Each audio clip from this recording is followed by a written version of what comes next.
us at the beginning.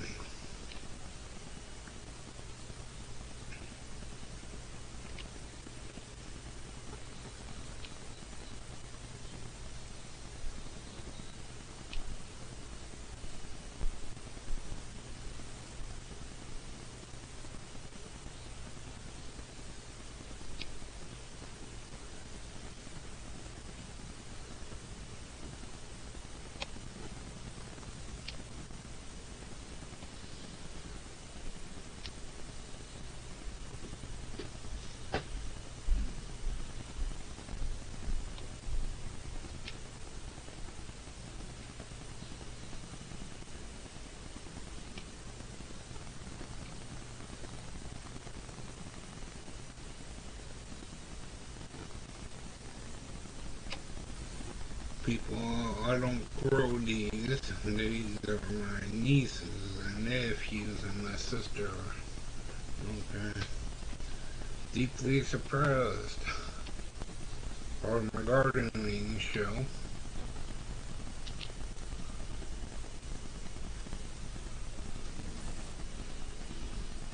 That's my brother. He's a lady killer. He is. Okay. Women, he drives you nuts.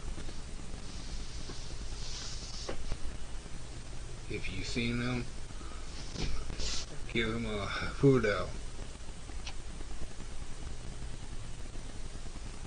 Yeah, there's the big guy.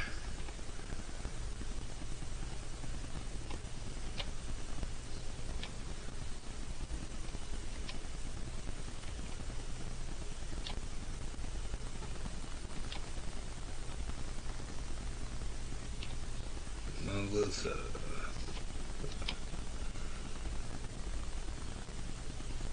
The new baby on that made it into the world. Kicking back, yeah. Dear daddy. Yeah. Bang bang, the baby says. Got the gun out when I shoot you if you wake me up. Oh.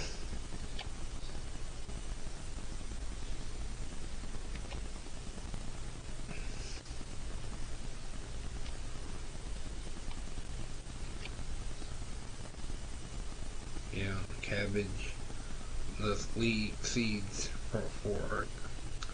Where are the seeds that comes from the plant? Okay. They say, let's plant it. Go through the process. Where do you locate the, where do you, when you do, where does the seeds locate from? Okay. Like with Brussels sprouts.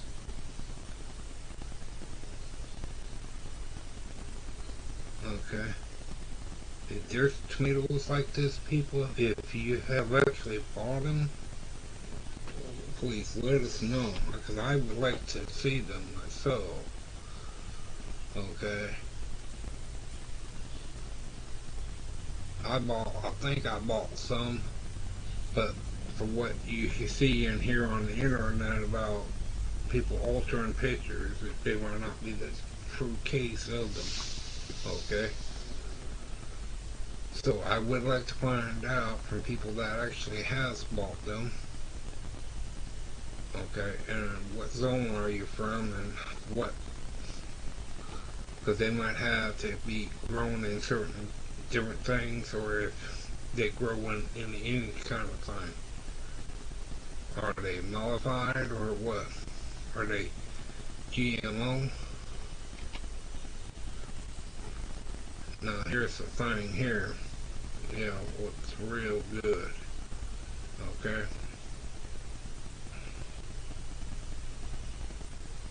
Eggplant on one and another vegetable. They're real popular overseas. They are. And they taste pretty good from what on a cooking thing, on what they show about them. and they're on a holiday thing over there as well. Have you ever seen these? Have you ever grown them anywhere? In what countries, or what things have you noticed, and what things? Okay.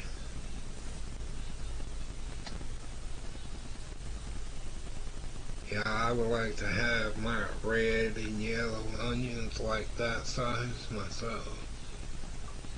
They bring different flavors and all that to it.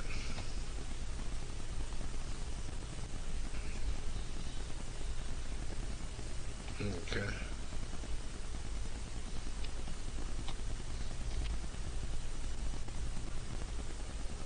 Yeah. And this is seasoning. And okay. And that's to make your dinners even better, and your soups, and when you can make your own salad, spaghetti sauce.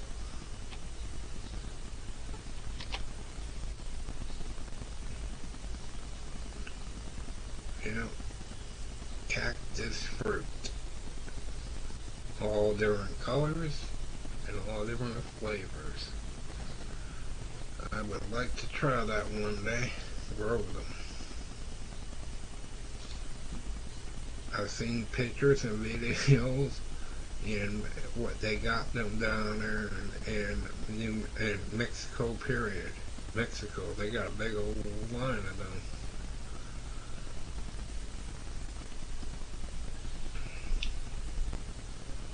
Okay, would be a thing to see Food Networks using ingredients like this on their food.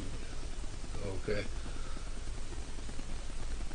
because to me, yeah, using everyday food like this, where okay, because it would be a thing to see how can you pull that off when you gotta put a little bit extra work into it. Yep. And like I said, the roots. If the roots are like just big enough to fit in them pots like that, that's what I'm referring to, people. About you want to make sure what kind of root system it has, a qualification for soil, okay, how tall they get, dwarf or not dwarf, okay, in your area, especially your property, if you're doing it on your porch or a real small yard or what, because it would be you got your grapes, pears, apples, and all.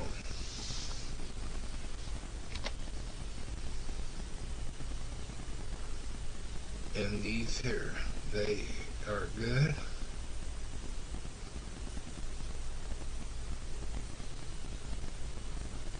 And people that has tried them or have seen them, the little black spots in the center, in that picture right there, that's the little black ones. That's what they are. Okay.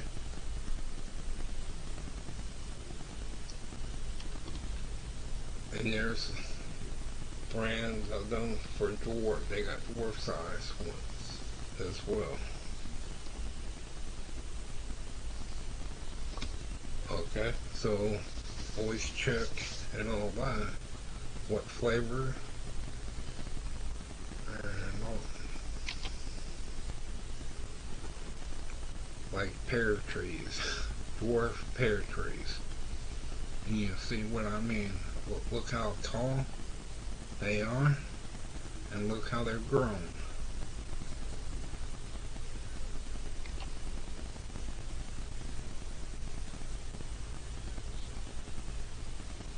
And you see how this thing grows, but they produce some fruit too as well. And these mangoes, they got dwarf size as well too.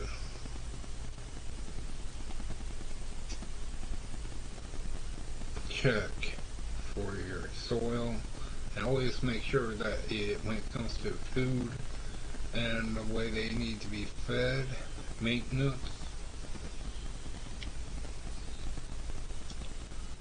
yeah, look at that. That's right out neat.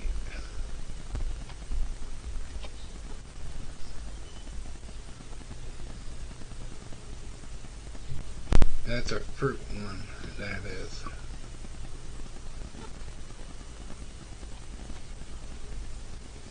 Yeah, gonna be quite tasty when the time comes to growing that. That's a wonderful thing, people.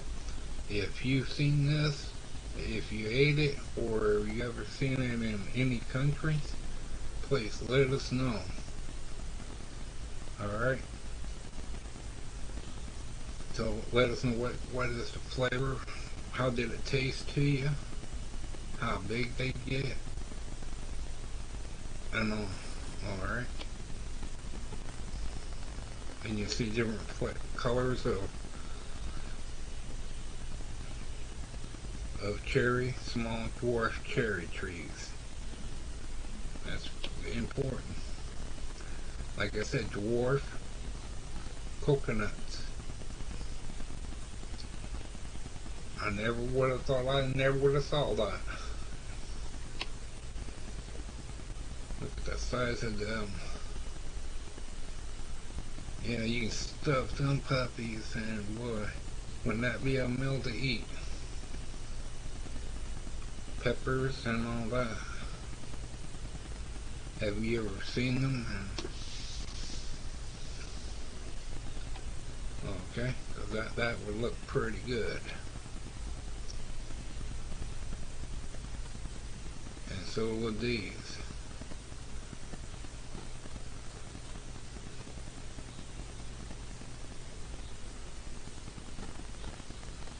These, I guess, a different brand of things. Have you? I remember when we were kids, and yeah, they are good. Biscuity squash.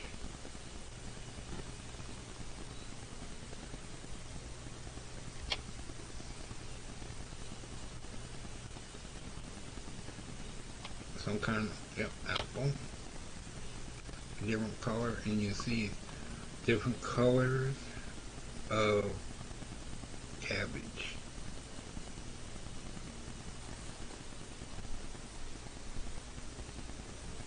And cauliflower.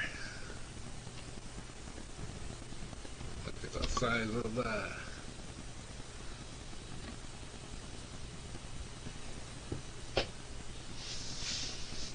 Okay.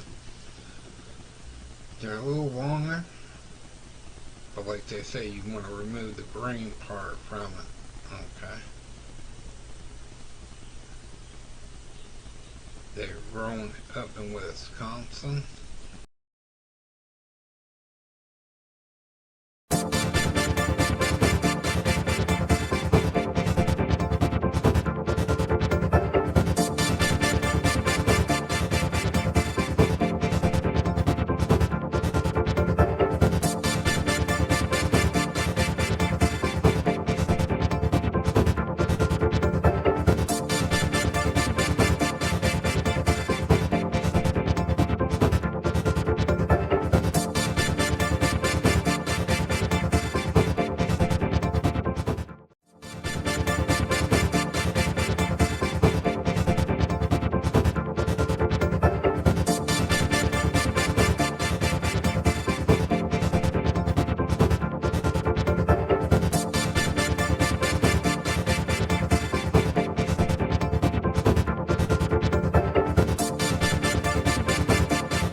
From this starting point, social contract theorists show in different ways why individuals would give up their natural personal freedoms for the privilege of political order.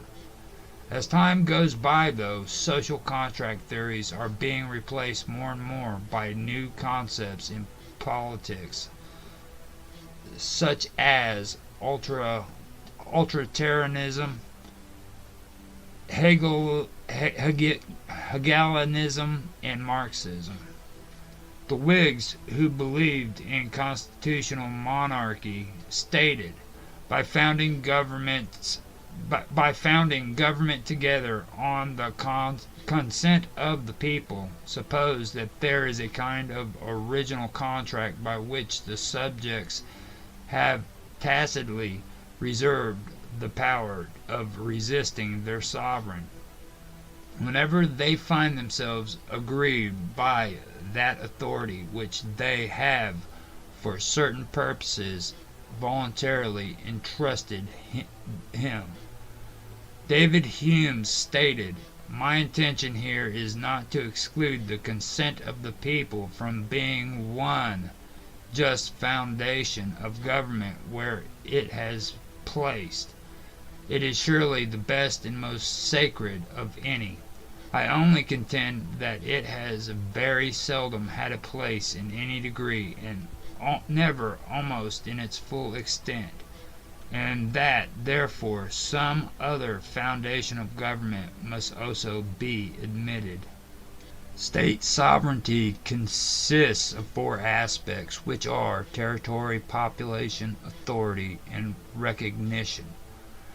The term could also be understood in four different ways. Domestic sovereignty is actual control exercised by the authority within the state. Interdependent sovereignty is actual control over borders, assuming there are borders. International legal sovereignty is formally recognized by other sovereign states. Westphalian sovereignty is lack of other authority of state over domestic authority. Other authorities could be a non-domestic church, political organization, or any other external agent.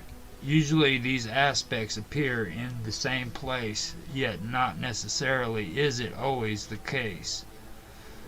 They are not affected by one another, but can be sovereign in one aspect and not in other aspects.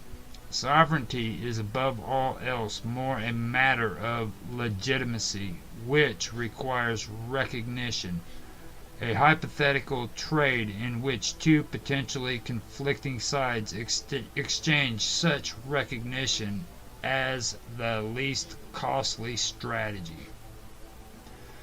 The United States federal government, as well as the states, both have sovereign immunity. They cannot be sued without consent unless it has waived its immunity or consented to suit.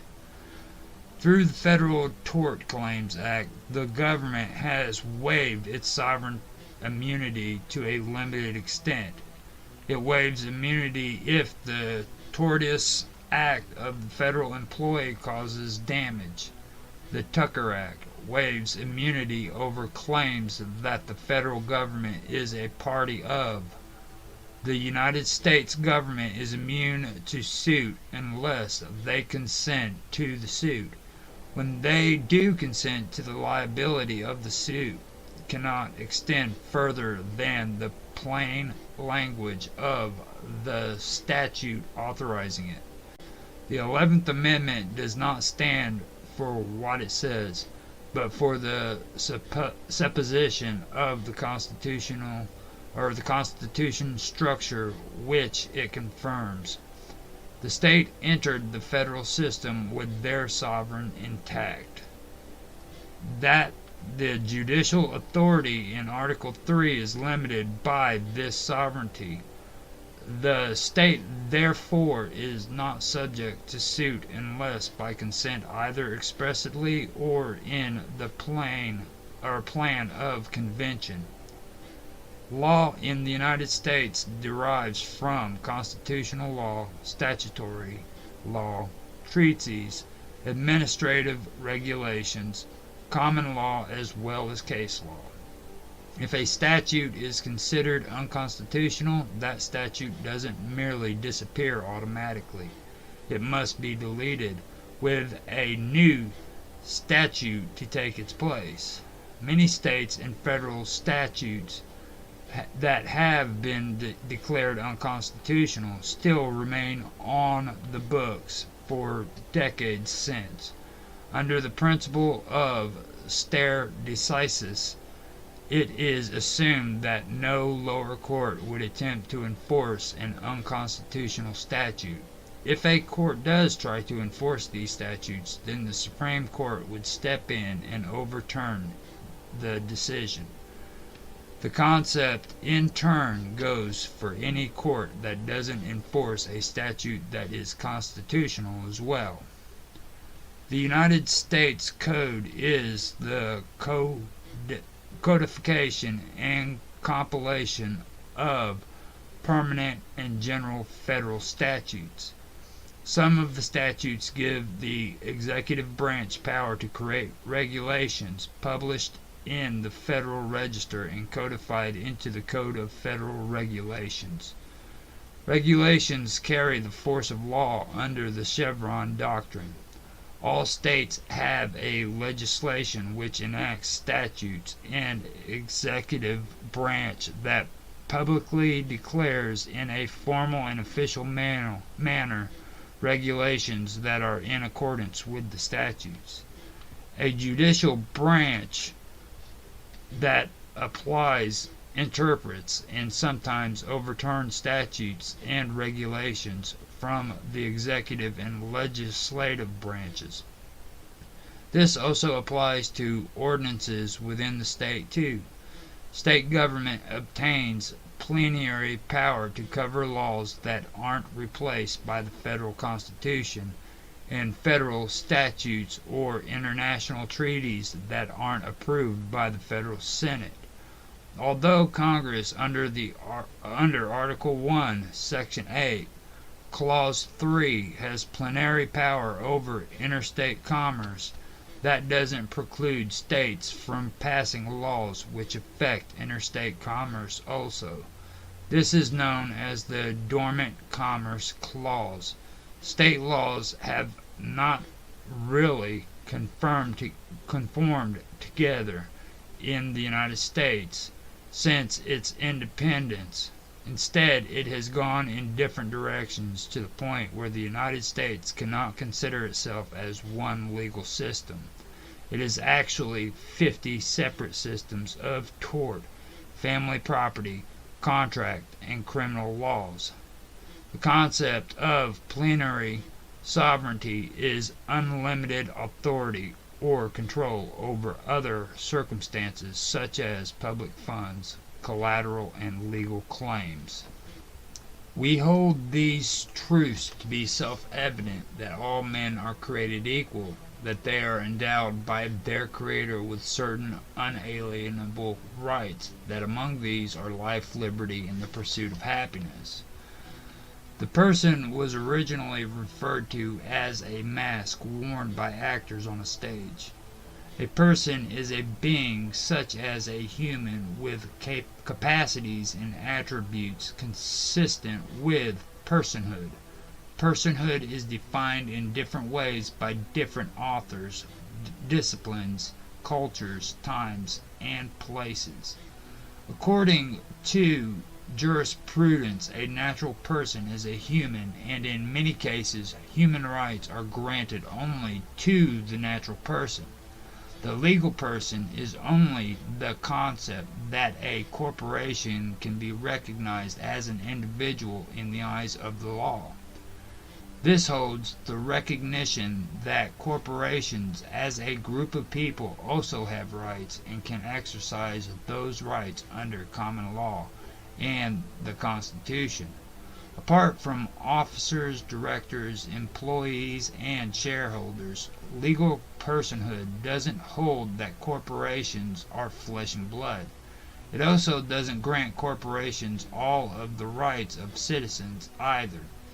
In 1819, the U.S. Supreme Court ruled in Dartmouth College versus Woodward that corporations have the same rights as natural persons to enforce contracts writing. The opinion of the court, after mature deliberation, is that this corporation charter is a contract, the obligation of which cannot be impaired without violating the Constitution of the United States. This opinion appears to us to be equally supported by reason and by the former decisions of this court. In Santa Clara County versus Southern Pacific Railroad, the court reporter Bancroft Davis noted in the headnote to the opinion that Chief Justice Morrison Waite began oral arguments by stating, "The court does not wish to hear argument on the question whether the provision in the 14th Amendment to the Constitution, which forbids a state to deny to any person within its jurisdiction the equal protections of the laws, applies to these corporations.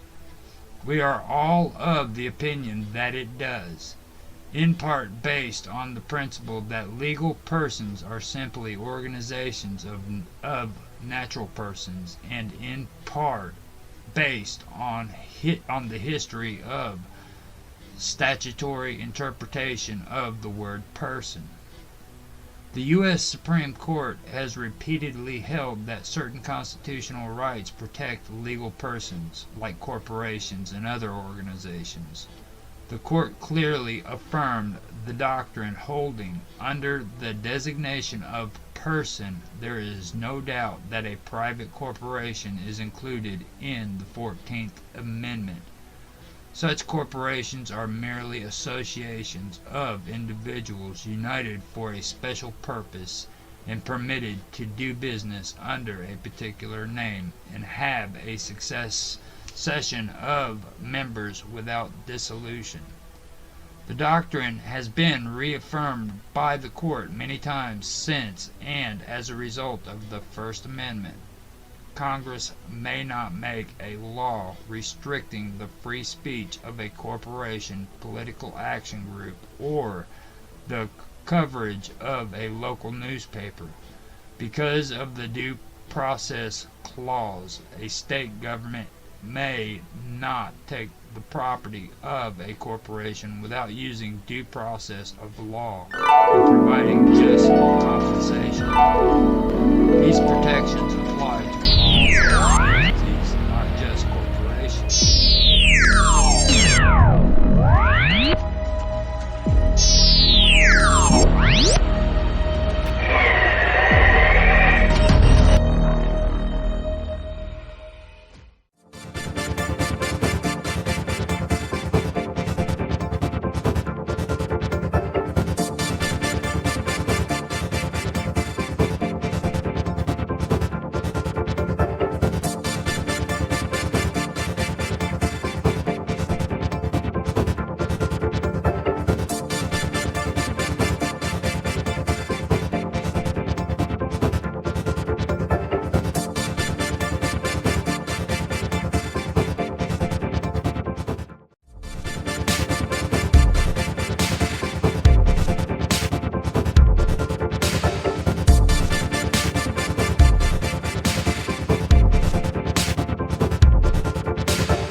Like axial precession, which was reflected in their religious beliefs. He linked the astrological age of Gemini with the development of the dualist themes in Egyptian religion.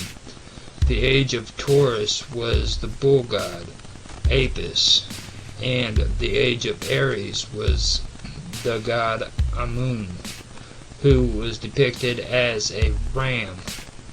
He also argued that the human form was the basis for ancient Egyptian architecture, and he equated parts of the temple with parts of the human body.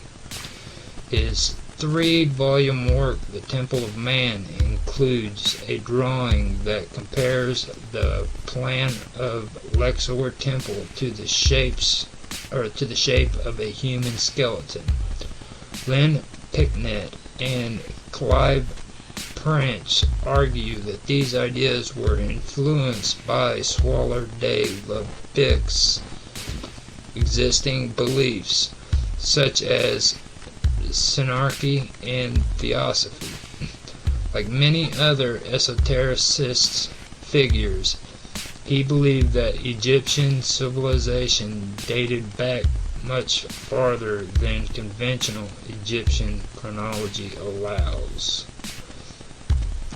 Mainstream Egyptologists have largely ignored his claims or viewed them with hostility, although Eric Hernung points out that his survey of Luxor Temple contains information useful to anyone studying the temple today. He is an influential figure among the advocates of theories about ancient Egypt that challenge the conclusion of mainstream Egyptology mainstream Egyptology theories that are sometimes labeled alternative Egyptology.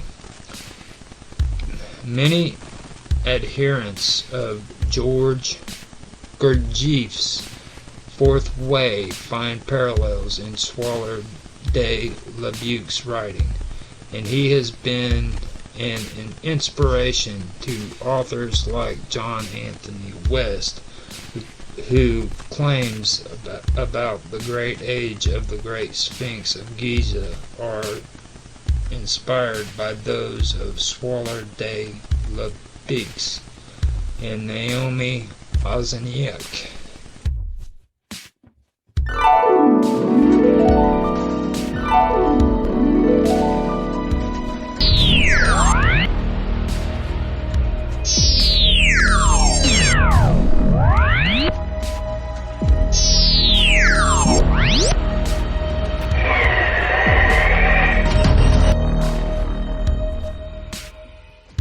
Rene Adolph Swaller was born on a moonlit night about 2 o'clock in the morning on December the 30th, 1887, at Asnieres at the rising of Uranus and Mars when Saturn was at its height. A luminous Saturn received by the Sun, which led him to make his way into the dark depths of the pharaonic symbolism. Indeed, Saturn and the Sun, two stars that are all contrast in essence, the dark one and the other luminous, are here united by a mutual reception, each being in the sign of the other. Thus, the fever of discovery he held the call of fire in the shadow granted by Uranus and Mars at the rising was found exploited in the unknown historical domains where he would bring the sunlight. The master Aor was born.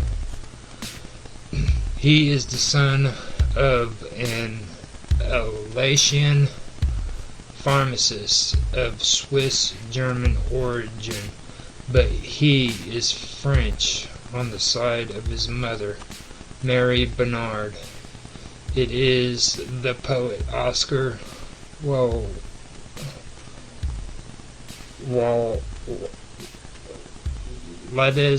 Lubis Malas, which is Wladislas, Lubix, Lubicz, Milaz, Milosc,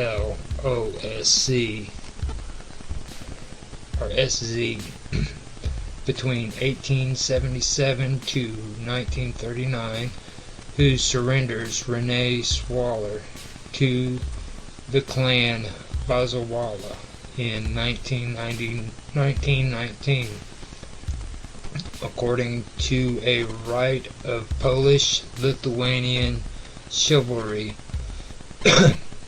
He can thus add the mark of nobility, de Lebix, to his birth name and carry the signet ring of O.W.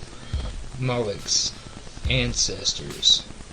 After divorcing a first wife, Marie Hessig, a painter whose son, Guy Swaller Hessig, Renee Swaller married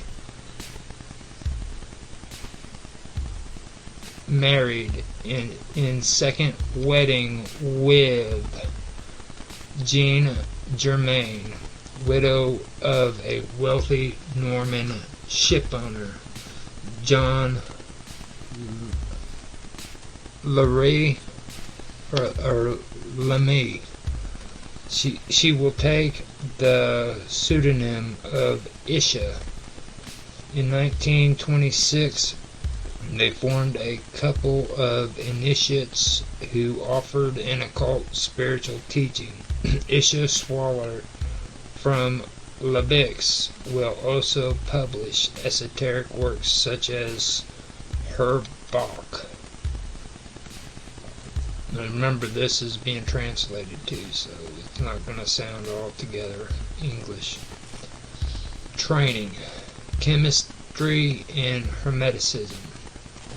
After receiving chemistry training at the École Normale Supérieure in Paris, he obtained his brevet as a chemical engineer, as indicated in the renewal of his French passport in 1919, and can teach this scientific subject. Between 1907 and 1910, Renee Swaller, who moved to the Villa Hierro del Saint-Rémy les Chevreuse near Paris, took part in the classes of the painter Matisse before attaching himself to the French Theosophical movement in 1913, including Annie Besset, will sponsor the beginning in the new premises developed in 1912 at Square Rap. Renee Swaller will be one of the most faithful editors of the newspaper La Théosophie from 1909 to 1917, where he will deal with the topic of experimental sciences. Newspaper then led by Livin Revel, then by his son Gaston, between 1880 to 1939, in the company of Carlos Laronde, between 1880, who lived between 1880 to 1940, and Rene Bryes, who lived between 1886 to 1969, among others. He will also orchestrate the movement of the Watchers, who will save the destruction in 1919 Black Balzac of Passy in the 6th arrondissement of Paris. Today became the Balzac Museum on Reynard Street. The press organ of the Watchers movement will be the newspaper Les Affranchis, or Affranchi, between 1917 to 1919. The latter will defend the artists and writers just after the Great War under the banner of the Corporation of Artists gathered in Congress on October the 16th, 1920. The press organ of the Watchers movement will be the newspaper L'Affranchi between 1917 to 1990. The latter will defend the artists and writers just after the Great War under the banner of the Corporation of Artists gathered in Congress on October. Yeah, see, they're repeating that. Congress on October the 16th, 1920. The press organ of the Watchers movement will be the newspaper. Yeah, see. Yeah, they just started repeating that. Renee Swaller, who will soon take Eeyore's Mnemon Mysticum, will plead for a spiritual asceticism in the field of craftsmanship, a gesture which will result in the anonymity of a retreat in a phalanstery in Upper Engadine, which is Switzerland, between 1922 and 1928. This research center, reminiscent of Rene Guénon, see Theosophism, edition Vega, 1930. Rudolf Steiner's Guthenum in Dornach will be nicknamed Scientific Station Sahalia and funded by the patron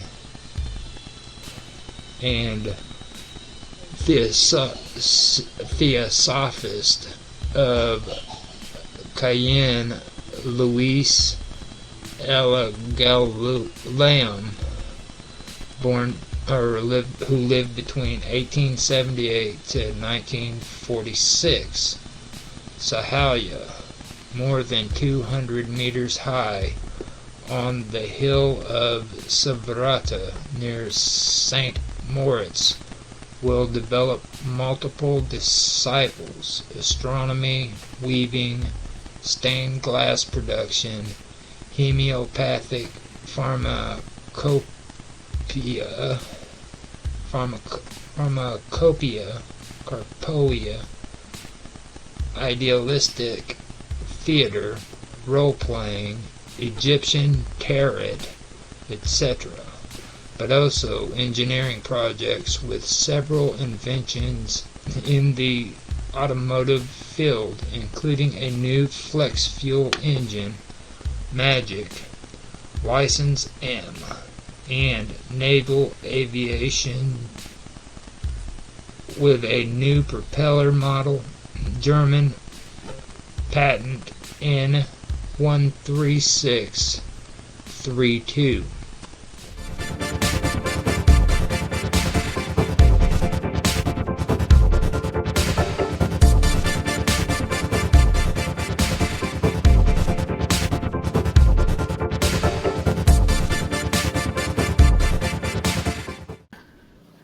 Yeah. Go ahead. Hello, everybody, and welcome to Roger Hanson's weekly. We have on the line of us. I think everybody should start introducing yourself to the stream. I'll start. My name is Tan. I help Roger Hanson together with Mark Edworthy with this stream once in a while.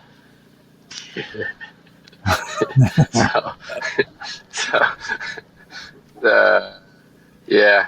All right. So over to Mark. And then after you introduce yourself, you can point to the next person.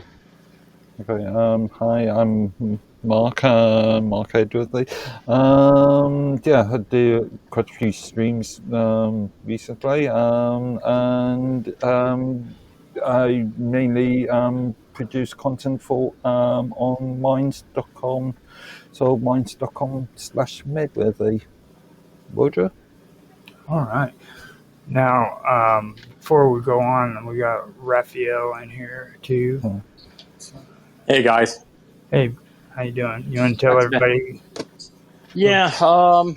I am. My name is Raphael, and I'm a co-host on the Vixen's Vault with Nancy, who's going to be introducing herself next.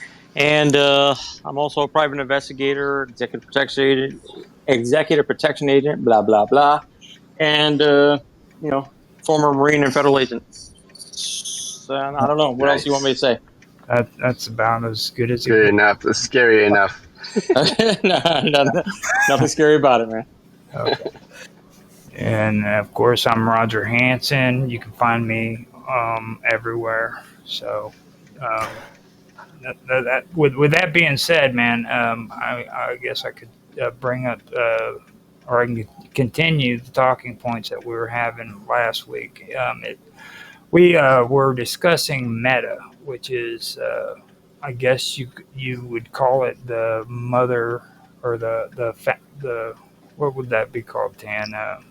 The fat chick in the room. Meta Inc. Meta Inc. The platforms.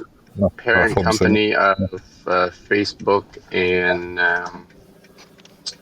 WhatsApp and Instagram. It's the parent company of WhatsApp, Facebook, and Instagram. Right. Yeah. And various other companies as well. Yeah. They also produce holographic gaming devices. Yep, MetaQuest. Before we get to that, let's have Nancy introduce herself, because yes. Did you forget me? We did. We did. Or did you just not see me because I kind of snuck in the back door? Because I'm good at that. I'm just going to say that. I'm really good at that. We were hearing that you were having a conversation. Yeah, she slips it in knuckle deep. Oh, okay. Don't get me going, Rafi. Don't get me going. Right, guys, I am Nancy Planeta, otherwise known as the Wiccan Vixen. I own and host the Vixen's Vault, which has been on the air since 2007. I do a mixture of conspiracy theory type shows. I do lean into the paranormal because I think it all kind of works together. Definitely look into. I'm considered an expert in occult knowledge. As well as what we would see as ancient technology today, but it's actually a lot more modern in some ways than what we currently have, or what they tell us we currently have. Professionally, I actually do cybersecurity for a living, and I actually do cyber investigation. All right, I was really glad you mentioned that, because I was hoping you didn't forget the fact that you are into like the technical stuff too, because you got a background in that. Nice. I do enjoy it. And it kind of works with, it's funny, like I said, because I see patterns, which works all the way across the field when it comes to what I do. You need to be able to see patterns in cybersecurity. You need to be able to definitely see patterns in cyber investigation. And when you're researching and working in other areas, such as conspiracies and things as such, you have to be able to see patterns. You have to be able to see them. If you don't see them, you're going to miss 3/4 of the information. Right. So, yeah. Nice. Just to point out, he's gone. You gotta. And he's frozen. Oh, he looks like the Wolfman. Yes, wow! I was just going to say that me, you, and Tan are all in the industry, sort of. Tan being a developer, being mainly network deployments and support, technical support, and obviously you being a penetration tester. I am a CEH, a certified ethical hacker, and a CISP, which is a certified industry professional, as well as a developer. So, yeah. Yes. Yep. She's tried to penetrate me, too, and I told her I only... He doesn't do penetration, man. I don't get roll it. that way. It's like, dude, I do all the penetrating. I do all the penetrating. I showed my ass. You can show me yours. Come on. Come Oh, on. no. Come on now. Oh, now. This is tech talk. This is tech. Pen That is test. very We are talking. technical. Penetration We're is talking very about technical. pen testing. Yes. Do you know Nancy, do you have a any Minds? You have a Minds cyber person channel? that's not kind of No, I do yeah? not. I'm more familiar with mines through Mark and Roger, who, by the way, they delight me every week because they join my show, The Vixen's Vault, and they're much appreciated on that show because they're incredible and they're entertaining and they're brilliant. So I love having intelligent people. Even when we're way I know with Mark, I spend half my show watching Mark's features as we're talking about different subjects because he doesn't lean into a lot of the conspiratorial thought processes. He's much more, I think, technical thinking in that way. But I watch his face, and it's like the whole show could be based on Mark's facial features as we're talking. Because they change and adapt each time we're talking. In fact, I was calling. He had one night where he was doing something. I think he was drinking or something, but he was doing what I was calling the Fabio flip. Every time Roger said something that annoyed him, he was literally flipping his hair. I'm like, it's the Fabio flip. He should never play polo. He should never play poker. Poker. He would suck at poker, man. Poker. Yeah. I'd clean him out in poker. I actually love it when he does that stuff because he gets all fired up and everything. And his idea of being fired up isn't like us, you know what I mean? But when he gets really uproared, he starts getting all intellectual and shit. Well, but you know what? He holds his ground. Yeah, actually, all my co-hosts hold their ground, which is why I love every single one of you guys because we are all very strongly opinionated people for different reasons, and I think we all respect each other for our opinions. So it's like that is a combination that is very rare, especially in radio, and I hope to hold on to it forever, honestly, because it's always a pleasure doing the show. Even when we literally talk in circles for 2 hours, it's still a heck of a lot of fun. It's entertaining, and it's always some kind of intelligence to the conversation, which it's like I always tell Raphael, I think one of the biggest problems with kind of being a little bit more technical minded, especially as a female, you don't have a lot of friends. Because when you do decide to be social, people bore the snot out of you. Like literally, my entertainment for a night at the bar is usually looking at how many heads I want to crush before I leave the bar because I'm bored out of my mind. Yeah. So it's hard. Yeah, Mark's laughing because he knows what I'm talking about. It really is hard to find your own tribe. It's difficult. So I think I found my tribe with these guys. Okay. Cool. Now, this is the reason why we were trying to tell Tan that he needs to hang out with us more because, I keep trying to tell Mark. Mark likes to pretend like he's got friends and shit, But we're actually getting a bunch of people on here who are very, very smart when it comes to technical aspects and things of that nature, So. It's and believe it or not, this show is doing a heck of a lot better each season that we've done. We're actually on our third season now, and it's like people are actually coming in and checking us out because of the stuff we're putting out, And I find that interesting considering it's tech talk, you know what I mean? I could have never imagined that. But, and you were talking about Meta? Ooh. Well, Meta's like Microsoft to me. Meta's like kryptonite. It's kind of like Microsoft. Exactly. And last episode before Meta, before we started talking about Meta, we were talking about Alphabet Inc. And boy, yeah. And the reason why I think that that's important is because everybody's used to saying the term YouTube or Google. Yep. Or Facebook. They just got nailed with a massive antitrust. Just absolutely nailed, and they should have been. Now, it was rightfully so. And like I said, and actually Microsoft this past week did another oopsie update where people are getting the blue screen to death again. And it's like, what did I say, Mark? Last time this happened, what did I say? They're doing this on purpose. Nobody is this stupid. Nobody is this stupid to be that large and pushing massive updates into Windows 11 and Windows 10, and these updates are taking down critical pieces of the computer and the components. The software can't function because there's such an issue with these updates. It's every time now almost.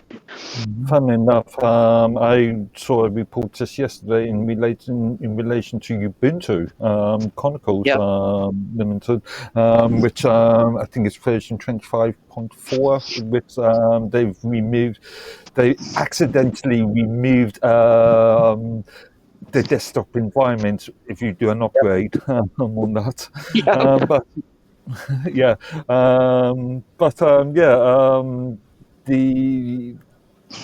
it is in relation to Microsoft, especially in relation to their cloud services. Things like cryptographic keys being installed on the kernels. Oh Lord, I couldn't with that whole CloudStrike thing. I had a very, very, very hard time maintaining a straight face when they would talk about that, and I'm sure Tran is over there laughing too because that's me. Yeah. Literally, I'm laughing inside. Yeah, I'm literally going. They just pretty much anybody who knows anything is looking at that reasoning, going, "Are they stupid? That's right. What are they trying? Are they trying to look really stupid, or is it they just assume that we're all so stupid we're just going to nod our heads and go along with it? Because most of us are millennial generation, so we are or post millennial, no pre-millennial. So we are people who've been on computers since we were children, which would have been putting us on computers in the 1980s. So yeah, we know a lot about these systems. So when you give an excuse like that, and then to have to put through a fix that breaks it even more, it's just like the problem with Microsoft is because there's such a monopoly. When the average user buys a computer, what do they get? Obviously, Microsoft Windows. So people are. The average end user is sort of trained to associate computers with Microsoft Windows. Microsoft Windows is a synonym for a PC, IBM compatible PC. Well, it's interesting because I've kind of looked at computers, especially I guess from the late 1990s to current day and age, where I know they teach kids in schools the basics. They are, but they're not teaching them the absolute basics. And to me, it's a responsibility. It's a privilege to have a computer. It's not a right. It's a privilege, because these things are capable of mass destruction if you don't use them correctly or you use them for ill intent. It's no better or worse than driving a car. You can really create some mass destruction. And case in point, Rafi will tell you, I've had several clients that have had pretty much a lot of money wiped out because they got scammed. Mm-hmm. And, then they got infiltrated by the scammers. And I mean, literally, they're like a lot of money gone. And there's no way to really retrieve it because you have federal law, then you have international law, and you have state law, you have local law, you have all these different laws, and nothing really protects the user. And the banks bail quickly as the amounts go higher. Results disappearing. They're not going to help you.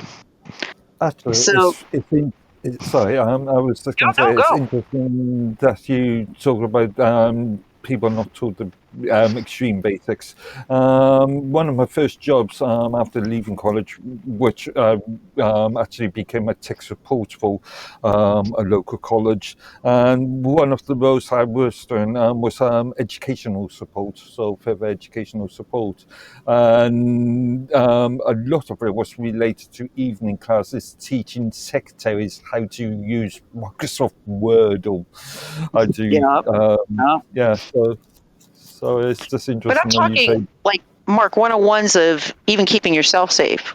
You know, like you have people working jobs where they're dealing with critical information for clients or whatever, and they're going into work with their cell phones that are not really well protected, and they're taking these cell phones into critical areas where this information is stored and kept. And to a hacker, that's paradise. You know, literally, that's just like, woo! I'm just gonna hop on that phone. Woo! I hit the jackpot. I even had a friend who got hacked staying at a hotel, and I said to her, she couldn't figure out what happened. She goes, "Oh my God, somebody's ordering all these Ubers. What's going on?" And I'm like, "Are you on the hotel Wi-Fi?" Well, yeah. I'm like, "Get off the hotel Wi-Fi." she just could. It didn't hit. She was like, "Why?" I'm like, "Because it is. That's like going on Starbucks Wi-Fi. No." I was like, you might as well just paint yourself red and say, "Hit me." I said, there are literally people who sit in parking lots in cars with scanners looking for idiots like you on hotel Wi-Fi. Yeah. True story. But they don't teach you that. They don't teach people, hey, you know, put extra security on your phone if you're taking it into work, or don't take it into the office space where your computer is. They don't teach people this. I had almost a client over Thanksgiving 2 years ago who basically, I got a call day before Thanksgiving where they had been hit by ransomware. And this was like an auto parts store. And rather than call in somebody in my field initially, they called their IT department. And so their IT department sprang into action, grabbed a backup server from Ohio, drove it all the way to Florida, and installed it without doing anything about the ransomware. They shut off the computers. They didn't shut off the servers. And so what happened? What happened? Your backup server is now toast. So because they didn't know what, and I said, this was your IT people that did this? Oh, God. Because again, even IT should know better than to do something like that when you've been hit with ransomware. It's kind of a basic 101. You know, did they try Wireshark? Did they try to backtrack it? You know, come on, let's think, people. There are things that you do, and the guy's like, well, you know, can I hire you to come in? Nope.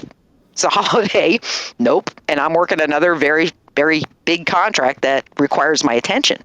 And this is going to take time to unnoodle what you guys have done now. That's not something I can come in and, 2 hours later, I'm walking out saying, have a great day. No, that's like a 4 or 5 day unnoodle. And actually, yeah, I think last week we were talking about, what was it, the CKT car? CDK. It was CK. And we were talking about things like disaster recovery sort of plan and having multiple backups and archives and those things, and which that company failed to do. Well, you can have as many backups as you want. If you're not clearing the problem, you're just repeating the steps. You're repeating the fall over the cliff every time. And that was my point with that they didn't clear the ransomware problem from their, it was coming in through the router. It's like, you know, what were you thinking?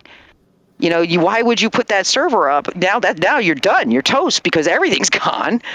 You know, and now we still have to wrestle and figure out where this is coming from. So that's why I said Wireshark, backtrack it.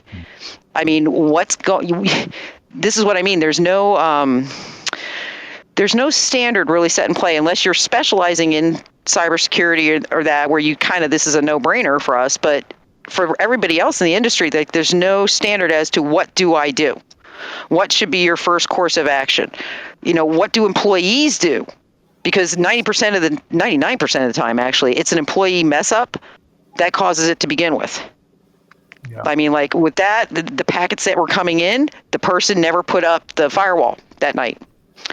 So it was an employee mess up that caused this from beginning to end. I mean, human error is the biggest problem in cybersecurity. Now, what Mark was referring to was with the CDK Global incident that happened here with dealerships. Really, one of the first things any company should think about is disaster recovery plan, and even before they even install a machine, deploy a machine. Well, see, this is kind of something that I brought up too, and for me personally, I think like with DMS, DMS, if you use that with freaking like graphics tools and stuff, it would have been actually better because, like you were talking about being able to detect patterns. Um, they've had that kind of technology out since well into the 70s, I believe. Yep. You're talking about And document management systems. and, Yep. and to me, it's not like a far reach to actually implement that stuff. And there's this one woman who came out with a blog where she works billings, okay? And she was explaining the CDK thing, and she said what happened is they freaking went private, and they became a private equity firm. And with private equity firms, the first thing they do is they go into these corporations and they gut it out. Yep. Okay, and security is at the lowest part of the totem pole when it comes to putting security in, and that's what happened. And I went and I did more research on it, and I found out that not only did they have a hack that happened, but the company that actually bought them out actually had 2 or 3 different attacks that occurred to them, and one of them even involved the Canadian military. Oh, wow. Yeah. It was a lot bigger deal, and you never saw any of that or heard any of that when it came to the media. They only just.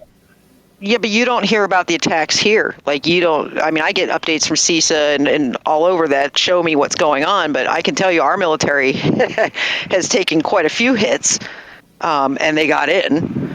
The Nuclear Commission took a hit, and they got in.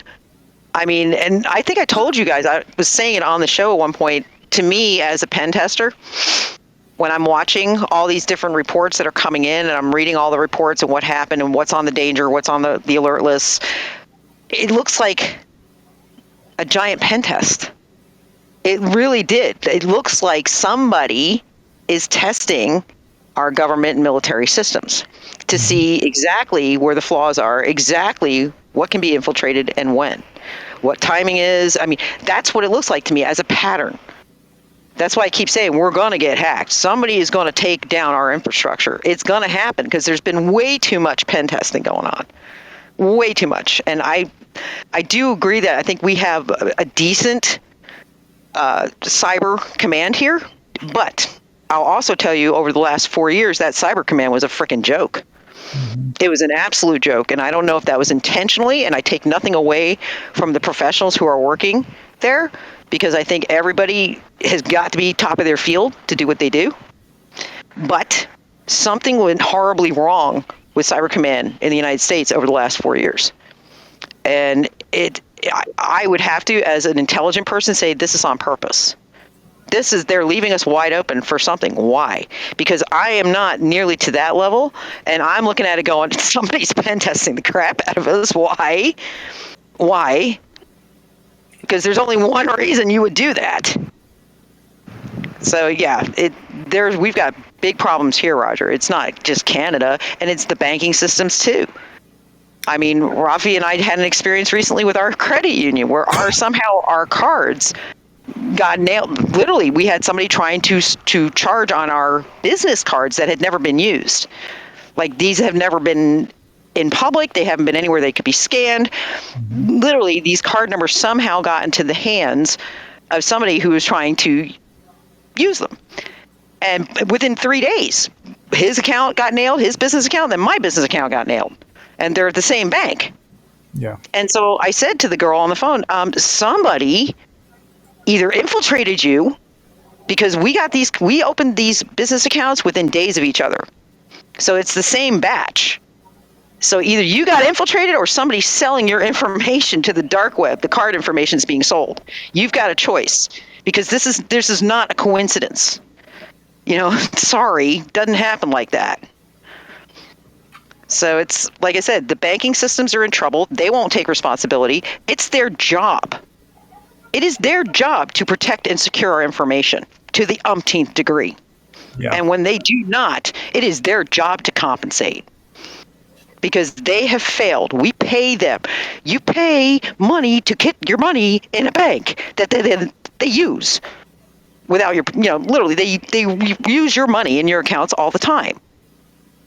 So if they can't keep that information safe, it's like the healthcare industry. It's another big problem. If they can't keep it safe, it's on them because they have the money to be able to pay experts to keep this information really safe, locked down safe.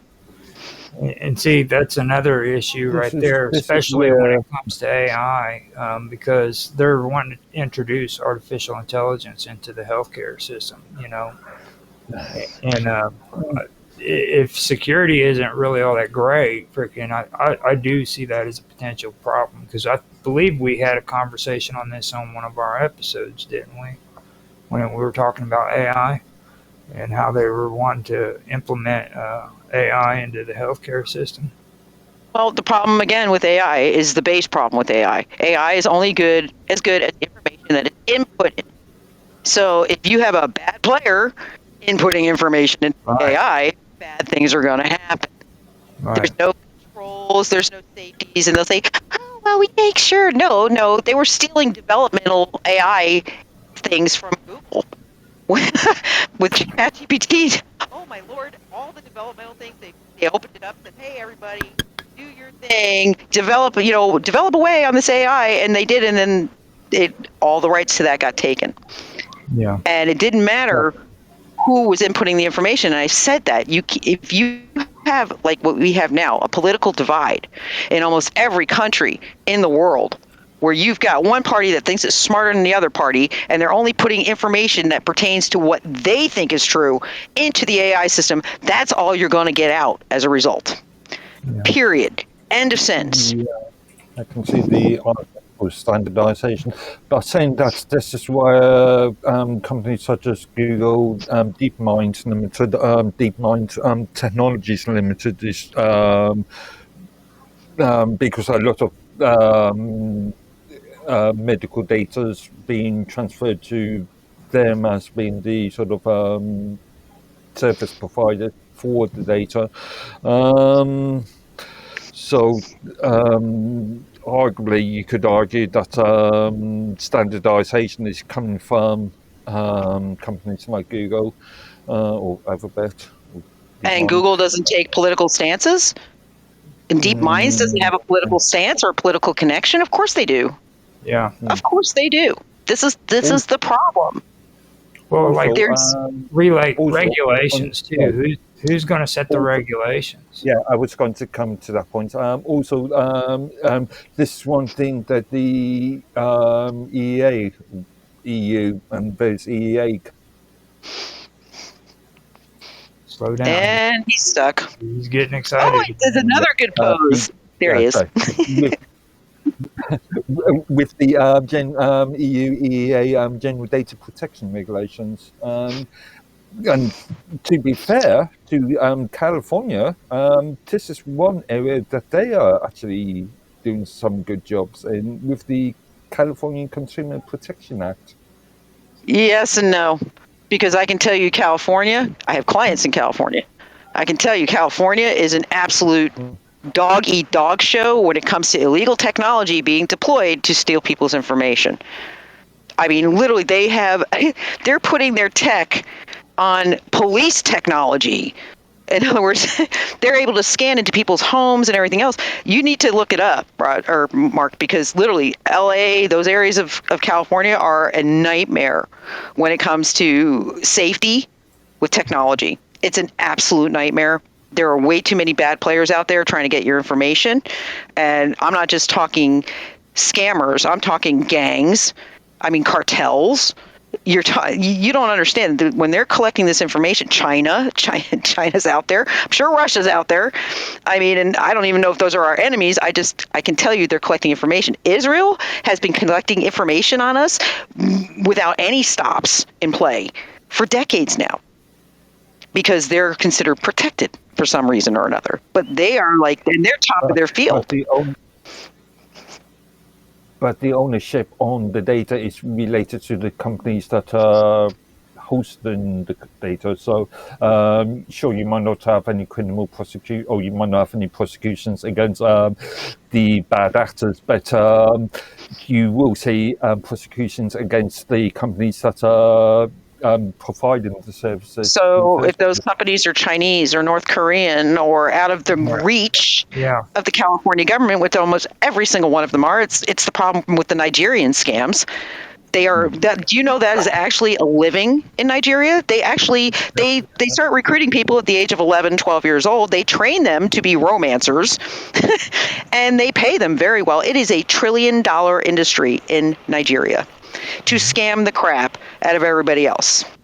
And there's nothing we can do.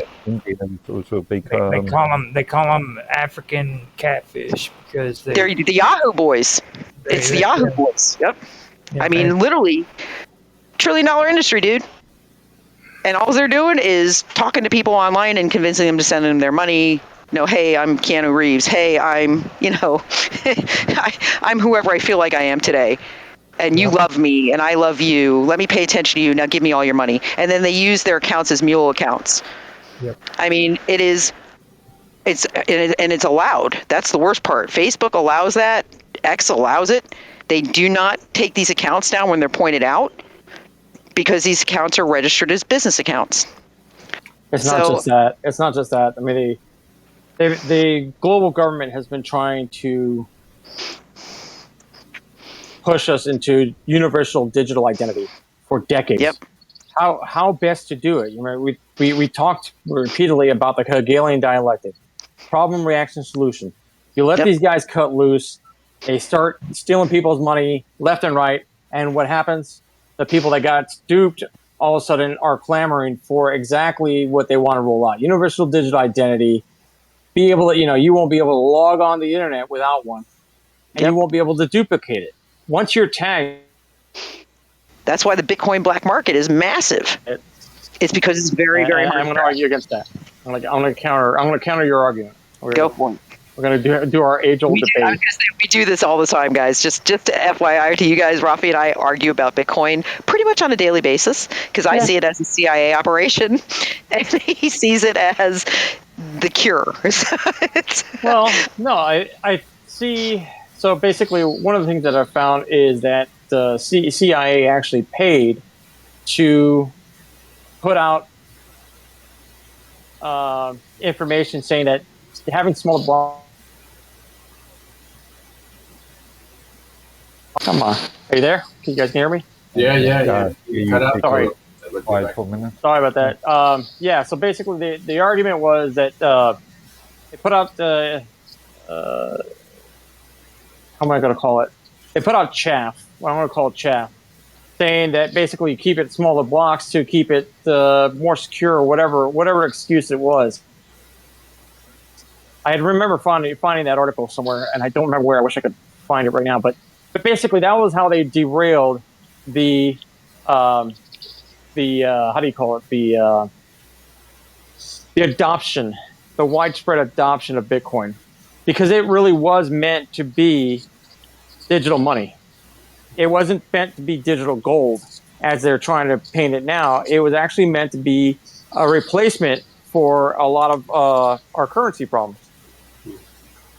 Anyway, long story short, my point is that the reason why they went after Ripple and they couldn't go after Bitcoin the way I was talking about is because Ripple has a central point of weakness, which is the Ripple Foundation. They're the ones that created it. They're the ones that control it. They're the ones that program it. And therein lies the weakness. As long as there's some place that they can get their judicial claws on, as opposed to just code. That's what Bitcoin, Litecoin is. They're just code. And if it's not something that they can just change the code overnight and turn it tyrannical, because the people that actually run the mining rigs have to adopt it. They have to adopt it. Otherwise, you have a hard fork. Anybody else here into Bitcoin? I only look at it from a regulatory sort of point of view. I'm not interested in. You're not interested in the technology behind it? I've got a good understanding of the technology. Okay. So my point being is that Nancy says that it's CIA controlled, and it may be at this point. It may depends on how many. Trump keeps saying that we're going to be the the Bitcoin capital of the world. So what does that mean? He's gonna launch enough mining rigs to control 51% of the hash rate. That's the only way to do it. The other question then becomes, as far as the privacy goes, there is no privacy with Bitcoin. Blockchain tech and ledger. And, now granted, they did implement an update because, again, you piss the community off enough, they'll throw up roadblocks. So they basically did what do you call it? A coin jar. So basically they take all the money transfers, they pull it together, and then they send it out to different addresses than the one it was intended to. Do you understand what I'm saying? So basically supposed to go to Mark actually went to Roger, and then Roger's nickel went to me to pay, to basically make sure everybody gets paid their right amounts. Do you understand what I'm saying? But they did that, but there's no reason whatsoever why they cannot, in one update, implement the same technology as ZeroCoin, which is completely private. And that's what people don't understand. It's not, there's no regulation or a body that can dictate how it behaves and how it's implemented. And therein lies the freedom behind Bitcoin. Go ahead. I was just going to say that technically speaking, both in the US and within Europe, majority of Europe, cryptocurrencies are still not considered as a financial instrument in themselves. Yes. It only becomes a financial instrument once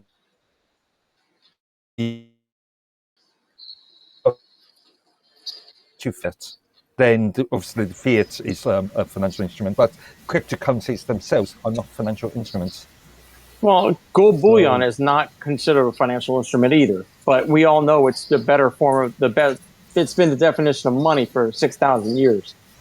Bitcoin is not currency, except maybe in El Salvador and a few other countries that have legalized it as such. And actually, there are some states that do accept it as legal tender here in the United States.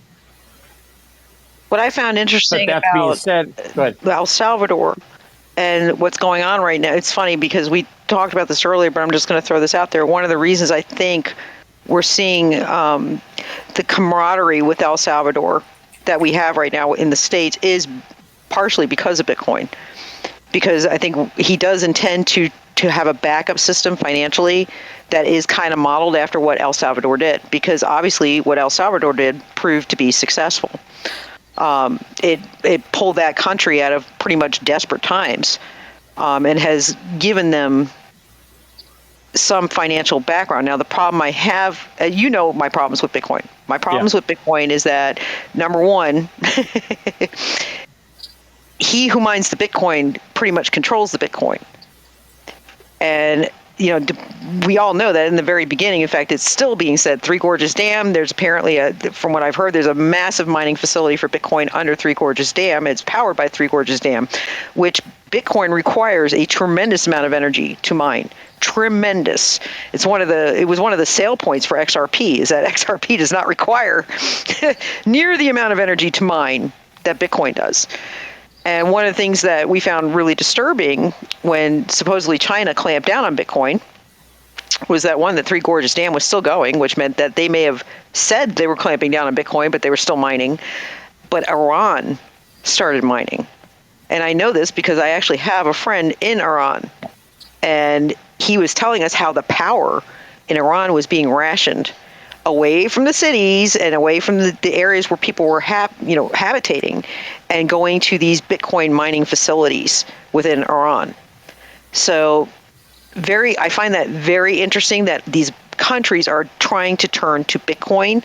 Why? Because again, Bitcoin is yes, while Rafi says, it's an open ledger, but you're identified only by a digitary code on that ledger. You're not identified by name. I mean, that's why it's a black market. It's literally, that's how they were using Bitcoin to traffic people, human trafficking. So it was literally because it was an easy cover. XRP, I know he doesn't like XRP because he considers XRP centralized. XRP is said to have a decentralized ledger, Not sure if that's true or not. I've looked at it. It seems to be decentralized, but again, I never take anything for granted. The fact is but XRP was smart about how they did things because they're not just looking at a tender.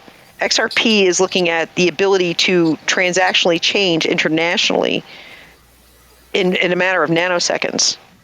So in other words, it can be used by any bank. That's why Japan adopted it. That's why Russia adopted it 3 years ago. People don't realize that. Russia actually adopted XRP a couple of years back. So, I mean, it's a tender that it's being very subtly introduced, and its price is 100% being kept down. And that is very obvious because there's a lot of countries that are using XRP for lots of transactions right now. Santander uses XRP for transactions. I mean, if you actually look at the companies using it, it's ridiculous. And yet XRP is only worth $2.61, whereas Bitcoin isn't nearly as transactionally used as XRP is. So why is the amount being kept down? Why is the SEC after them? You mean in the United States? Correct. Is XRP, I know the BRICS countries are using this, but are they using XRP as a cryptocurrency, or are they using that specific blockchain technology? They're using both, and that's the interesting part about it. It's being adopted across the board. If you actually look at XRP and look at how much it's monumentally increasing, it's insane. But apparently, one of the things I was reading about it, which I was like, that's disturbing, private banks are using XRP big time in the background. And they're they're putting their own value to XRP as they're doing transactional things contractually. So in other words, that's why once in a while you'll see the ledger for XRP. All of a sudden it'll show one Bitcoin worth like $80,300, whereas it was just at $2.41. That's actually a glitch. And what's happening is you're seeing the transactional value of the XRP within a contract at a bank. So in other words, it's got multifaceted values, which it shouldn't be that way. And that's what I said. No, that's not how that works. So is that why they're trying to suppress the price of it? Because they're actually using it for other things? That's not how that works. Is that why the SEC is trying to keep them down so far? Because they can't do anything about that. The problem, as I see it, and with the case that you're arguing, is that you're assuming that the value of Ripple is based on how am I going to say this? It's based on the market value. The market value, but the stuff that it's going to represent. It's basically, you got to understand, it's just a payment rail. It has no real inherent value other than the fact that it's going to it's got the same inherent value as Bitcoin does. Well, that it's going to carry. No, it's like Ethereum. You know, Ethereum has its own value in of itself if it's used as a coin. But if it's just a payment rail that gets burned up every time somebody does a transaction, well, then it has no real value. You've got both within Ripple, though. That's what I'm saying. You have to look at the way the Ripple strategy is set up. And like I said, it's the inherent value. That's with any crypto. No crypto actually has a value. Bitcoin has no value.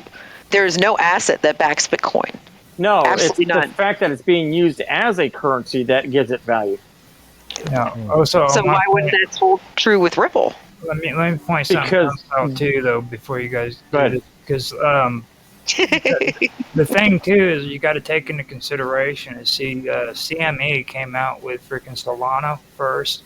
Yep. And Solana has been really, really successful, even though a lot of people have their opinions of it, and that scares the heck out of them. Okay, because of where it's coming out of. I believe it's coming out of not down. It's down in South America, El Salvador maybe, or Costa Rica maybe. But these people are terrified of that for some reason, and I've gotten a lot of feedback from this one guy that I talked to called Within the Vacuum, and me and him used to play around with NetMe, and he was always so spiteful to me because I freaking would rather invest in Solana than do freaking a lot of the other ones like and the reason for that is because you draw interest off of it too. Solana is actually out of San Francisco. Is it? Yep, Solana Labs, founded in San Francisco. Now, I was under the impression that it came from Central America. Not according to this. It's literally Solana's architecture. Its POH mechanism allows for high-speed transactions and scalability. It was Anatoly Yakovenko. Oh boy, Yakovenko. Oh, That's a Russian name. In late 2017, building on his research, distributed systems, and a novel timekeeping mechanism called Proof of History, Solana Labs, founded in San Francisco, was established to develop and launch the blockchain platform, which officially went live in March of 2020.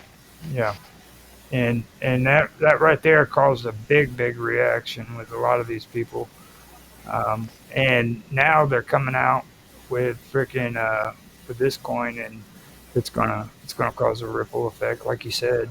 It really is, because and they've been solid.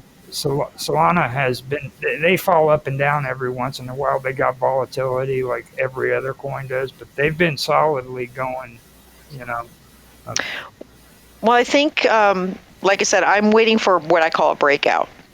Because right now, the way I track almost every single cryptocurrency, it goes by the stock market. When you watch the stock market, you can pretty much track exactly what crypto is going to do. And that's a scary thing to me, because that means, you know, it's like I said, it's all still based off the dollar or whatever currency is being used in that country. It's all still based off basically paper money and transactions. It's not even Bitcoin. It's all powered by money. So if the money crashes, how are they even going to, how does that work? Because then there's nothing to put in to buy the Bitcoin. But all markets are based on boom and bust, I suppose. Exactly. It doesn't matter what market you look at anyway. We could be talking about sugar or coal. Same principle. Yeah.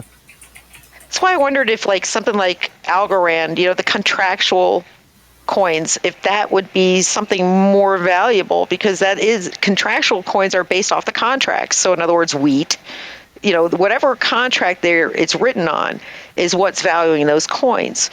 So I was looking in that direction at one point, because I was like, you know, because for all intents and purposes, we're all intelligent people here, and I think we can all pretty much agree that our economies are in the crapper. Every single one of them. We're in big trouble. The world banks are in big trouble. And they're not going to be able to continue to make up dollar amounts and float this fantasy, because unfortunately the people have figured the fantasy out and realized that they're not included in that fantasy ride. It's just the people having the fantasy. I'm not so sure, because as far as the average person's concerned, a dollar's worth, let's say, half a loaf of bread. There's this people go into this fiction, be a part of this fiction. They like I said, they believe that a dollar is, or a pound is worth a loaf of bread. But what happens when there's too many? Okay, so because what's happened is we've created too much. So in other words, starting in like 2006, when they started with quantitative easing and the omnibus and the stimulus, all these big American fix-it packages, that they then sent all that money overseas, it has to come back. And when there's too much dollar, what does that what happens? Inflation. Where, you know, that loaf of bread that used to cost you 50 cents is now costing you $5. Why? Because there's too many dollars and they got to get rid of them. That's why. Yeah, I was talking to somebody earlier about something similar, and I was reminded about the Weimar Republic and what happened to the lead up to World War II. Yeah. I mean, I think we're in trouble, and I think there are some really, really strong signs of that trouble. And I don't like the fact that they lied to us day after day after day. Oh, look at the market. Look at how strong the market is. The market's fake. Those numbers are fake. They're not. Those are bloviated, out of control, disgusting numbers that have no facts behind them. And it's all coming crashing down because there's too much money floating out there. There's not enough to represent that money. They can't hide it as well as they used to. I mean, once upon a time, they laundered the crap out of it through art, through trafficking. There was ways to launder that money to get rid of those dollars. That's why I say rich people, why do you think rich people pay, $50 million for something that, somebody threw at a piece of canvas that looks like a baby threw up on it? They're not paying for art. They're hiding their money. That's how it works. Okay. Dan, did you have something you wanted to say? I wanted to comment on Nancy's point about Bitcoin and cryptocurrency being backed by some sort of fiat currency. Gemini is telling me that Bitcoin is not backed by any fiat currency.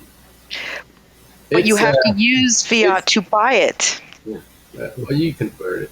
But the point is, Bitcoin's value is derived from what? Use.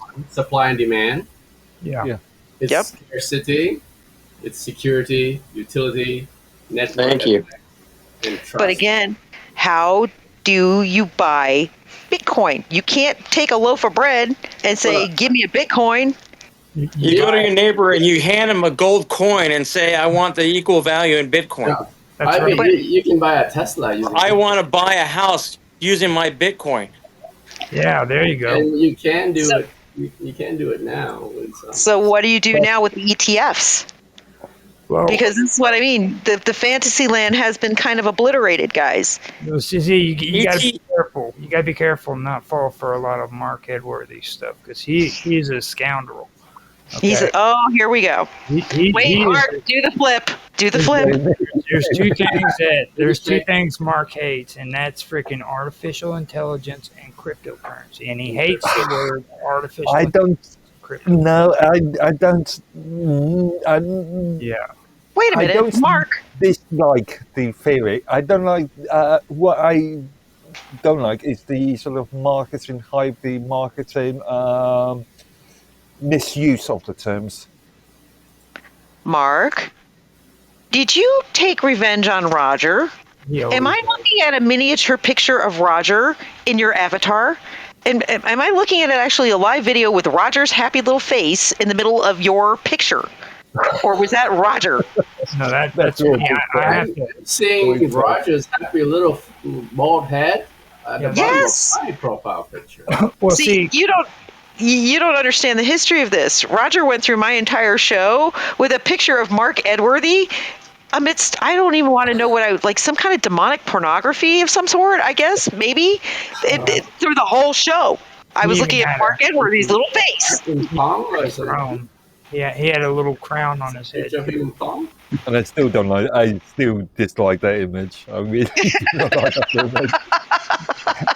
No, the reason why you're seeing that now is because I have to have an avatar of myself on the screen for. But it's on Mark's screen. Yeah, I know. Isn't that cool? What do you think about that, Mark? Mark, it looks like you have a mini Roger. just pat his head. You could crush him.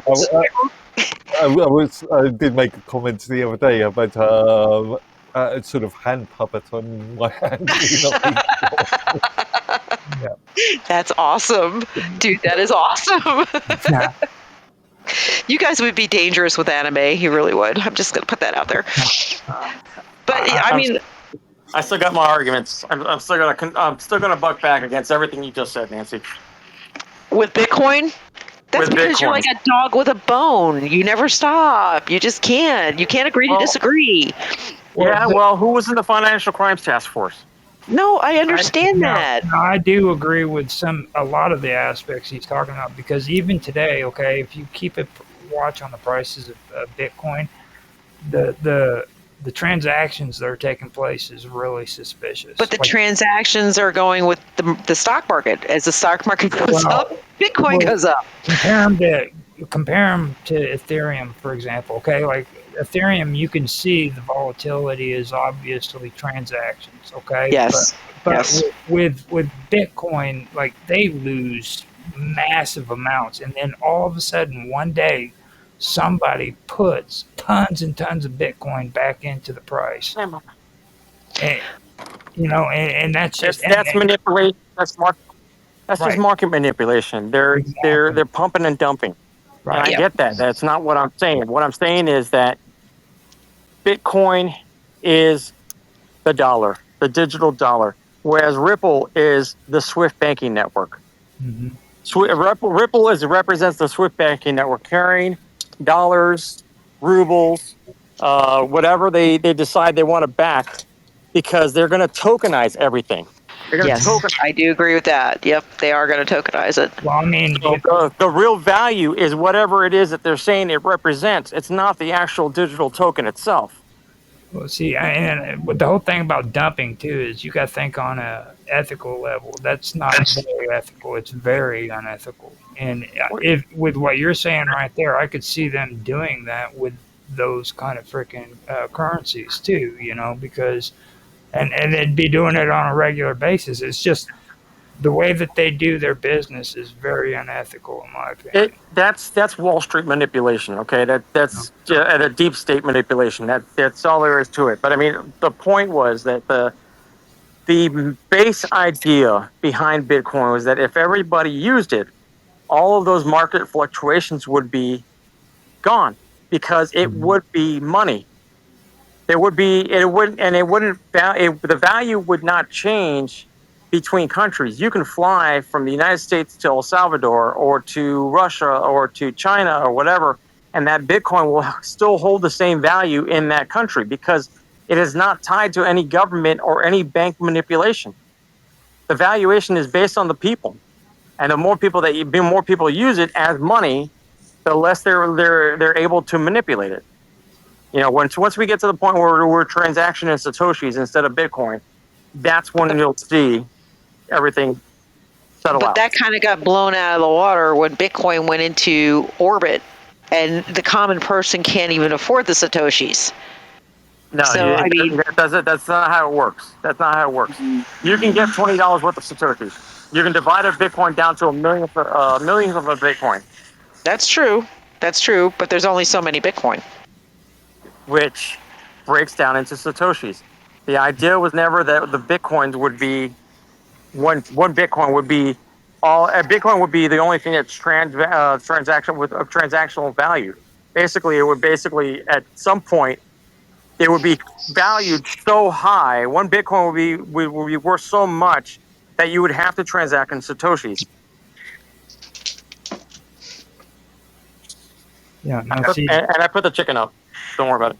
that's where everything gets really, really complicated, and it's really hard for a lot of people to understand Bitcoin. It took me a while until I finally hunkered down and started paying attention to prices and stuff like that.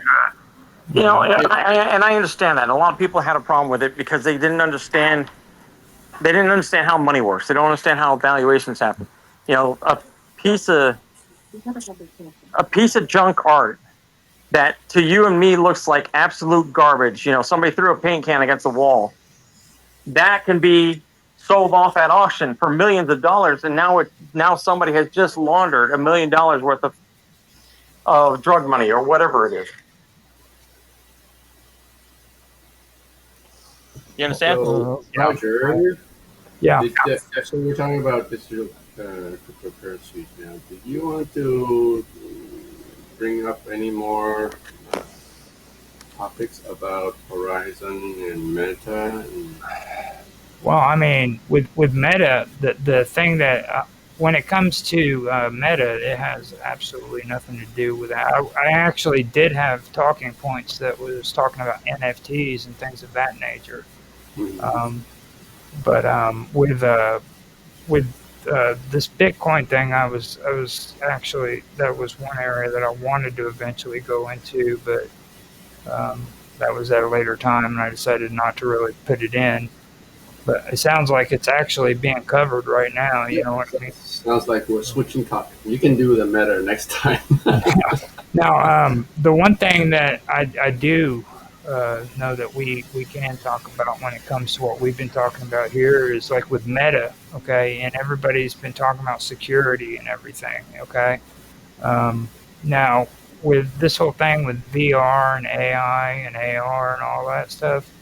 Um, Yeah, the one thing, I wanted to ask Nancy too.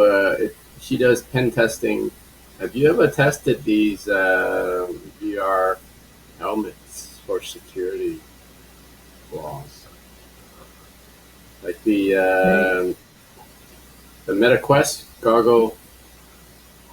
yeah, or like they've also got I think it's called Horizon, Meta Horizon. Those devices Meta are Horizon, solely isn't it a hardware. game platform? Those things are solely hardware devices. The security is in relation to the client software. We're talking about Why would you? the firmware the software that is powered that powers those devices. No, they're running to get some chicken. They had to do something with the chicken and everything. So, but yeah, that's the one thing that I was wanting to bring up. And then like when it comes to like there is social questions that need to be answered when it comes to this kind of stuff because like there's ethical and privacy. Oh, Nancy dropped it. She went to Yeah, get chickens. yeah. Yeah, I went to put the chicken up. I had to lock her in for the night. Mhm. But Well, yeah, what about Nancy? She dropped off completely. She ran out back to go smoke a cigarette. I don't know if she got cut off or what, but yeah. she might have gone out of reach. But yeah, that's kind of what I was talking about. And then like NFTs too, like when you're talking about paintings and being able to freaking do that with paintings and everything, you can do the same basic concepts with NFTs, which to That's a lot of exactly- people, yeah, well, Yeah, that actually sums up my argument exactly. you know, Basically, anything.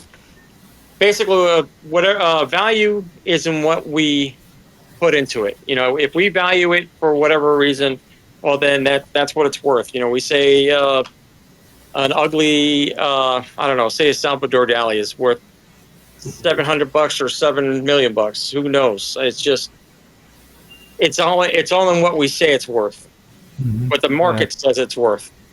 And so anything, and you know, you go back in the history of money, going back 6,000 years. I mean, they've used everything from tally sticks to rocks to gold and silver as money. right. Not. I have this problem.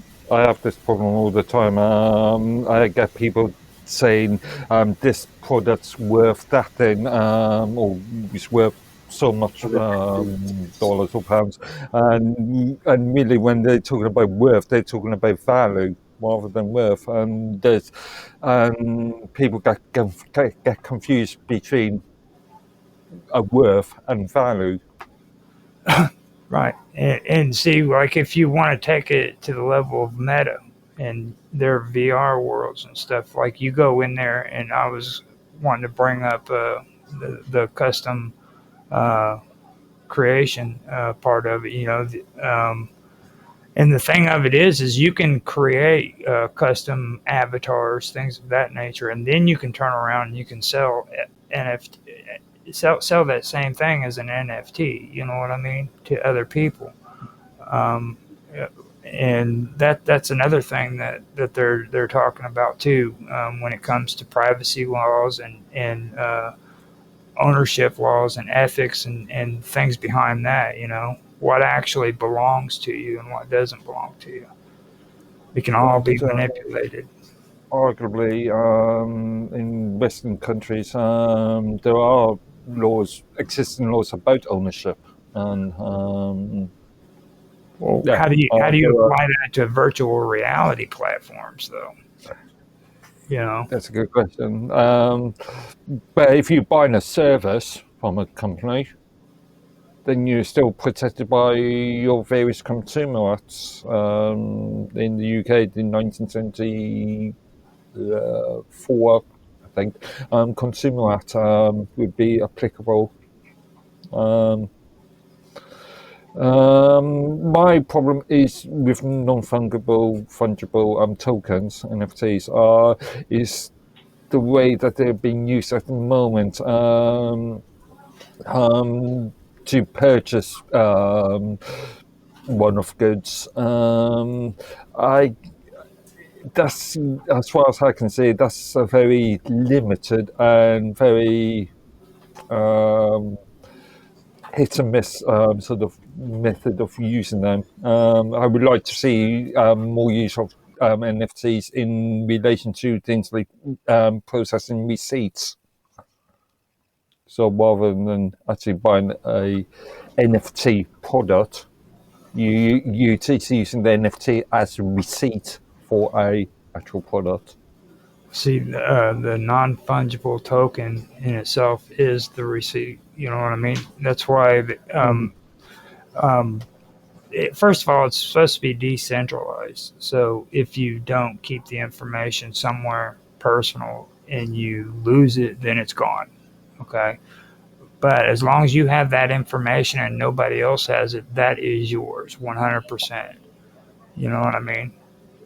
It's like a distinct signature, and nobody else has that, and that's what these are. You can create anything, or you can create an NFT out of anything.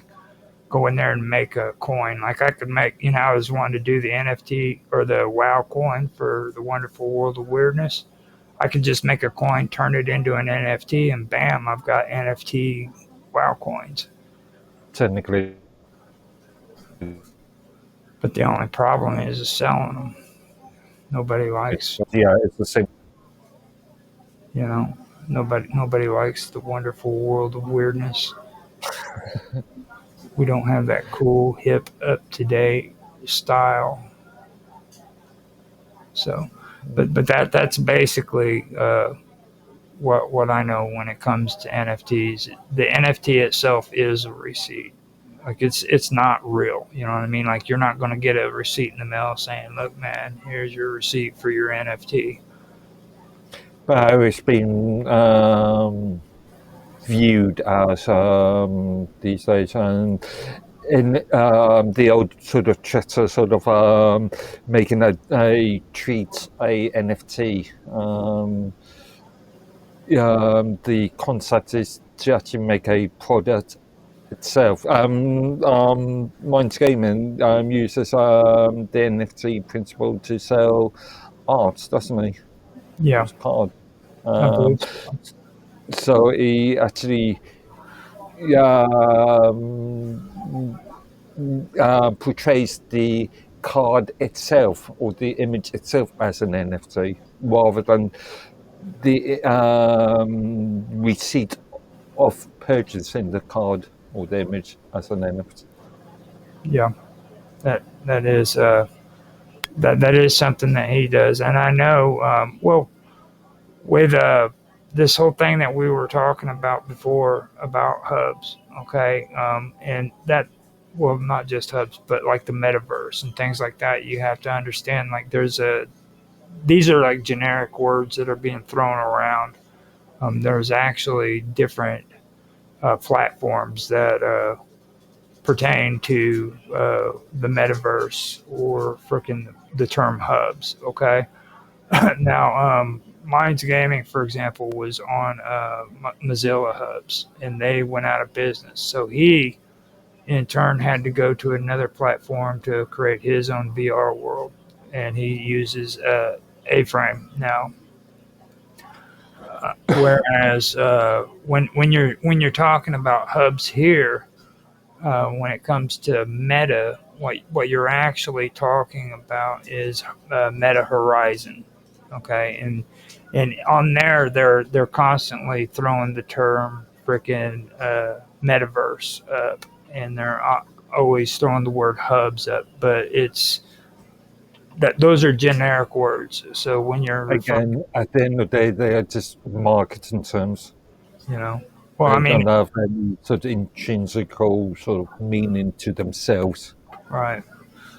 But just be aware that when you're saying hubs, you're not saying like everything that's mentioning when you're saying hubs is hubs. Like one big freaking thing. It's like you got to ask people to be specific. Like when you're talking about hubs, what exactly are you talking about? Or when you're talking about the metaverse, what are you talking about? Because like Meta has its own metaverse that they call the metaverse, which is actually Horizon, Meta Horizon, and then you have decentralized the decentralized metaverses or metaverse and stuff of that nature, and a lot of that gets confused. So that's one thing. But it goes back to the point. I know you get annoyed with me all the time about this. It's going back to being specific about what you're talking about. Yeah. Devil in the details, sort of thing. Mm-hmm. That's one thing. Whenever you brought that up, it made me think about that because, well, I think we had a little bit of a talk beforehand about it when, and it's good to have that brought back up while we're in. Sit up closer. That's fine. Dan, sit up closer to your mic. Yeah. I gotta let the dog out the door. Can you hear me better? Very, very quiet. What's cool? Can you hear me now? Yeah, that's perfect. Which microphone am I using? I thought I was using my earbud. Guess not. Can you hear me better now? Brilliant. Yeah. Yeah, That's good.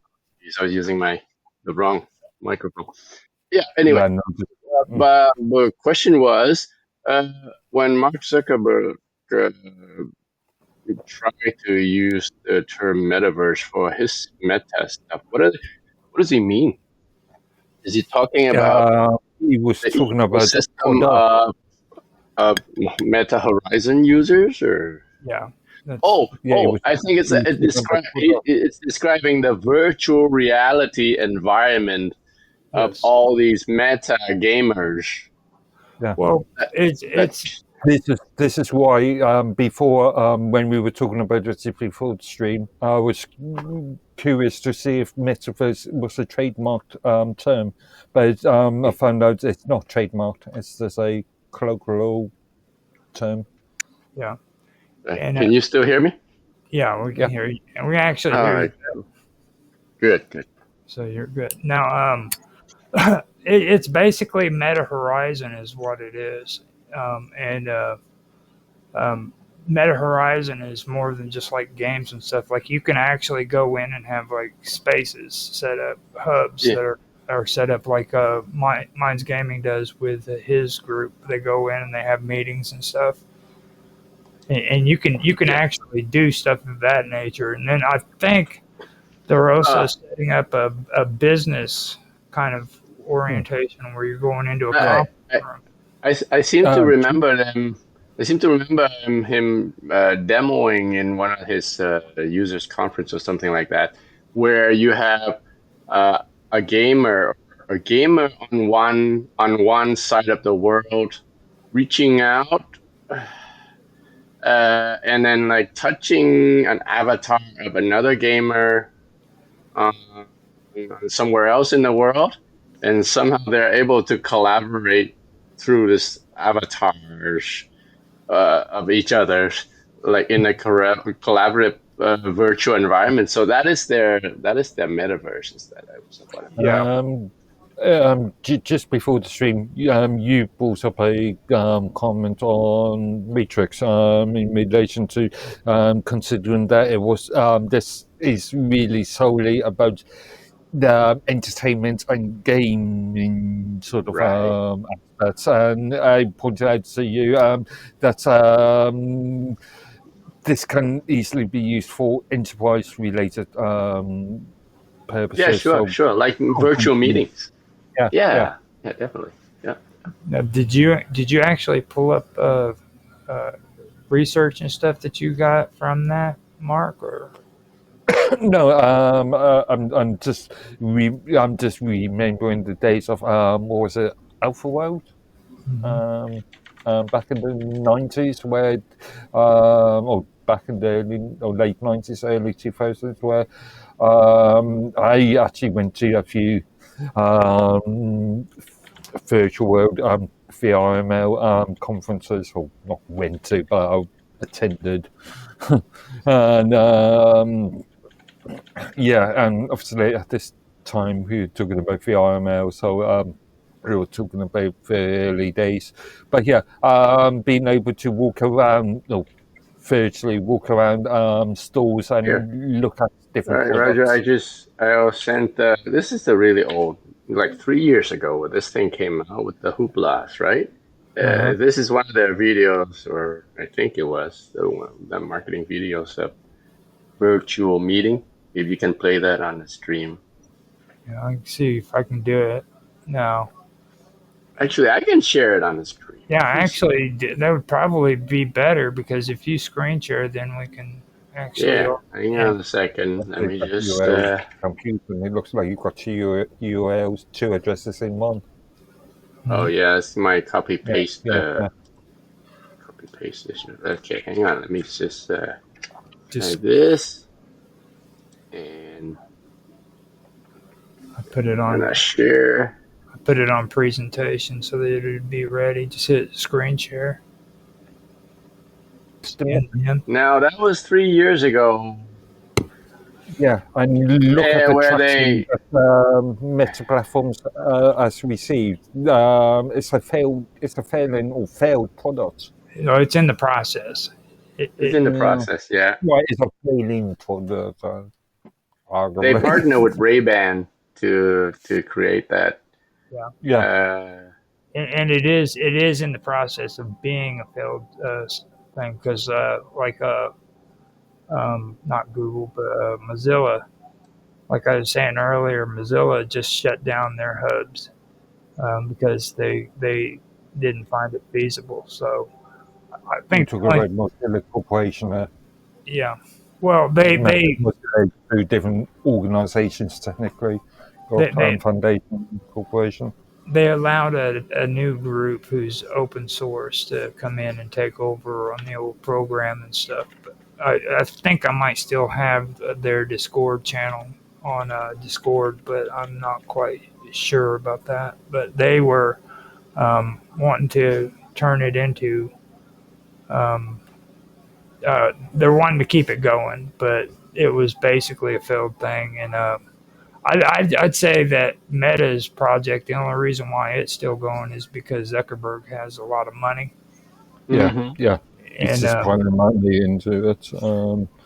And this brings me into another subject that I think is important to realize too. Like, everybody looks at Facebook and they look at all of these other media sources and they think that freaking that's just about freaking making money, and it's really not, because you got to realize these are backed by companies like Alphabet Inc. and freaking Meta, who are using that data that they're pulling from this stuff.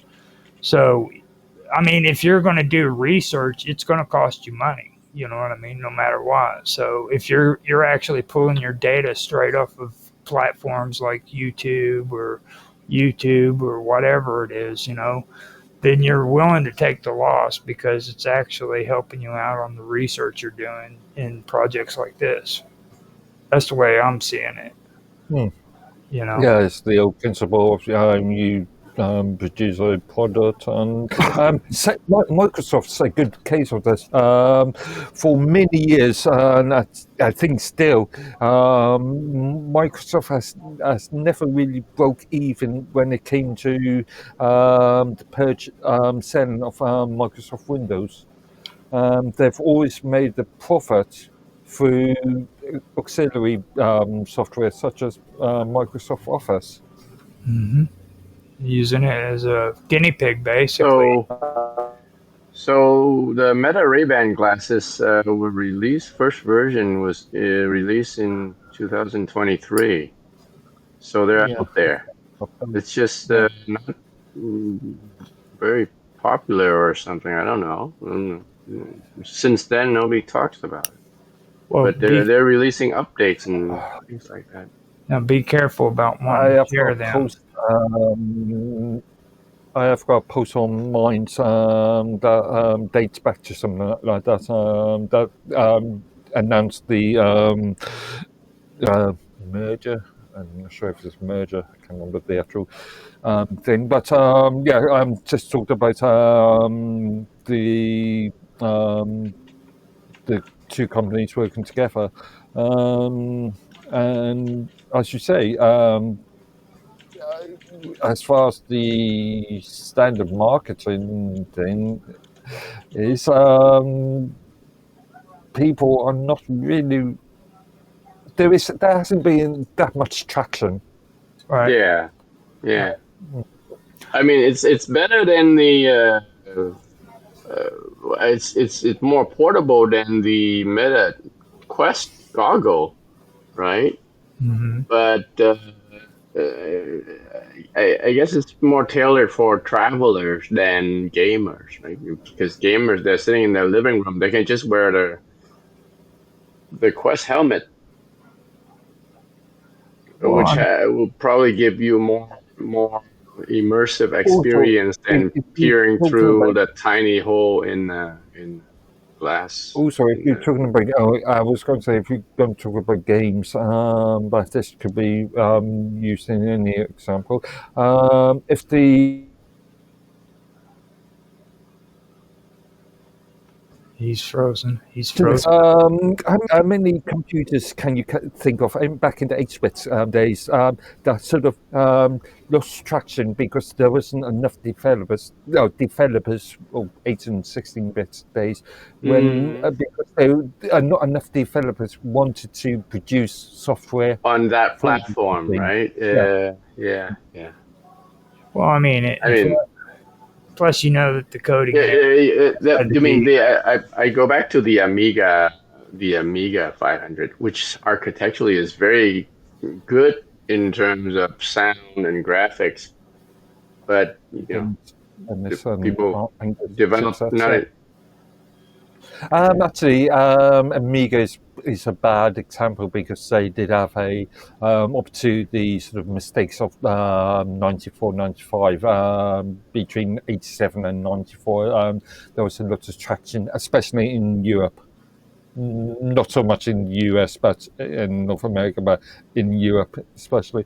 But if you want to use a good example, the Atari Jaguar Lynx, Atari Jaguar and Atari Lynx platforms. Back in 89, 90, these devices were created, but they didn't have very much traction as far as software developers were concerned. All right. Okay. Now, yeah. Looks like Mark and not Mark. Raph and Nancy dropped off. Yeah, they had to go eat some chicken. They put chicken in the in this oven, and Raph even went and used the bathroom and dropped a few pounds before it happened because he knew it was going to be a big meal. And wait, are they a couple? Are they married? Yeah, their husband. Oh, I see. I didn't know that. Okay, I thought they were separate. They're living in separate cities. I thought. Now, right, that's cool. Now, how come they like fight each other on live stream shows just like a real married couple? Well, they are a married couple. Yeah, you know.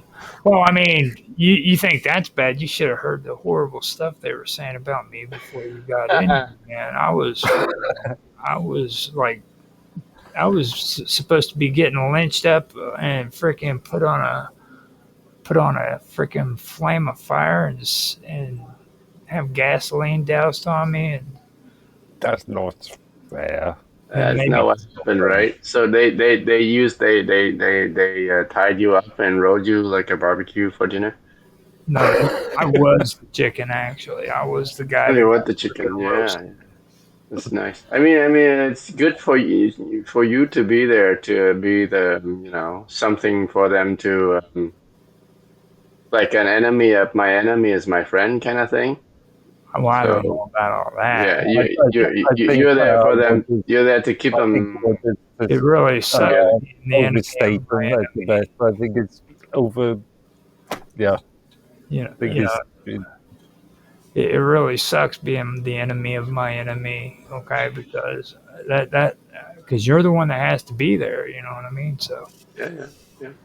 but now with the Meta Horizon thing, you got to understand something. When we were talking about the hubs, okay, all of these are components within Meta Horizon. And not only do you have the video games and the hanging out and stuff like that, but they have different areas that you can go to. So it's like its own platform that Yeah. you have different features for. What I found out is like when you get the goggles after you pay for them, everything else is free except for the stuff that you want to add. So you can get on Hmm. there and you can go visit everything. free No, as in you still have to financially pay for the free. games, right? Yeah. Uh, Free as in financially free, not free as in You still have to oh, pay for the yeah. games, right? if you want to add them in, yes, I believe so. Okay. Yeah. Or Now, is there like a game subscription that you can just subscribe and get pay monthly and then get unlimited games? now I would. This is It's just got guessing, but access to the game rather than get the games. I would, I Free would, by, I would uh, personally believe that it would be like in regular reality, where you're on your computer and you want to play a game. You go to Steam and you pay for it. You would probably have to do that with your Yeah. goggles and install Yeah. it in there. You know. Yeah. remember, Yeah. you aren't paying for the game; you are paying for access to the game.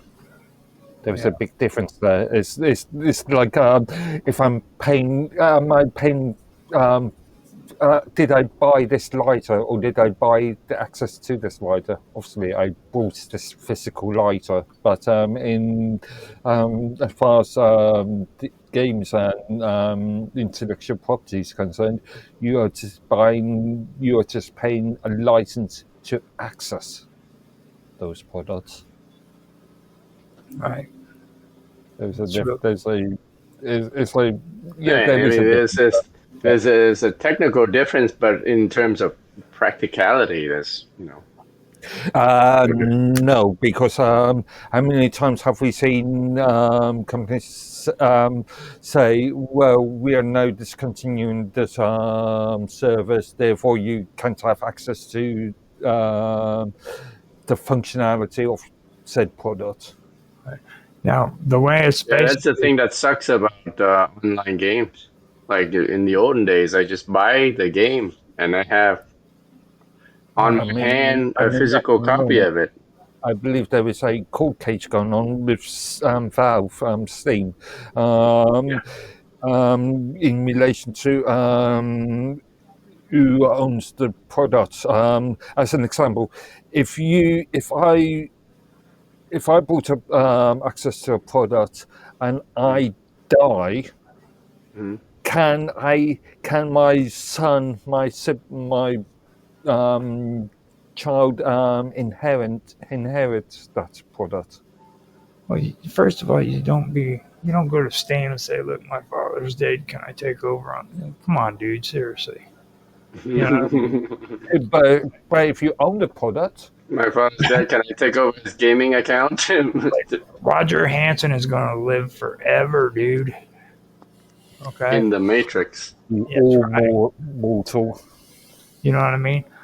So, I mean that right there just has idiot written all over your head, dude. If you're gonna go and do something like that, it's like I don't get people on Facebook who freaking like go on and tell people that so and so But died and they but if I die, I could my child, if I had a child, could inherit this lighter. They okay. can't Yeah, I inherit mean, a. so it depends on the kind of license that you have bought. I mean, if you bought a perpetual license to some software, imagine that would be transferable unless it's stipulated in the end user's license agreement that it's not transferable. Just like a ticket that you bought. Um, I mean, its most simplest point is when we used to go out and actually buy physical discs and tapes, boxed games. Your child could inherit that. You could give that game to your medium. But not necessarily, unless the license of that game says you're not allowed to transfer that to ownership to anybody else. Well, you can do it illegally, but and actually no, and that's depends on which country you're in. In the UK, as an example, once you bought a physical product, then that is your own. That you own that physical product, and therefore no terms of services. It would be a violation of various consumer acts to make a service agreement to say that you bought that physical product, therefore you yourself can only use that product and you cannot transfer that product to another person. Well, no. So look at movies, for example. Yes, if you bought a disc of movie, you're not allowed to transfer that to anybody. You can transfer. You cannot make copies except for a backup copy, but under UK and US law, but you cannot. But you can transfer the physical disc. Are you sure? I mean, yeah. It's if you buy a movie and you watch it and then you just hand it over to the next 100 friends, the movie stupid it's losing money. So I don't know. It over to one person. So you've only bought one product. One at a time, right? And then when they're finished watching, they transfer to the next person perpetually. But only one person is watching it at a time. So there's a loophole in there. If you're allowed to do it. It's not really a loophole. What it is freaking here in the United States, possession is 9/10 of the law. Okay, so if I turn around and I have the freaking property in my possession, then I own the property. You see what I mean? The physical product, the physical property. The physical. That's what used to happen in Vietnam for land ownership too. But but not. Are you sure now? I mean, for old stuff that are not very valuable, but for valuable stuff, just because you hold it doesn't mean that you own it. You need to prove of ownership. I mean, I traveled to the United States years ago carrying a work laptop, and then when I come back, they asked me that I have to prove. Do I have proof that this laptop is mine? Right? Yeah. Possession is not. Well, that's because you're one of those dirty Canadians, dude. Freaking, you're trying. Oh, right. You're trying to smuggle laptops from the United States, getting all of our good technology and stuff, and taking it back to that horrible country, Canada, where you guys have no. Well, the irony is, I was bringing technologies from Canada to service American. Exactly. You guys are more laid back on your what do they call that? Freaking borders than what we are. Border security, yeah. Well, with us, freaking, you need a state ID to go across into Canada. But mind you, the Canadian side of the customs were the guys that were giving me a hard time for proving the ownership of the laptop that I carry back from the United States. Oh, so the Canadians didn't like it. Yeah, they were. Canadians were the guys that. But the point was, possession is not 9/10 of the law. Well, according to Canadian law, though, like. I'm not sure, but I love the evolution. Touche. Right. And I've already said it with Naroki the other day. I have no comprehension of Canadian law. Like it's still. As another example, if let's say you you owned a bag and somebody slipped in some drugs into the Right. bag Right. before you leave to the border, and technically, because you own the bag, or because the Yeah. bag's your ownership, therefore you own the drugs. Therefore, you could be prosecuted for drug smuggling. Yeah, it's some kind of like double standards there, right? So they why can't they apply that kind of rules to my laptop? It's with my body, so why don't they assume that I own it? Right. Well, it goes even further though, because like here in the virtual world and stuff, like how do you actually take claim to that? Like you were talking about Yeah, Facebook passing away and stuff. It gets even that's another part of the whole conversation about like how do you how do you actually determine what belongs to you and what doesn't belong to you when you're in this again, kind of yeah, it's environment? simple in the physical world. Hmm. Again, my example of a lighter, but when it comes to, as proven by the current Steam law case, legal case in the US, y- you do not own the products because you only buying a license to a virtual product. Hmm. Yeah, it's just a license to You use. are buying a license to access the virtual product. Well, Yeah. I mean, it goes even farther than that because, like, if you go into Meta, okay, Meta VR, it has tools that they allow you to use, okay, so to create your own like virtual environments and stuff, and Hmm. you're using their tools to create your environment. So it goes even deeper than that. You know what I mean? So you're not using anything that actually belongs to you. You're using their tools to create something. Again, virtual tools rather than actual physical. Yeah. Again, got to make a distinction between a physical tool and a virtual tool. But Well, it we're was tools talking that about intellectual property now. So if you're using Meta's tool to create a world of your own, you would assume that the world that you create is yours. I mean, this your idea that No, gave it into shape. I would think if you have a look at the Meta terms of services contract, they still own the assets. They still own the physical, or not physical. They still own that entity.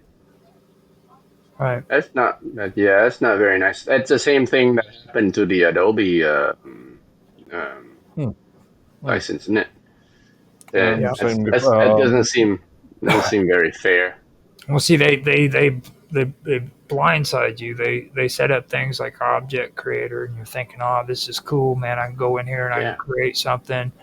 They're yeah. and they're helping me freaking with these tools, but you're not realizing they're giving you tools so that you can do their work for them.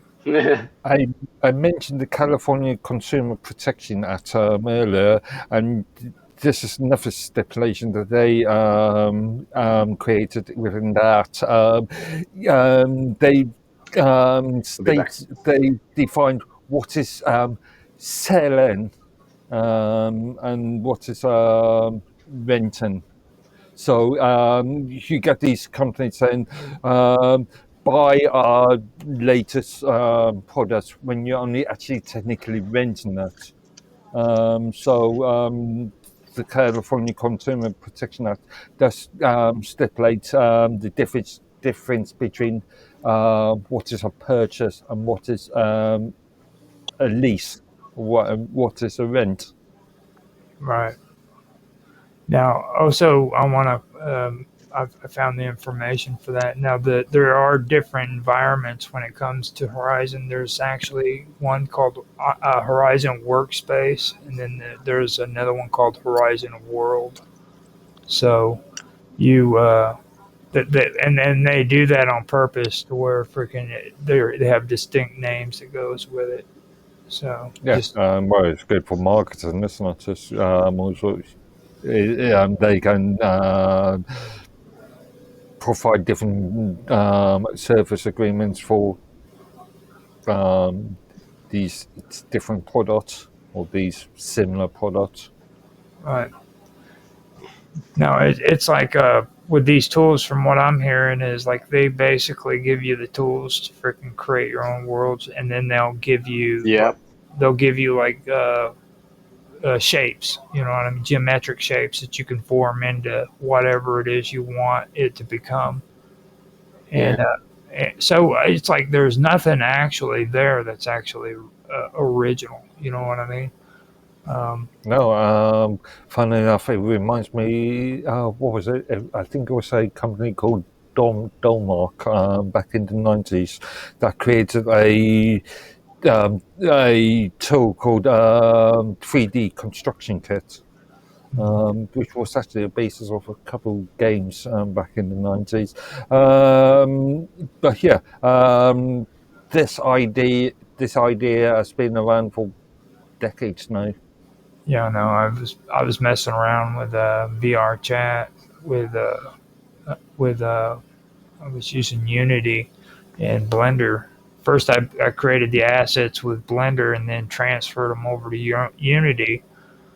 And then from Unity, I switched it over to freaking VR chat to make a world. And this was back before they came along with Unreal Engine, which is a lot easier apparently. But the thing of it is you go through all of that crap just to get freaking VR chat, and they said that they're not going to open your world up unless you have like 3 people on your freaking subscribe list, you know, and stuff like that. And then like you can create games on Unity, but it's going to cost you money to freaking actually get it released. Yeah.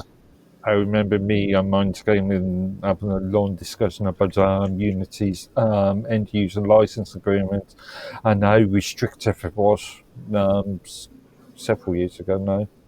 Yeah, I have no idea how Unreal Engine is anymore, but he got Minds Gaming got caught up in that A-frame, you know, and I mean the thing that I noticed comparing Unity to A-frame together is something that really stuck out to me when it comes to like setting up these virtual websites.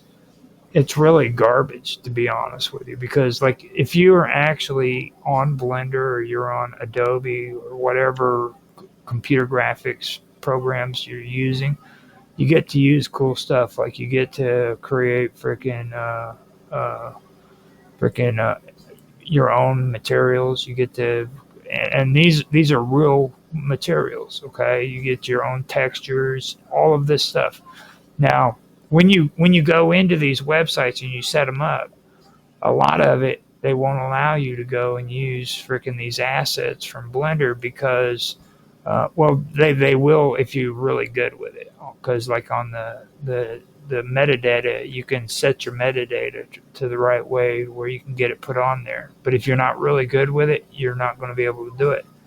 But, so if you follow, but it's like anything, if you follow the rules, then yeah, you can use those assets in whatever purpose. Here's the trick of it, though. Like the code that goes into setting these freaking assets up as an actual animation or graphics is insane. Okay. The majority of people who go in to do this stuff is actually using textures that are really photos, just pictures. You know what I mean? And that's because it's easier. So that's my take on it, you know. And like whenever I go in to do Blender, I like the fact that I can use freaking textures that are actually my textures, you know, or I can actually use an asset that's real fire, you know what I mean? Things of that. As long as you own the license to that you know, asset. You can. It's like I don't know, any content. If you are violating, if you are using assets that you haven't got rights to, then you could be violating things like copyright laws.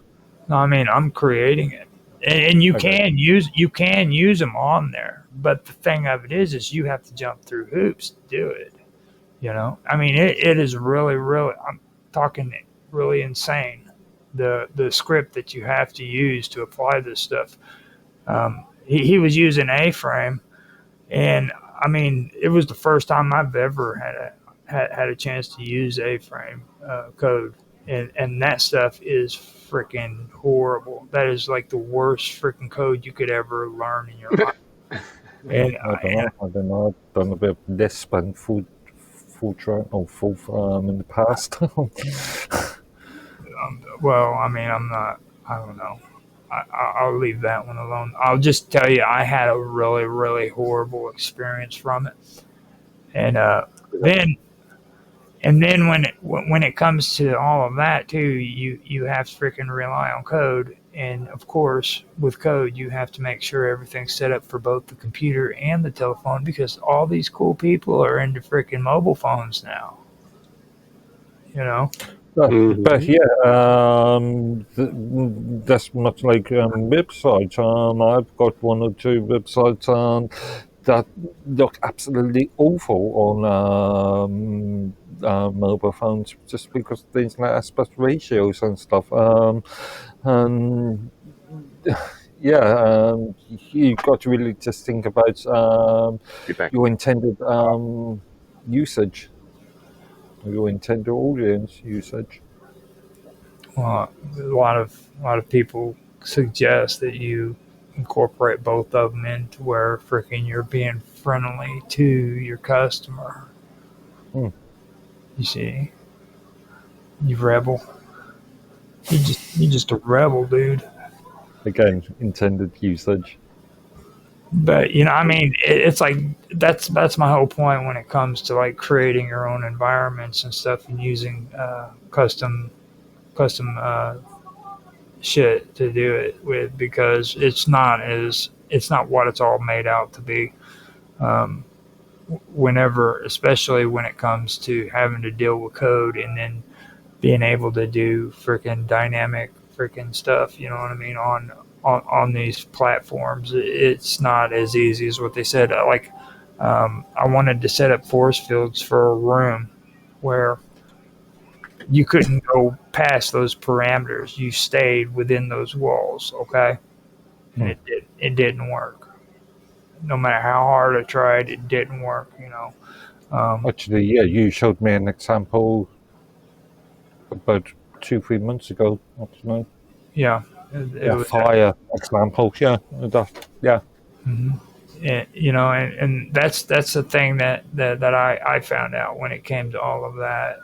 So I don't know. And then after I freaking did all that stuff, it got to the point where I didn't want to do nothing anymore with it. It just made me sick and tired of doing it, I forgot why I hated code. I really did. But this is why I don't call myself a developer because I maybe when I was a kid I was a fan of programming, but no, this is why I moved into things like support and technical support and stuff because I didn't want to do all that tedious and frustrating work. Even though end user support can be frustrating and tedious at times in itself, but yeah, I'm not a developer, not anymore anyway. And all through it, it's like you keep always badgering me about advertisement and stuff. And I was checking this whole thing out, and it just seems like freaking they were like pushing the advertisement to the limits on this stuff. Like they were really trying to emphasize to everybody that freaking the platform is trying their best to freaking make it to where it's not too sophisticated and makes its capabilities freaking available to even the casual user. All you got to do is go in there and click a few freaking spaces and move a few freaking squares and bam, you're good to go. And I noticed Unity's doing that same shit. Like they're going in and they're using Lego's framework, where all you got to do is set up a framework infrastructure, and you can just push a button and it'll cause a freaking reaction. I mean, you could use web development in the same concept. You could sit down and start writing code all day, every day, and or you could use a product service like Squarespace, just to plonk a graphic and a piece of text into a framework. No, it's just that they're triggers. That's all they are. You can set triggers up with code anywhere you want to do any function you want it to do if you know what you're doing. I mean, but that's the thing that gets annoying when it comes to like actually using real graphics that you create on programs like Adobe Prime or freaking what do they call it, XF,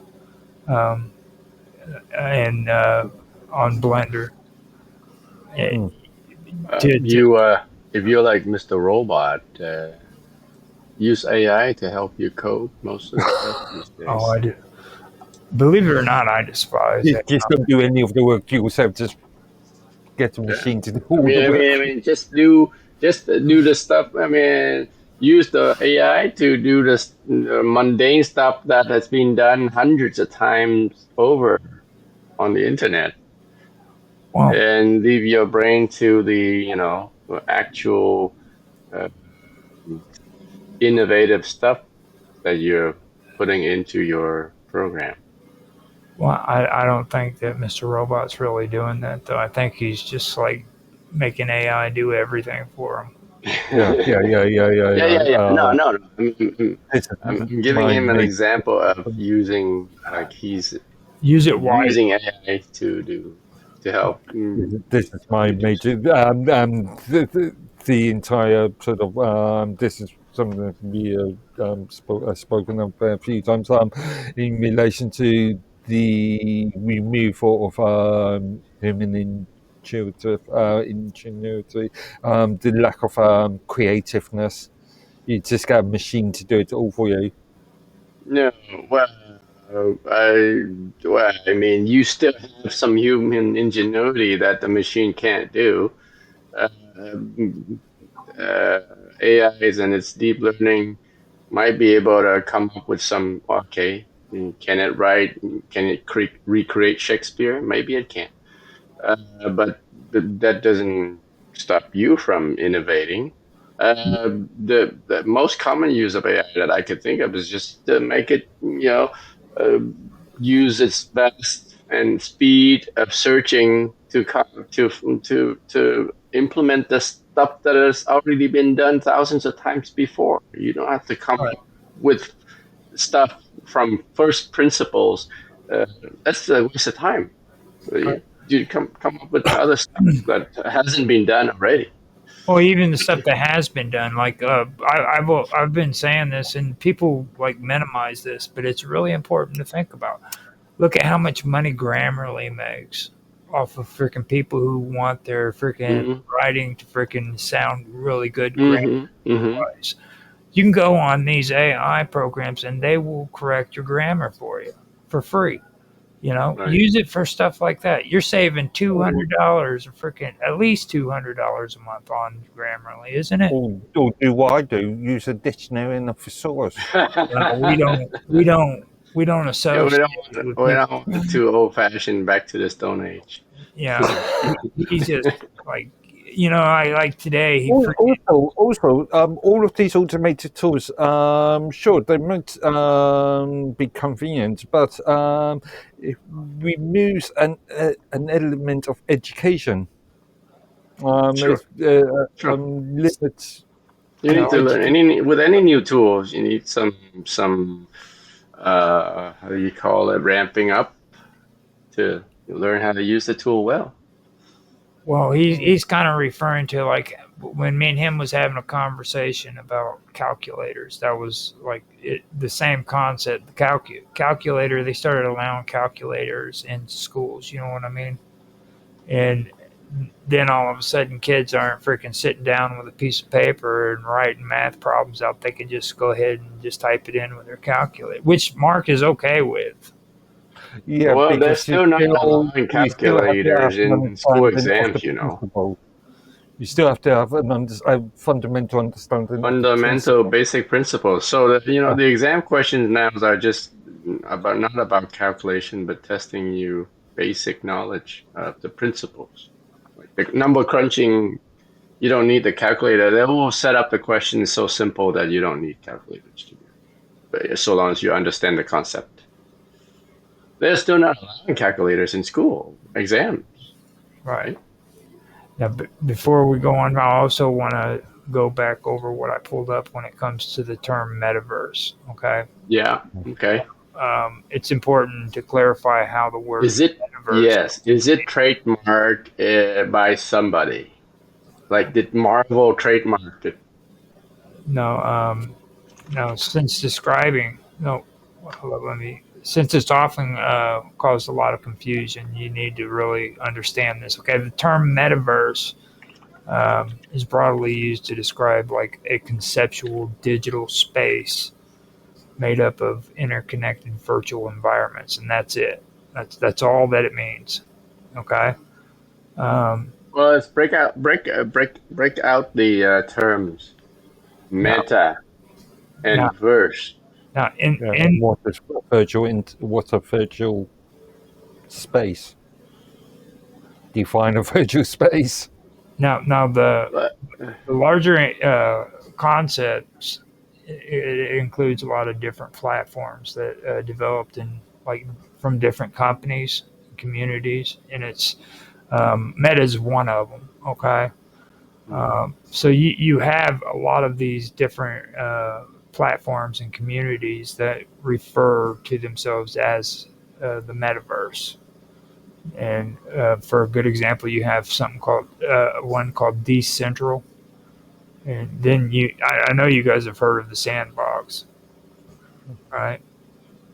Yeah, As a general concept. In what context? It's the name of the actual platform. Like Okay, I'm not no. able to put up. Well, you've heard of VR chat, right? As a general concept again, or No, these are actual platforms. Okay, when it comes to actual products. Yeah. Now VR chat is another one, but then we were just talking about Mozilla Hubs. That's another one, and that's the one that shut down here recently. And now on Minds, whenever we are on there and we're talking about this cool system that they're putting everybody into on Minds.com, the Fediverse falls under this same wider interpretation of the metaverse too. So you've got all of these different companies, different freaking platforms calling. apparently metaverse is not trademarkable. Yeah. No, yeah, I did check that before we started the stream. Same idea for Fediverse platforms trademarked it, but no. Yeah. So I think it's important that a lot of people understand that, you know what I mean? And like with Meta, when you're talking about the metaverse with Meta, you're talking about Meta Horizon. You've got Meta avatars. Mm-hmm. There's Meta Quest, which is the headsets. Metaverse was originally coined by Neil Stephenson, 1992 novel Snow Crash. You guys know that? Yeah. Yeah. I did not know that. So Yeah. that's something that I did want to bring up so that people understand that, because I think that's probably one of the things I had an issue with until I actually went through and checked this stuff out.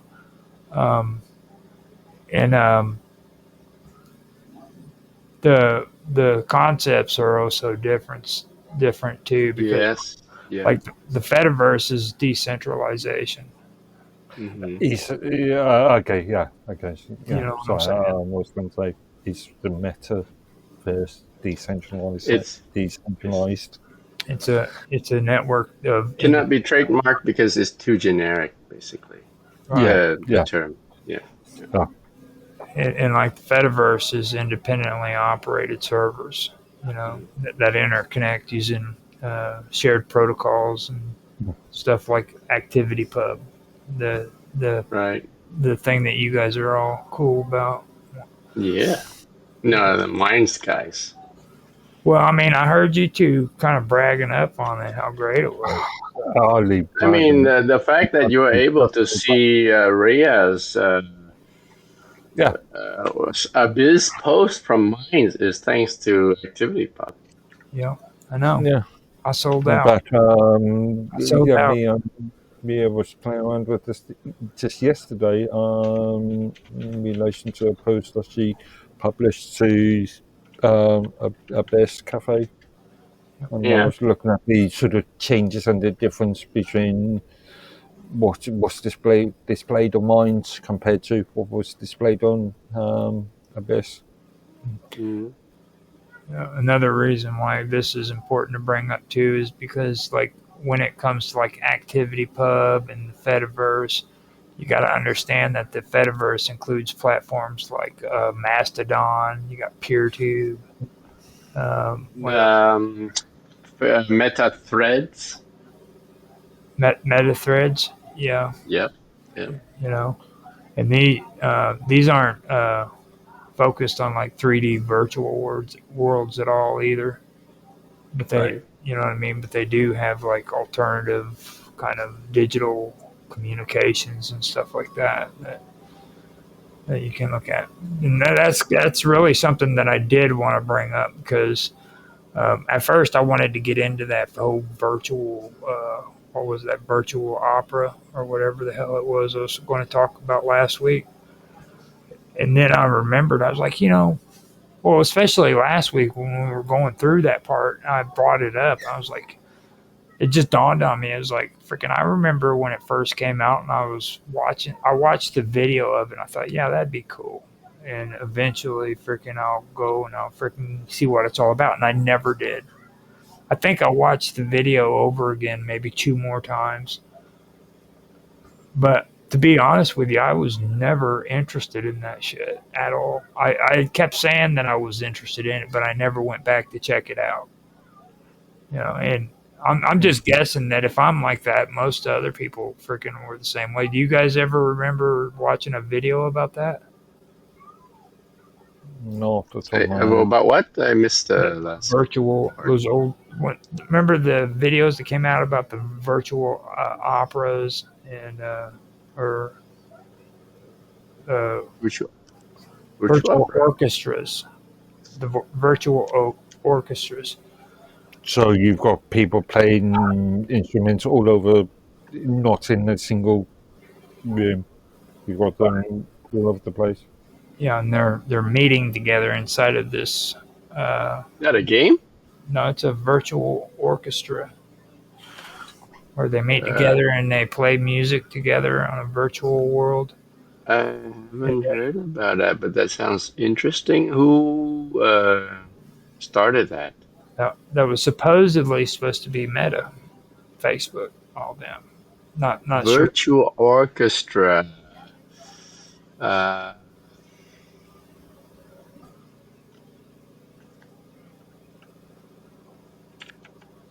is something. So you try a three-dimensional representation of. It's an app, right? Well, if it's been in alpha, it's been in alpha. It's been in alpha for quite a long time. If it's still in alpha, dude, because I remember this at least 3-4 years. Is it the Philharmonia Orchestra? Well, does it say virtual? Philharmonia Orchestra is it's in UK. Yeah, it probably is. That's probably the one I was thinking of. Yeah, maybe that's the one you're talking about. Let me send the link. Mm-hmm. It's called the Virtual Orchestra, actually. Yeah. Mm-hmm. Now, from what I found out, they have MetaQuest 2 and MetaQuest 3. So, with all of this cool stuff, I want to let you guys hear what the prices are, okay? In US. Wait, before you go to that, MetaQuest 1 was shut off. I think it was last year or 2 years ago. They stopped developers from ever creating new games on MetaQuest 1 due to some like deep flaw in security in that generation. You want to hear about it? Why? Well, what happened was is it became conscious and it decided that it wanted to destroy all of human. Actually, Generation as one. far as I can see, Imagine what happened with Generation 2 and 3. It was. Hang on. As far as I can see, MetaQuest is a hardware. It's a number of hardware products. Right, you have to buy that. Right. Yeah. Now, It's a go-go. right. Yeah. Now, from what I've heard, MetaQuest 2 in US dollars. MetaQuest 1 has security vulnerabilities and is no longer receiving securities update from Meta. Right. Now, for MetaQuest 2, it costs you $250 to $300 USD.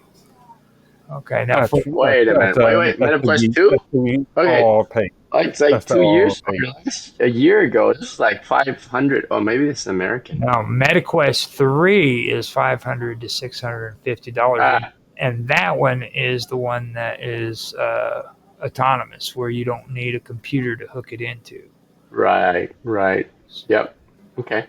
So you can get that one for $500 to $650. Again, at recommended resale prices, wholesalers and other markets are available. So what OS does it run on? Do you know? It's an ARM. These are ARM-based architectures. Yeah, it's using the Meta Horizon OS. Now, this is something I brought up to Mark too. Is later on, I think it would be cool to right. through. So that makes sense. Back then, one of your topic point was Meta Horizon. I thought it was a gaming platform, but interesting. This is actually an operating system that's powering all the Meta gaming platforms. Yeah. That's new information to me. It's a proprietary license agreement with Imagine and ULA. Is there any concepts of allowing third-party developers to, in effect, open source the firmware, or produce open source, or produce their own firmware? I don't know, to be honest. And to be fair, if you did do something like that, I guarantee you're not getting a warranty. Obviously, the warranty is gone. If there is a warranty. Now, I wouldn't even. Actually, I'm not so sure because it's like a computer, isn't it? Are you getting a warranty for the hardware, or are you getting a warranty for the hardware plus the operating system? That's a good question too. I know, like on PlayStations, they came out with these locks where you couldn't open them, and if you broke the lock, the warranty was gone. So I figured out how to freaking work around that. With the exception of the first version of the PS. Well, PS3 is the one, yeah. The original first version. Right. But I did work around that, so if anybody wants to break into their PlayStation 3 without breaking the warranty, I can. Anything apart from the first version, first edition, is a physical hardware modification. So yeah, you would break the warranty in that case. Well, I'm pretty sure. Talk a little bit about the Horizon OS, guys. Okay. We can do that. It is based on Android. Apparently. Yeah, there's an ASLP derivative. Mm-hmm.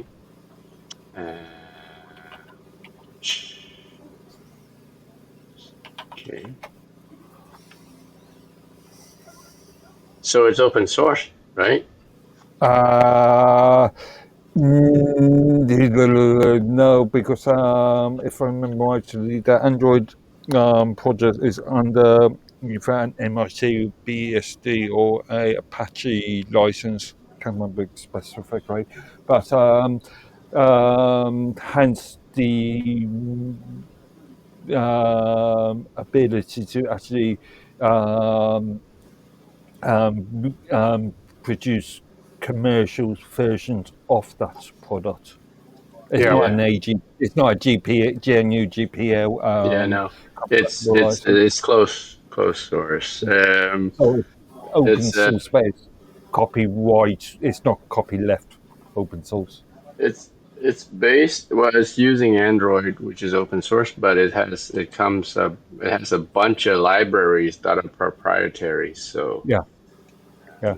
Now, I did get a message from Nancy, saying that she said, FYI, let me get there. She said, jumped off not because Raphael went on a rant again. Trust me, I am very used to that. He doesn't like being disagreed with. And then she said, LOL. And she said her daughter called because she had her ex-husband's safe and wanted to dispose of it, but he forgot. No, but he forgot the combo and told her there was ammo in the safe, so oh jeez, she was going to throw it out. So she bounced off and was giving her instructions. On how to dispose the safe. How to legally dispose of it? Wouldn't you just call up some repo man and? No, she did. She did come back, is what she said, but we were already talking about Oculus at that point. Okay. Yeah, I noticed appeared for a couple of seconds and disappeared.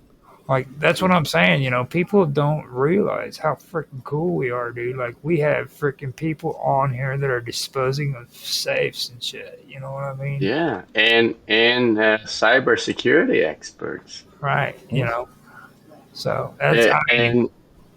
and counterintelligence personnel. That's right, Raphael, right? Yeah. Yeah, he's got a lot of cool freaking surveillance equipment and stuff that I got to check out whenever me and Summer did a Halloween special with him and Nancy, where she did an interview with Summer Todd. He had everything set up in front of this haunted museum, and it was really cool actually seeing that. So I thought that was cool. That's cool.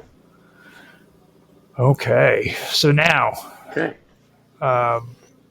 Once the hardware is purchased, the core experience of Meta Horizons are free to access, according to them. But again, free at financially free. Again, the core free is in free beer, right? The creative, free speech. Don't use free, because free means several different things. Okay, so I'll be more specific. You can explore worlds. You can create your own environments. You can attend social events, and you don't have to pay for a subscription or tickets. But there are optional purchases that are built into the ecosystem. That includes like virtual items for avatars, exclusive experiences, or digital accessories. And this comes with purchases using in-app currency or real-world money. So you can actually have like in-app currency, which we had a show on that. Don't be fooled between like cryptocurrency and assets, because entities are completely different than freaking, or they're not different, don't get me wrong, but one's monetary and the other one's not. So well, the Quest ecosystem doesn't have its own currency, does it? Well, I mean, the thing of it is from what I found out, I'm kind of confused about it because, one area In-house says they token, have crypto, but then another utility says tokens, really yeah. well done. Oh, You I can just read purchase something. utility tokens. It's much like a lot of these games. Either you They can call it purchase meta credits. utility tokens or whatever, but purchase these utility credits or tokens or whatever you want to Yeah, call them, or you can grind. I don't know, jump it's very, 50,000 very, times. very, very innovative, Well, calling it meta he credits. Mark was like almost cool. He said the word grind and he didn't know how to follow up with it. You know what I mean? Or you could grind and then Well, you've seen all these games where they will grinding. offer Yeah, I you, know. yeah. I know what you're talking. Like you were that close to sounding cool, dude, and you just messed it up. Dude. It's like grind. Well, actually, what would be a good grinding aliens? Go on a video game and just start grinding and shredding, dude. You know what I mean? Because that's another word that goes good with grind. You said grind and shred. I'm Okay. shredding shit, dude. Say it just like that too. Say I'm shredding shit, dude. And they'll be like, "Cool, dude. You video game and stuff." All right, I'm done. I'm done. Whatever. So I'm trying to find out if this meta credit is a form of crypto token. It's not. All right. No, it's just an in-house sort of not Yeah, cryptographic. just like Robux, basically. Yeah. Well, actually, you can purchase them. You know what I mean? Like you can go in and use real money to purchase it for the Yeah, currency. you use real money to buy meta credits, just like you can buy Robux. Right. That's basically what it comes down to. Um, and, a lot of the items vary widely Okay. so they're not all the same thing. So Meta apparently does have a experimented meta monetization option for Horizon Worlds, but I'm not really too familiar about all that. Again, you talk about monetization as in cryptocurrency or No, yeah, making money. Where you can sell digital items and stuff like that in exchange for like access to. so I could sell you a virtual representation of this lighter, and you will give me $50 for it. You're starting to sound like an entrepreneur. But okay, in that principle, You like you know that just hit him. Roger. That just hit him freaking sour, dude. Because when he said that and he put up that lighter, he was like getting retaliation right there. You know. Now, basically, they're saying that the fees and everything it just reduces the creator's profit, but it also allows for like potential earnings, which is only within that virtual environment. So it sounds like being the provider of the framework, the environment, they can make a cut themselves out of. Sure. They can tax. Yep. Well, they can determine too if you just get points for your gaming or if you actually get money from it. You know what I mean? So like, because they'll be the only ones monopolizing all of that, and coming up with. But that's dependent on the agreements you signed in the first place. The monetization thing, and I'm not sure. I don't think they have it, right? So you can. I mean, the players can sell their props, whatever they have gained, but you still, all they would get is mines credit, or not mines, meta credits. Meta credits, So which cannot be converted back into. So they aren't actually selling, they're exchanging. Yeah. Yeah, they're changing it for mine's credit. Now, they also have like fitness apps and productivity tools that you can. Yeah, fitness apps would be cool for mixed reality environment like Yeah, that. they said Yeah, like you lift this. Yeah, pretend like you're lifting weight, right? those No, but usually. no, but not the weight like the martial arts trainings program, like the kung fu Mhm. That would be training actually program. that would actually be real cool. That would be cool. Yes, yes. They say that only costs you like $10 or $30 per month. So Hmm. um, now, before I start sounding like an advertisement, freaking and having Mark all over me because of it, I'm gonna stop talking dollar bills because I know. You need to find sponsors before you can start talking advertising. Yeah. Send, send me the money or show me the money.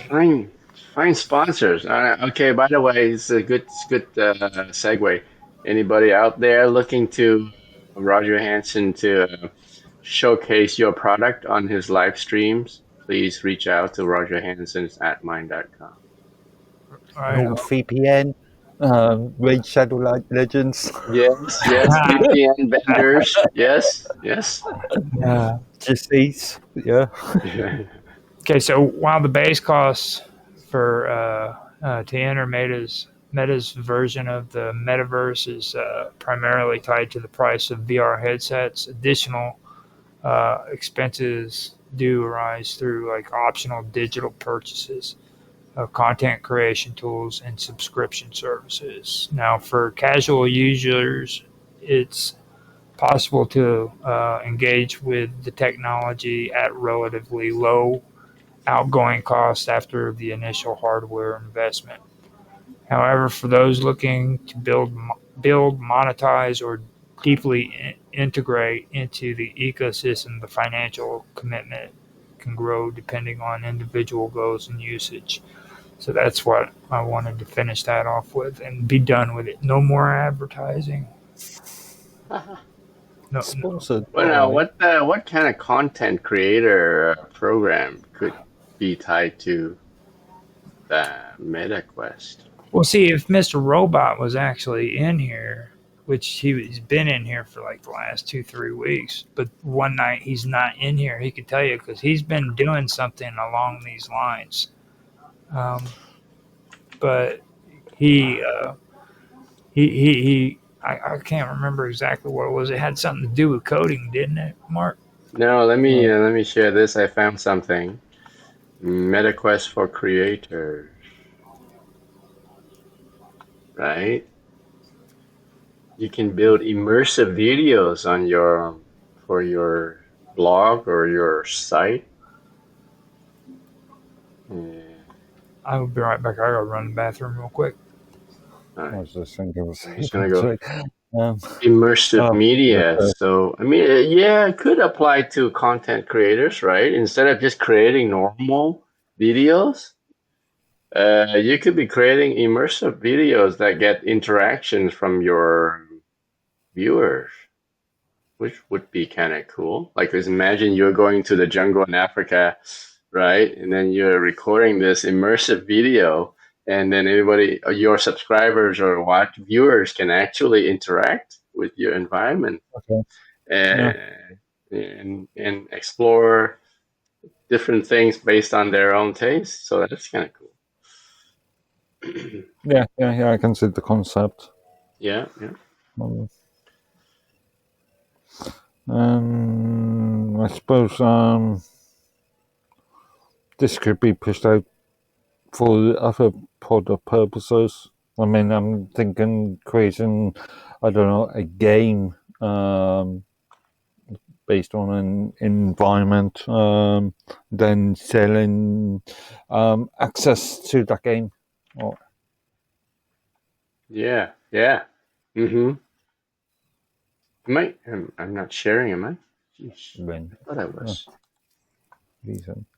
I guess it stopped.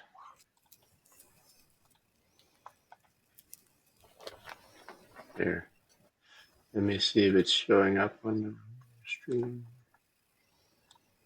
Yeah, It's not. Are you seeing my screen share? No, I'm still looking at our two wonderful mugs. What? The screen share is not working. It's not showing up on his stream. All right. Anyway. Yeah. So where were you guys at? We were just looking over the notes that you provided us. I think we really covered everything. Well, the one thing we didn't cover is virtual assets, really. And So I thought we have. In what sense? but yeah, we did, didn't we? Like avatars and accessories and things of that nature. Yeah. Now NFTs, which are non-fungible tokens.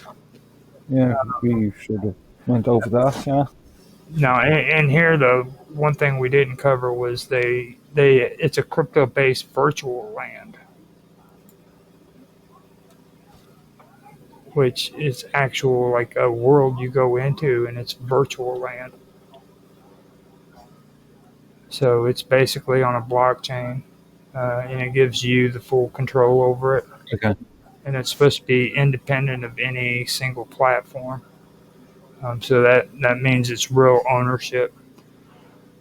But see, that comes back to the thing that I wanted to talk about too is like first data privacy. That's really important. But then also when it comes to virtual property, what actually belongs to you, digital ownership rights. Again, we sort of covered that with my lighter examples.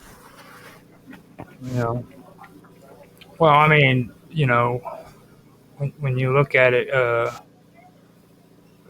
you have to look at it like this: as a virtual world. You know,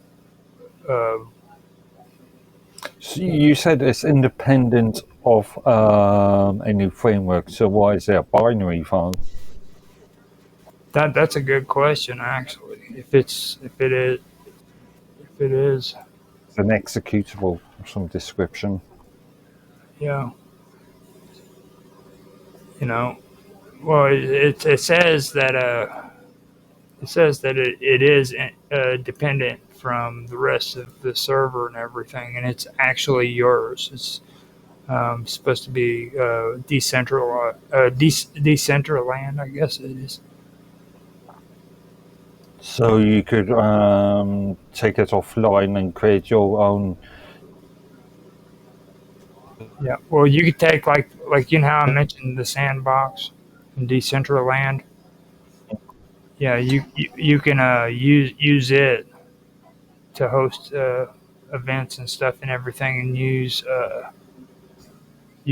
the VR thing to do it on. Does that make sense? Yeah, I'm just wondering how. And then they say you can also rent it out or resell it for a profit. So you can literally like this sounds kind of like something that I was doing with the VR chat, where you could like I was going to frickin' Blender to create my little environment. I would take and put it on Unity, and then I would take it from Unity and put it on VR chat. Well, here I guess you can do the same concept, but then after you do that, framework. yeah. Then after you do that, you can actually rent it out or resell it to somebody.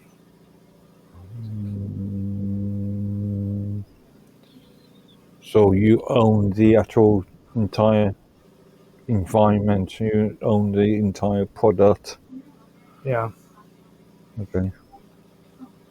They say that it actually has value due to scarcity, utility, and creativity, or like social meaning, all that crap.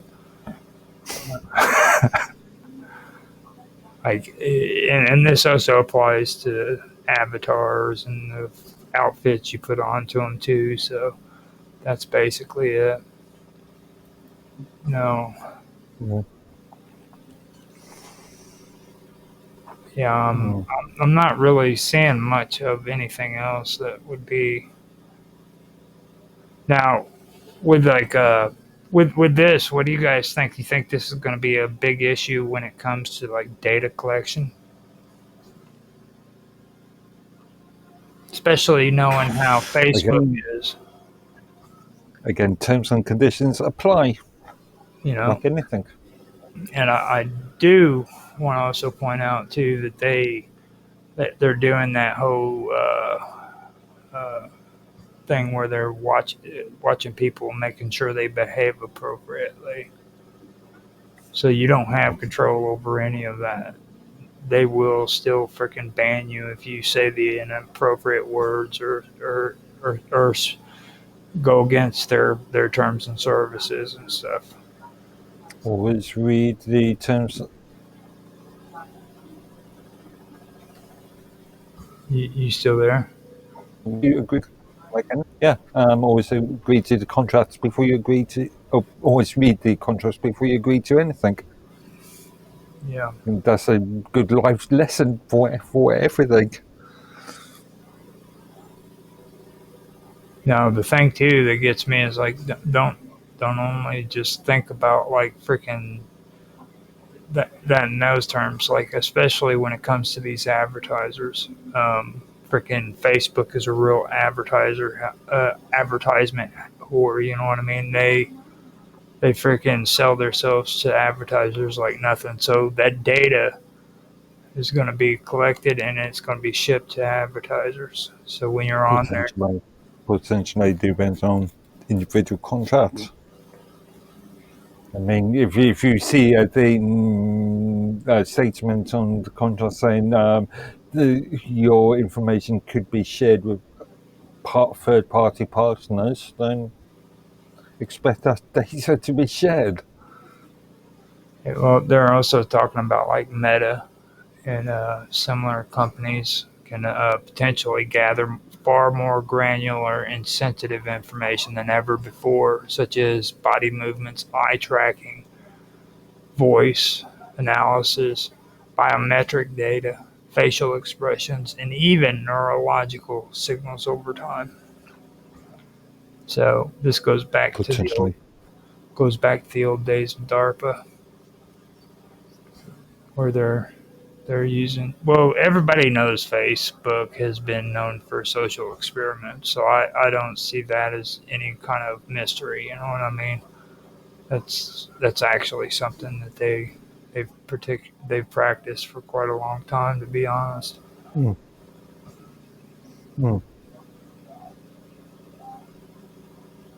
Yeah, it just surprised me that people complain that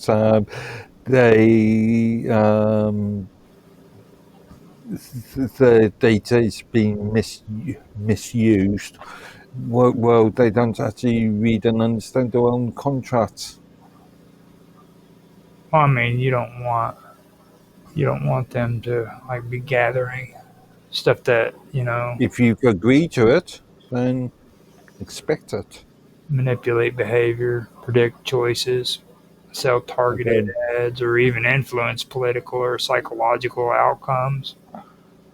Yeah, that's some crazy shit, dude. Again, agree to the you agree to the contract. Rise of the machine, baby. Rise of the machine.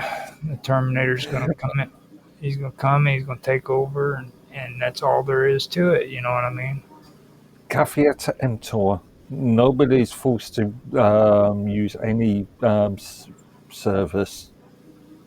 You, as the user, agree to using said service. Now, another thing to take a look at too is like virtual assets and NFTs. That's going to cause additional privacy risk because a lot of people, you know, like to think as of these things as like as anonymous, but they really aren't.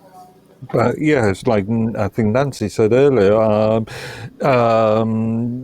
There is still a ledger out there on every single Transaction. cryptocurrency transaction. Yeah, Yep. Every transaction is publicly visible. So sure. Instead of having your name, there's a string of characters. You, you could argue it's been anonymous, but if you want to start publicizing this public key, then it's not. It doesn't take a rocket science to say, "Oh, this person's publicizing that public key." Therefore, let's have a look at what that public key is being used for. well, see, this is actually they're better understood as the word pseudonymous, like pseudoscience, or it's actually pseudonymous.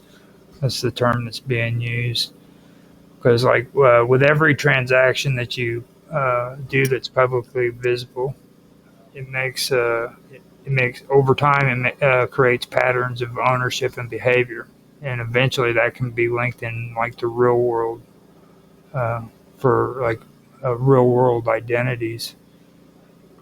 Now you can, if you manage it well, then it wouldn't happen. But for the average person who doesn't really carefully manage all that, it can actually be linked back to you because of your ownership and behavior. Like whenever you go to buy NFTs and stuff like that. So those are things that you got to be careful with. So it can actually link you to real world identities. And we've been talking about ransomware and all that good stuff in the beginning of the show. So just if anybody's listening, be aware of that. Blockchain does not mean anonymous at all. All I got to do is figure out what your blockchain is and what the what do they call it? It's the address. Yeah, public address. Yeah. Yeah, and I can track you, find out all the transactions that you've done with that, or in particular, or be able to pull up more than one, and then I got you. Now that goes also. It's tied to your social profiles with your real names and your history of transactions, and that can be exposed to like corporations and governments or even malicious actors. So all of that opens you up, and this is a whole different freaking world. Like everybody who's on YouTube and makes streams and they get views and stuff like that, this goes way beyond that. This is huge. So you're talking about a lot of information being freaking passed on. So it's definitely not the same. Just so people are underwear. Did I say underwear? Aware. Now, also understand too that Meta's metaverse is currently centralized. It's not decentralized, and that's something that people should be aware of too. Mozilla, I believe, was freaking centralized as well. I'm not quite sure, and I'm really questioning. I'm questioning a lot of these supposed metaverse platforms if they're actually decentralized like they claim to be, because this node system just seems to me like a completely different setup that's separate from what they're doing today. It's the same thing but different methods, you know what I mean? To me, that's what it seems like. I could be wrong, but many times have we come across claims, and I can think of one specific company, but how many times have we come across claims that a platform is decentralized and then you find out that only a very minor portion of that platform is actually decentralized. Yeah, make claims that they're what they really aren't. That's something that you got to also be careful about. I agree. Now, privacy is something that also intersects with security. As more people interact and surveillance increases, if someone gains access to your metaverse profile, you might not just they might not just impersonate you. They might gain access to your virtual properties, your social connections, or your financial assets tied to NFTs or crypto wallets. Well, presumably you've got security such as encryption keys, passwords, various other security processes to go through before you can access those entities, those items. But see, here you're doing what you always preach to me about. You're making assumptions. Well, to log into a social media platform, you need at least a password and a username. Sure, the username may be easy to guess. You're talking about encryption, though. I mean, not well. We've had issues. Look at it from a more of a social sort of concept, but well, I mean, it is actually because like me and you, we got on Elements, and Elements is encrypted, and you always have to use a key to get into it. That is what most people who do open source usually want when they talk encryption. I find it annoying, to be honest, but I'll put up with it just for the sake of hanging out with you guys, But we all know of the old social sort of scams. Phone calls being made by scammers asking you for your mother's maiden name. Sort of thing. Now, you've already mentioned frickin' the GDPR, and you've already mentioned the CCPA. That really looks like the only things that anybody really talks about when it comes to this stuff. I don't really like to say any good things about California. It's like the cesspool. Well, that is one of the very few things I've got to commend them on. It's like one of the cesspools of the world. I think the only thing worse than the cesspool of frickin' California, particularly Los Angeles, is Paris. Paris stinks. From what I've heard, they have to wear perfume to make the stink go off of them. But I'm going to leave that alone because I'm bad-mouthing California at the moment. I can only bad-mouth one place at one time. At least I think that's all I can do. I'm not quite sure. Okay. You are on the contract. See, only bad-mouth one. Now, that mostly has to do with something else that we need to bring up too with these acts, these protection acts. That has to do mostly with data harvesting, immersive and real-time digital worlds and stuff like that. You know what I mean? Where they're going in and they're they're doing their data harvesting. They're just going in there and they're munching everything.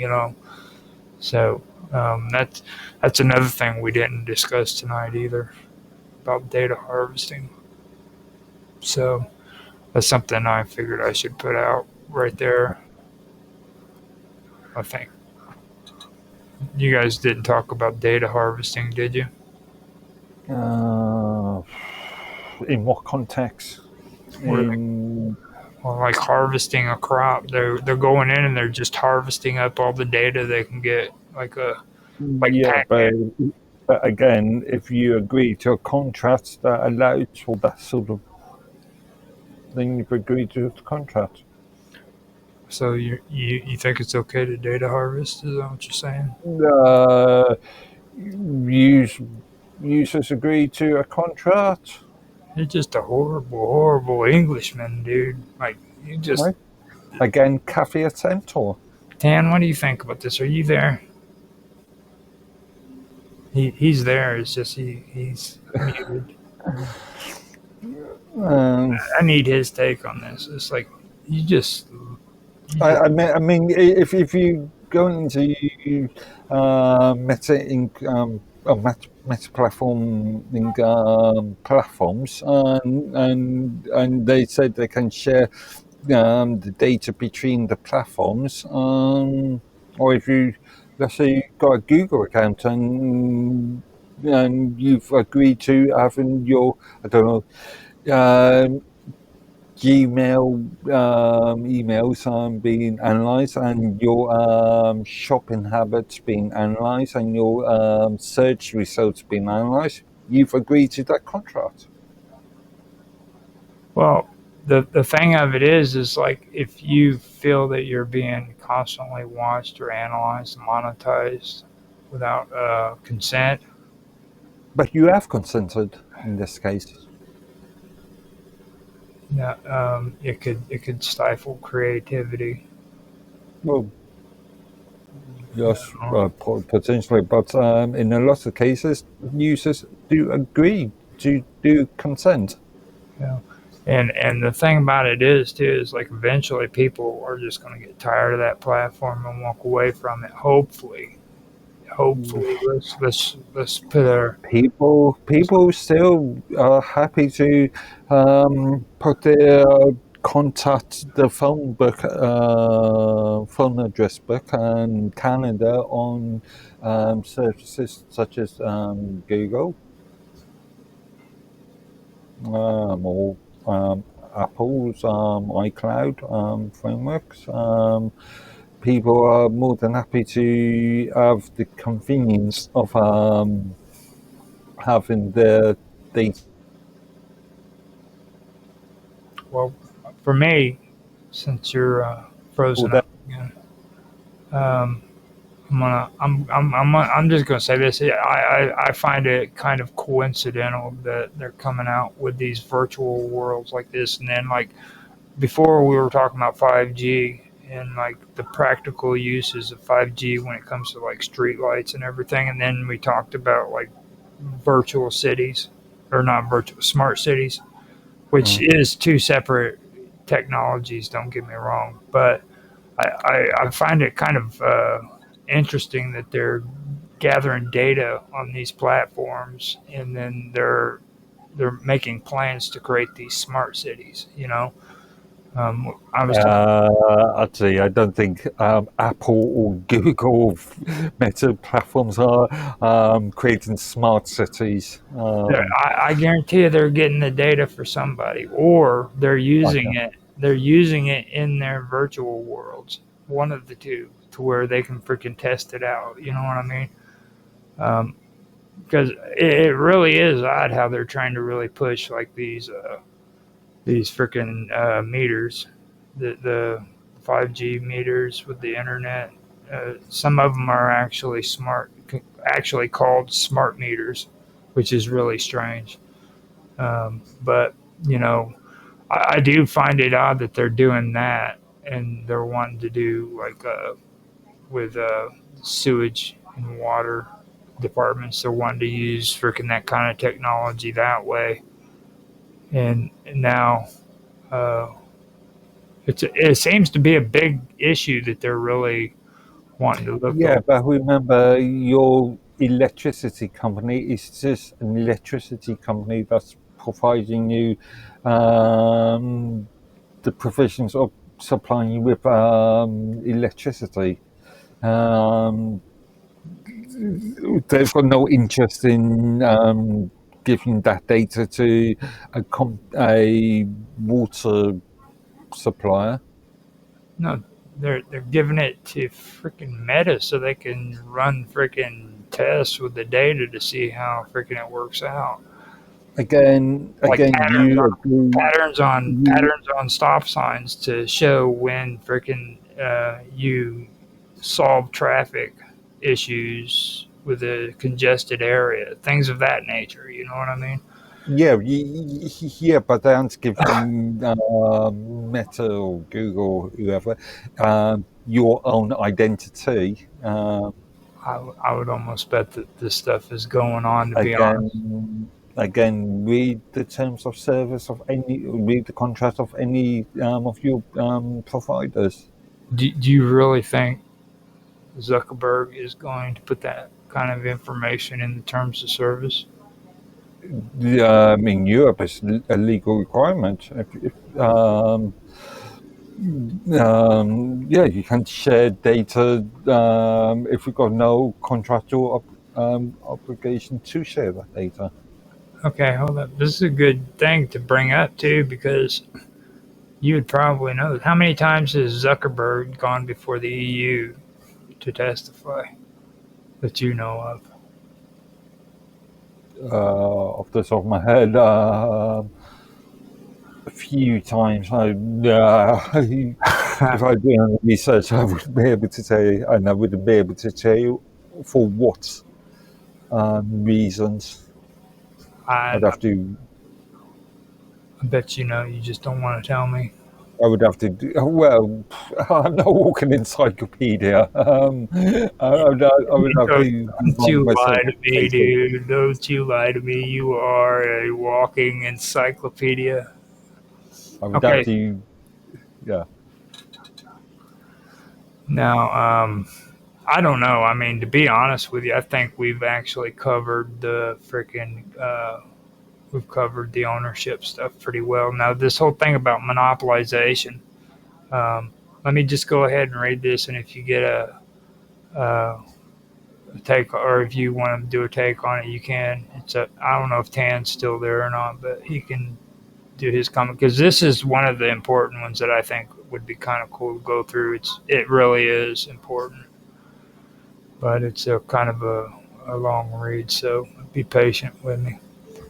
Actually, hold your thoughts for 2 seconds. I'm just going to take a quick break myself. Okay, you're going to go use the bathroom. Indeed. Go to do the British luxury. No, Tan, he fell asleep at the computer again. Okay, I will be a couple seconds. Okay, I'll be right here. Yeah, I mean, it was my fault. I'm the one who ended up leaving early. So let me go through and get some feedback, see if anybody's said anything in the chats. Now, V said that he would have wanted to show up for one of the shows. I told him about tonight and then tomorrow on Untethered, and I don't know for sure which one he actually wanted to be on. But he did respond to me after I told him about today and tomorrow's stream, and he said that if I wanted to schedule him on a talk about NSA covert tech, he'd be willing to do it. He's sure that my partner would have a fun time. Now, we could do something like that on Untethered, because I also have a part of that series that I'm talking about the whole thing. It rotates around the internet being a scam. So if you want to come on to Untethered and have that conversation, it's cool.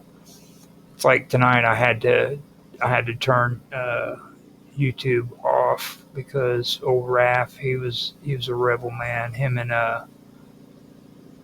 Nancy are rebels. They're those Florida rebels. So that had to go real quick. And I know better with having V on YouTube too, because he's just awful. He got me in trouble too. So we'll do it on Untethered, which does not include YouTube at all, so that you guys can come on. What's that? V said that he would be interested if coming in and talking to us about NSA covert tech, and I said that would probably be more in line with Untethered, more specifically for the one where we talk about the internet is a scam.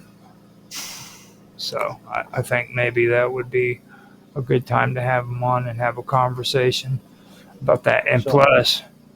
plus we can do it without having to worry about YouTube and stuff. Actually, I don't think I've ever spoken to V. I keep on seeing him on Skype stroke MS Teams, but making comments, but I don't think I've actually spoken to him.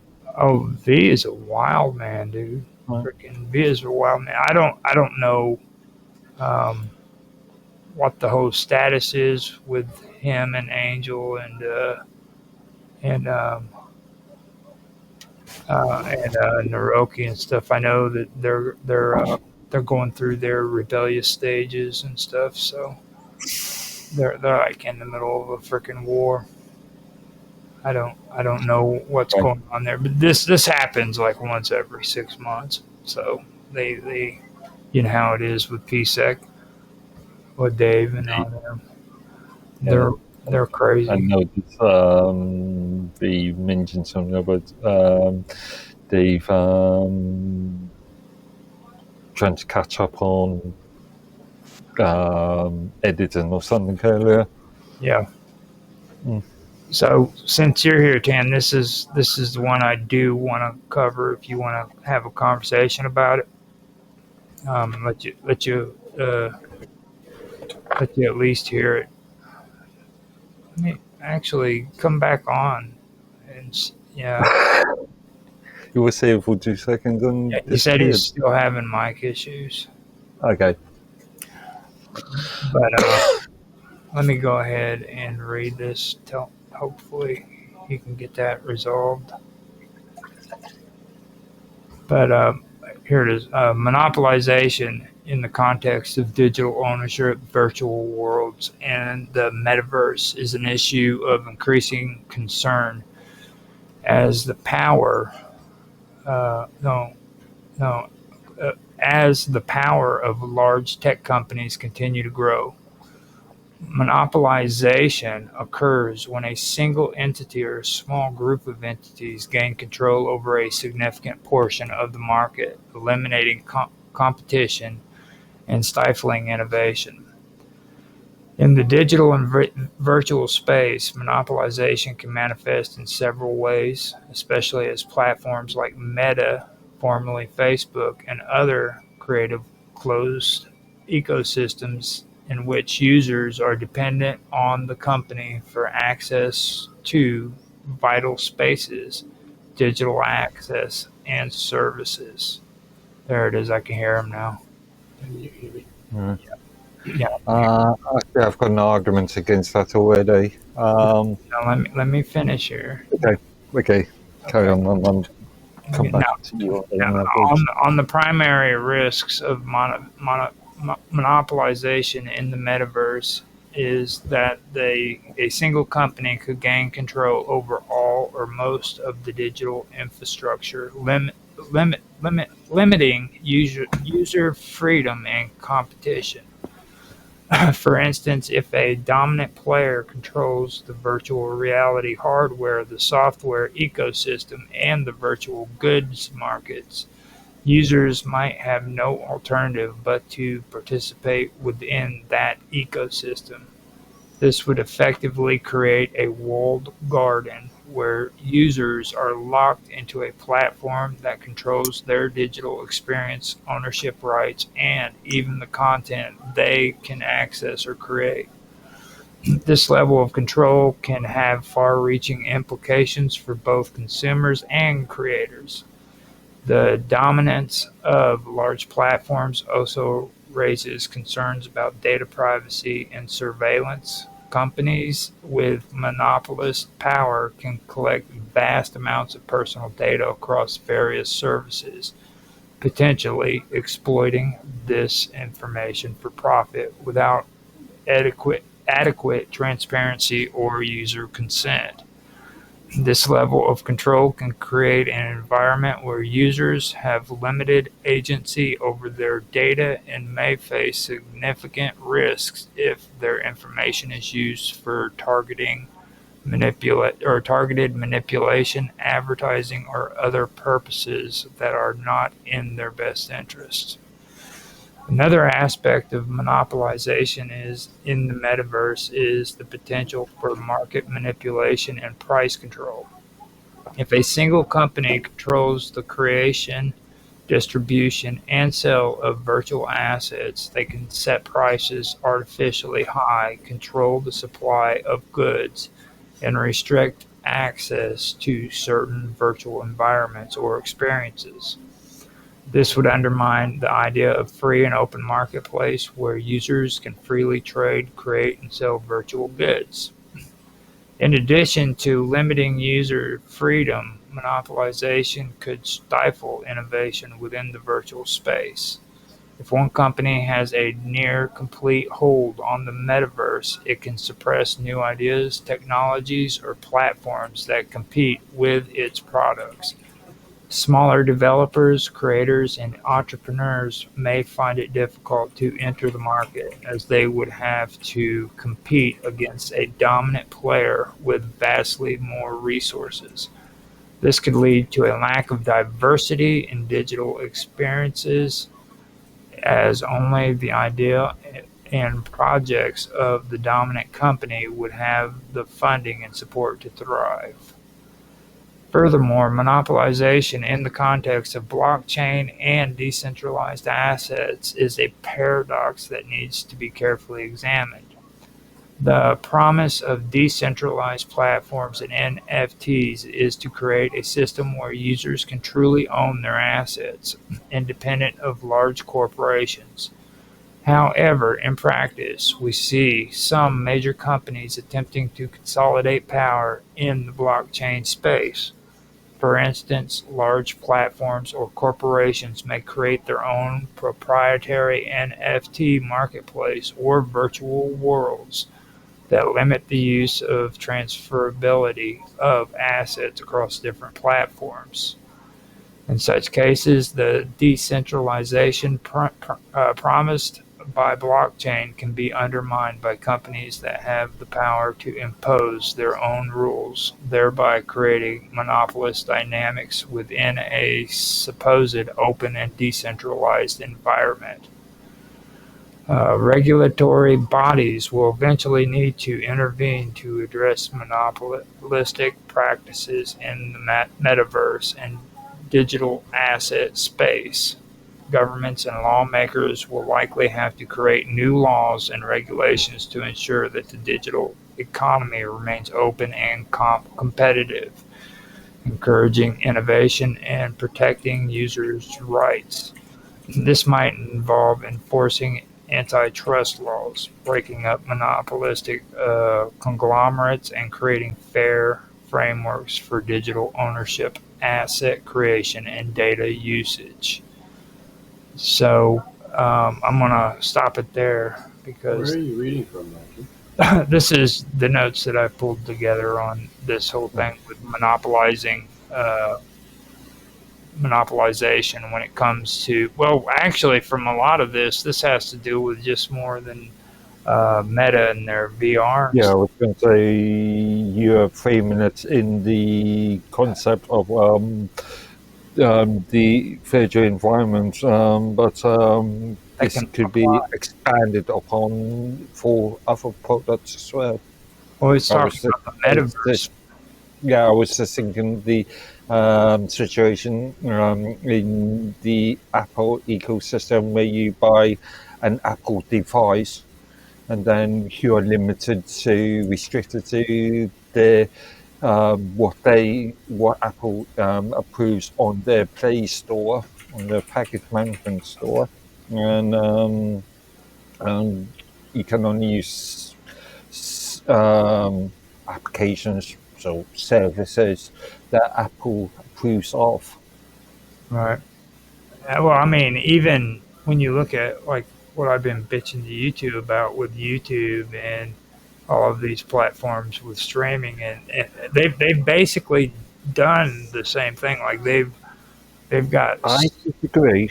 I disagree because They're close. in the social media ecosystem, there's many platforms out there now.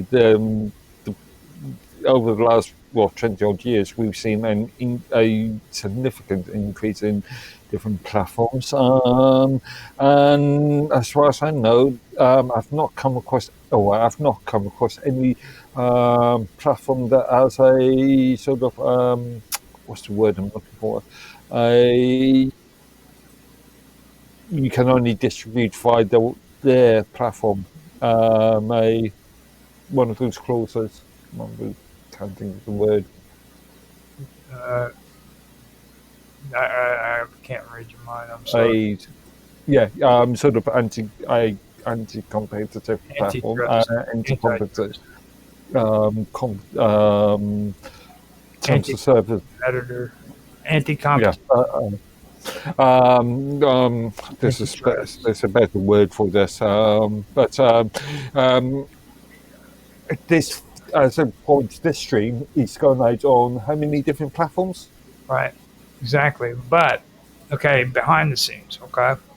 The truth is freaking when we put this out on the streams with big platforms like YouTube and X and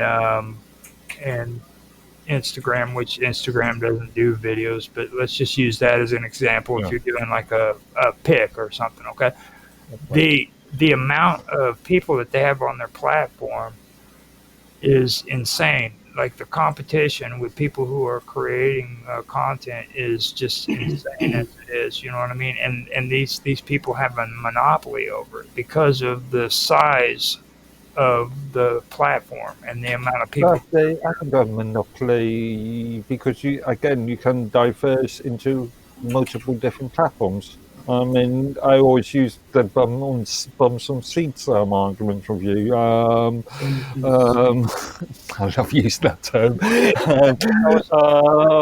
Also to Minds too, though. Look at the competition Minds has to go up against, or freaking Rumble.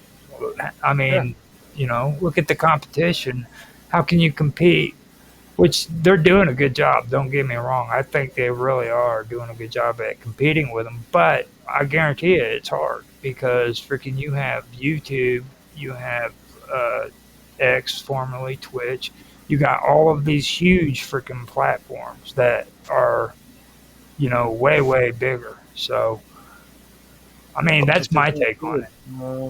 I know mine's losing its niche now because of the changes since Donald Trump became president in relation to free speech and various things. But at one point, before that, mine's had the niche of being the free speech platform. All right. All right, let me, my turn to read something. Just before I do that, Roger's point, when you were reading this thing about metaverse, about some vendor potentially locking in and having exclusive right to the user. This is the old problem with the operating systems, where at some point Microsoft Windows was becoming too popular. They had to be they had to be or the Microsoft operating system and the Microsoft Internet Explorers were becoming the old browser wars of the mid-90s, sure.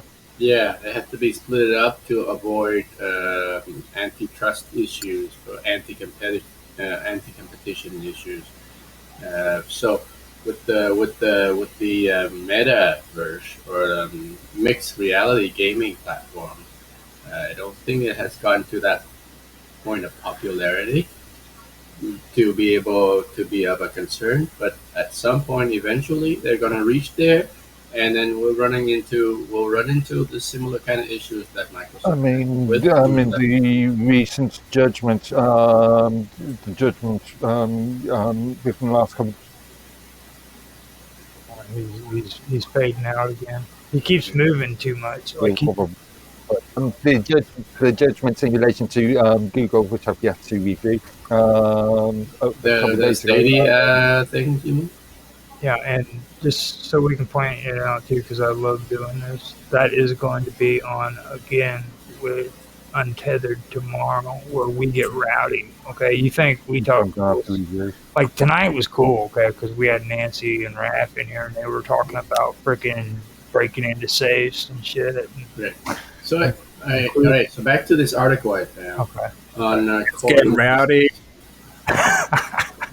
Who's that? That was Mr. Robot. Oh, hey, Robot. Glad you can join us. Maybe we'll stream 3 more hours now. Jeez. Right. So, all right, just to catch you up, Mr. Robot. We're talking about. We started out talking about crypto and all the hacking stuff that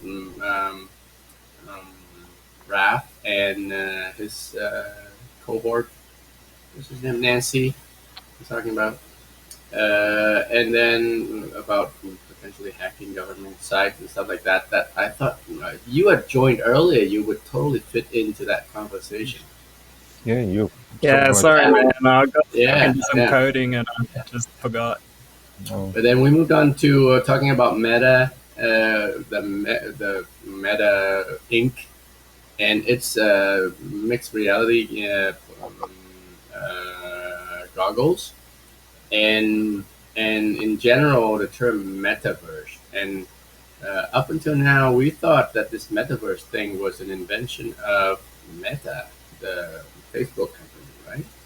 But no, they're just hacking it.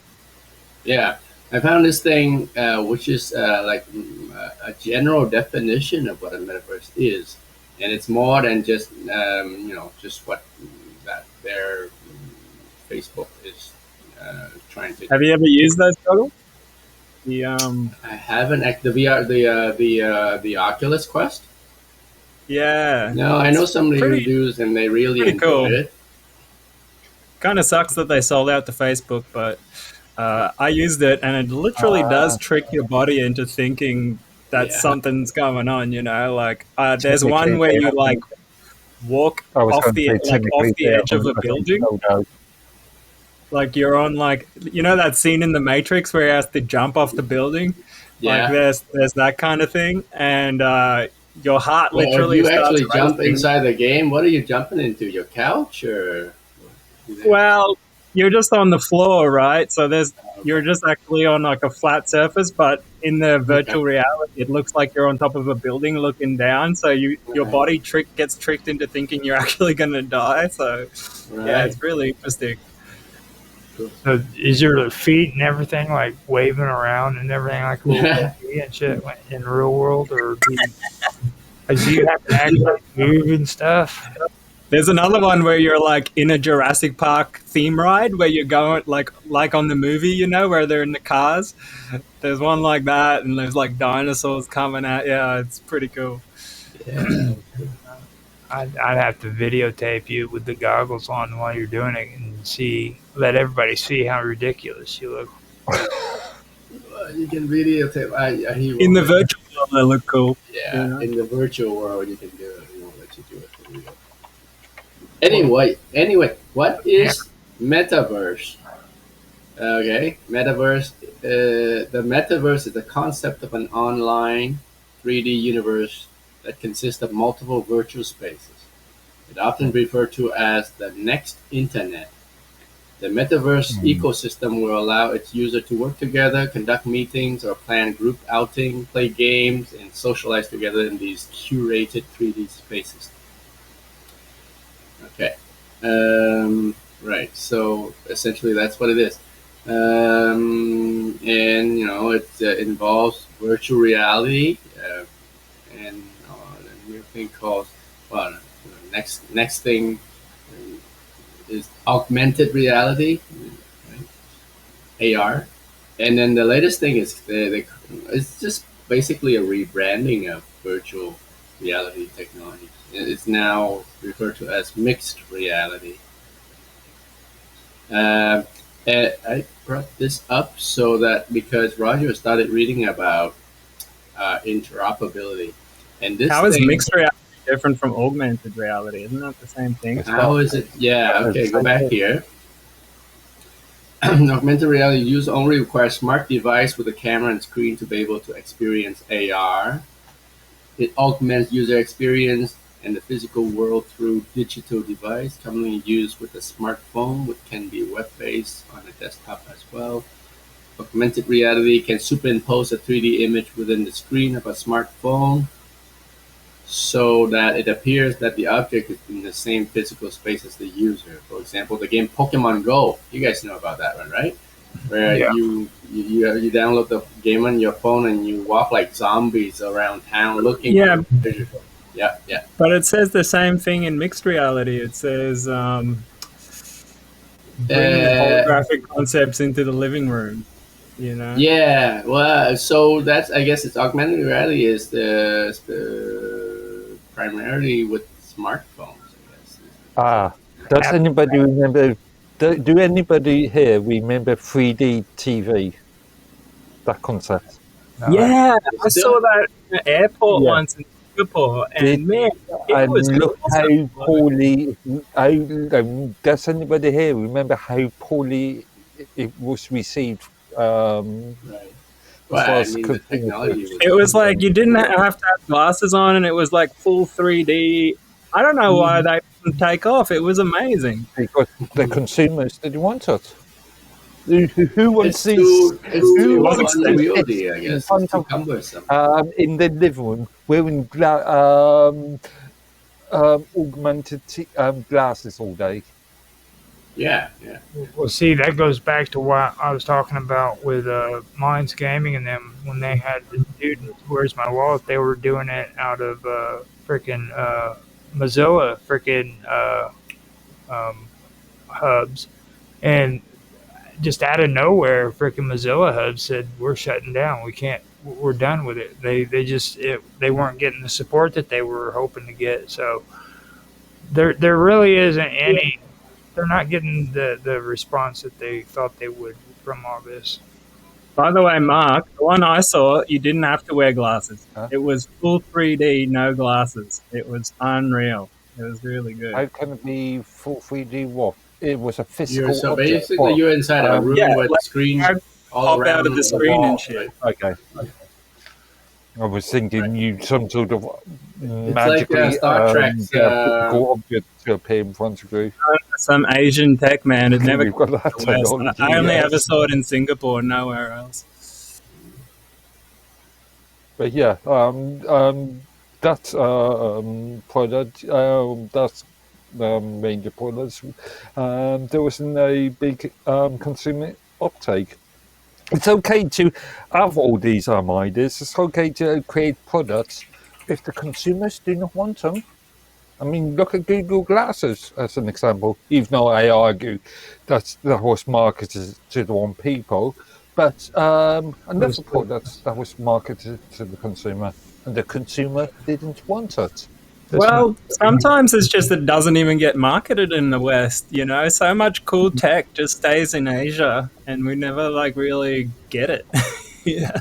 Or maybe we get it like 10 years later or something. I watch I've got a subscription to a YouTube channel called Technomone, who actually reviews and looks at the history of various audio devices. So looks at old hi-fis and old tape recorders and old audio mediums, and he does a lot of reviews on old audio devices that were sold only in Japan. Well, that was the problem. Like a lot for me personally, back in the 70s, the best freaking, and to this day they'll stand up if you can find them, is those old consoles, the Pioneers that had the huge woofers in the freaking side of them. Now, if you find one of them things, you take that woofer out and you put it in a box, man, and you hook it up, and it's gonna thump, dude. To this day, I guarantee you.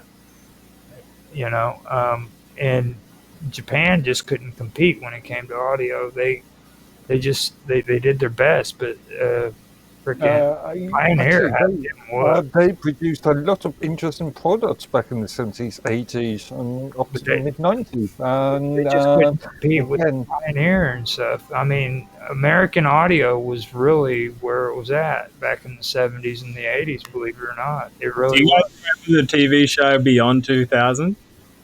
I don't watch TV, so Wait, It you're was talking on about like the Sci-Fi Channel back in the day, and they were like selling us this bill of goods that like technology is just gonna keep skyrocketing. It's gonna get so good. You're gonna have hoverboards and shit. Where's my hoverboard? I'd never I'm still received my hoverboard. I'm still saving up for it. Well, I'm I still told waiting for the Jetsons off a car. I've already told you the issue. If Steve Jobs was still alive, we would already have X-ray glasses. Yeah. It's just point blank. Yeah, but why? What would be the Just want free boobies. consumer usage? Oh, you know what the consumer usage would be. Apart from the porn industry. I mean, Apart from the porn industry. I'm just saying, dude. You know, Women that start walking around in tinfoil suits and shit. when they be wearing glasses too, don't be fooled by that shit. Like, this is a modern, update, hip world, man, where women are just as equal as men. Okay, so trust me, women will be wearing those X-ray glasses. That's true. That's true too. Okay. Probably more so. Yeah. Okay, I'm going to cover my. I'm going to go out and buy a silver foil aluminium suit. So, If there's any Looking at these hit me up websites, on minds.com. there apparently is an effort to have these mixed reality technologies interrupt with each other, like with all these Again, I don't know. We're talking about protocols. We're talking about standardization. Yeah. Yeah. There's what was that thing that I just saw? Like open, World Economic Forum start interoperability initiative with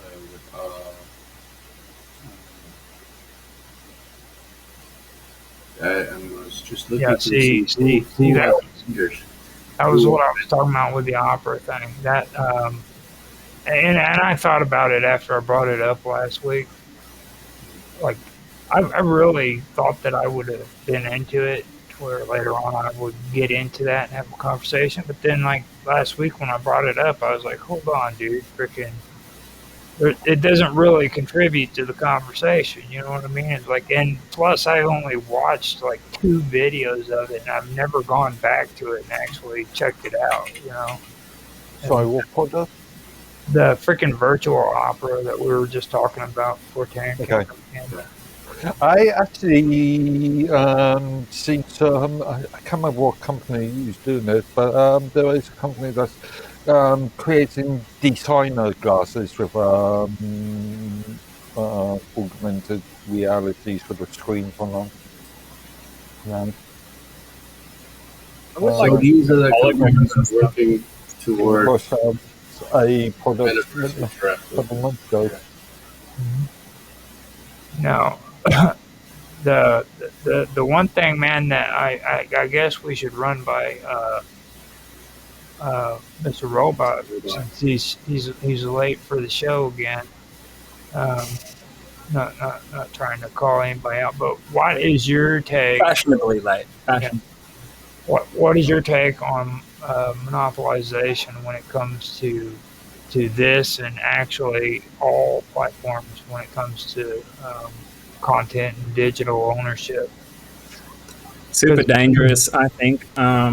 There seems to be a push to sort of centralize social media, and now in some countries they're passing laws to like make it so that you have to give your ID just to go on social media, and it's being styled as like, oh, it's protecting kids, but really it's creating a system where everyone gets tracked and monitored, and potentially censored and so on.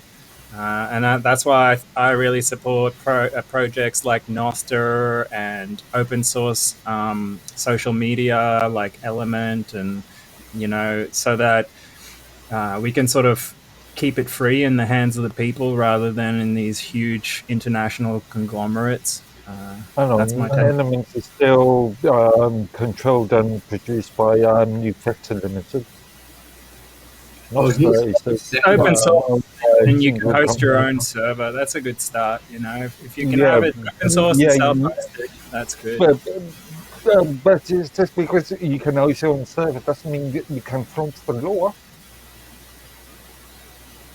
What? If let's say it's determined that every single communication platform needs to use a some sort of singular digital identification framework. It doesn't matter if it's open source, self-hosted, proprietary, whatever. Well, that's right. That's why we need projects with ID with sign up. No phone numbers, no Google emails, nothing like that. If you can sign up with a temporary email and just be anonymous, that's the best way to be. Animals act differently in the wild if they know they're being watched. We know that, and we want to be able to have free and open conversations without the fear of government getting in the way. First of all, Google Alphabet is a private sector company, not a governmental body. You in bias. They're one of the biggest donors to the Democratic Party. That's fine. You got Mark and Willie. I have my own email server, which I control myself, which I maintain myself. But just because I've got my own email server doesn't mean that the person that is sending me or receiving emails to me has the same situation. All that, dude. Well, that's why we need privacy by default in like chat applications and stuff like that. AdSense is a good example of this when it comes to emails. Okay, AdSense has it to where they can detect if you even open an email that was sent to you. So I can set up a freaking AdSense freaking program to freaking monitor the emails I send out, and if you open it, AdSense will tell me they received this, they looked at it, and they opened it. So that gives you enough information to know that you can send them another email later on because they're stupid enough to open the first one. That's not necessarily the case because that is reliant on an attachment or a inline attachment or an image, let's say, is being viewed. The moment I open their email, it gives them that information. It's in the analytics. Because there's an inline attachment that is externally provided. But you said that you said so if you've got email clients that doesn't automatically open the inline attachment, then I use KDE's Kmail application, and that gives me the choice of not displaying any inline attachments as soon as I open up an email. See, that's all I need. That's all I need. No one really uses email for private conversations anymore. I mean, not even government officials. Look at the Hillary emails got leaked. Podesta emails. It just keeps getting compromised, and plus it's all being monitored. So if you want private conversations, you need end-to-end encrypted. Mr. Robot, actually, let me just put it out there too. I would more likely answer your freaking comments or whatever you have to talk to me about through email than anywhere else, to be honest. I mean, I still speak to clients and agencies and stuff through email and give them information, but that's gone from their servers to my server. Right. It's, I mean, it's not going on a. That's the only thing I use is official communications, not private conversations. and gay porn. What? Yeah, I said it, dude. Wherever you do your email, yeah. Well, I was speaking for Mr. Robot. I wasn't speaking for myself. No, I'm out of the porn scene. He didn't even distinguish between gay porn and porn. He said, "I'm out of the porn scene, guys."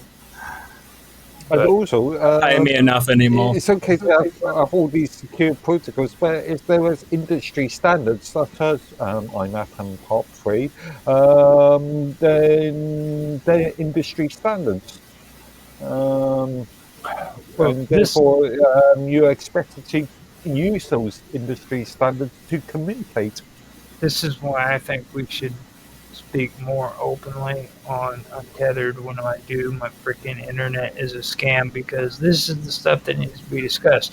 You seem to think that it is okay for this kind of behavior to take place, okay? What behavior? The behavior that freaking these rules can be placed down and they can This is exactly why the US ran away from England and went and started their own country, is because the English, even though they don't like the laws, they will follow them. Whereas the Americans, they'll just go and create their own thing. So we create URLs. So you want to break laws now?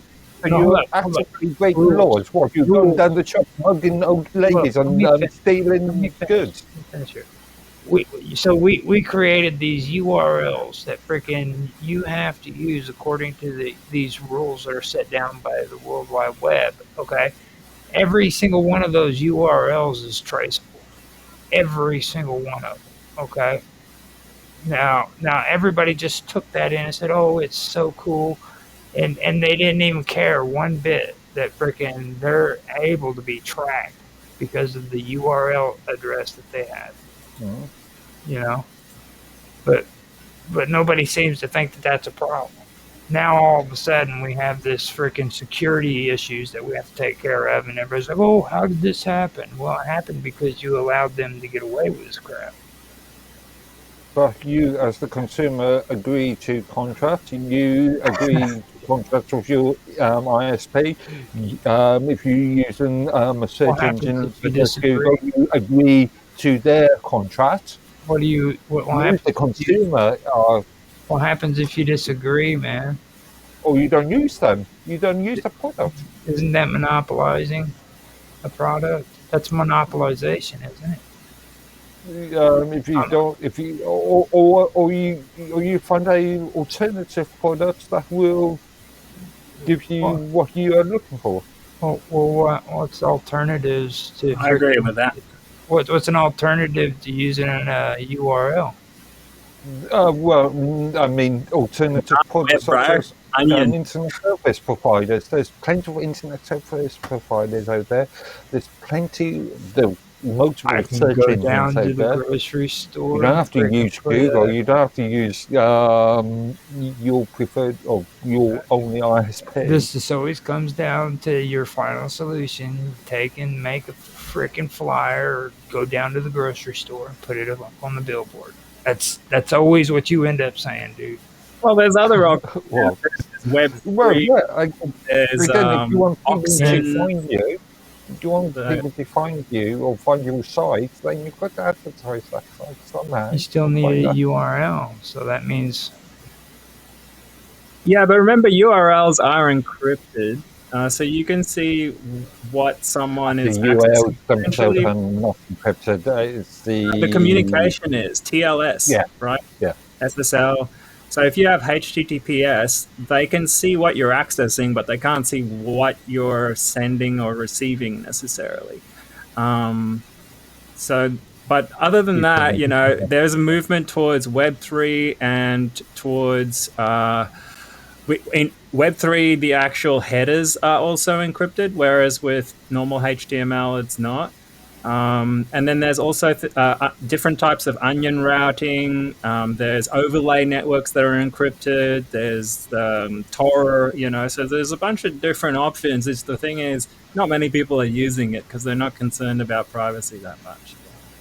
Well, Mark Edworthy is. He's the one that got me. I'm not that concerned about having somebody know what, or having my ISP know what URLs I'm typing. Okay, you and Tan, okay, are the only ones that freaking convinced me that the Matrix was good to use elements. Okay, that was it. No, Yeah. I think Mr. Remember, if you're working for people like myself and One Gaming and the NCLSI group, Minds would have never used elements in the first place. Well, I mean, yeah, I mean, come When on, they stopped using it a couple of months ago. and I can't even. 4 years, 3 I years. can't leave Mr. Robot out of it either. He's like a big elements fanatic, dude. Everything rotates around elements. Why are we stuck with elements? Why don't we use like? I like Element. I just would like to move towards my own hosted server, and for private channels to keep them encrypted, because it doesn't have encryption by default. So Okay. you have that option now, which is Did not good. be on infrastructure though. Okay, Again, anybody with any technical know-how can, or with the ability, can spin up their own infrastructure. 100%. Okay. I haven't gotten around to it yet, but I will. Okay, now I gotta ask you guys about freaking Session. Have you guys tried that? Session? Yeah, What? Session is to Yeah, VoIP. Session is great. I use it. It was developed by a bunch of Australian guys from Melbourne, I believe. And they use their own implementation of like type of onion routing to keep IP addresses private.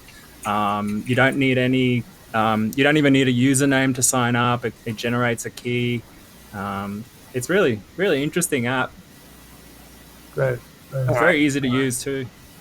And you get a desktop application for it as well. How does it compare to Signal or Element?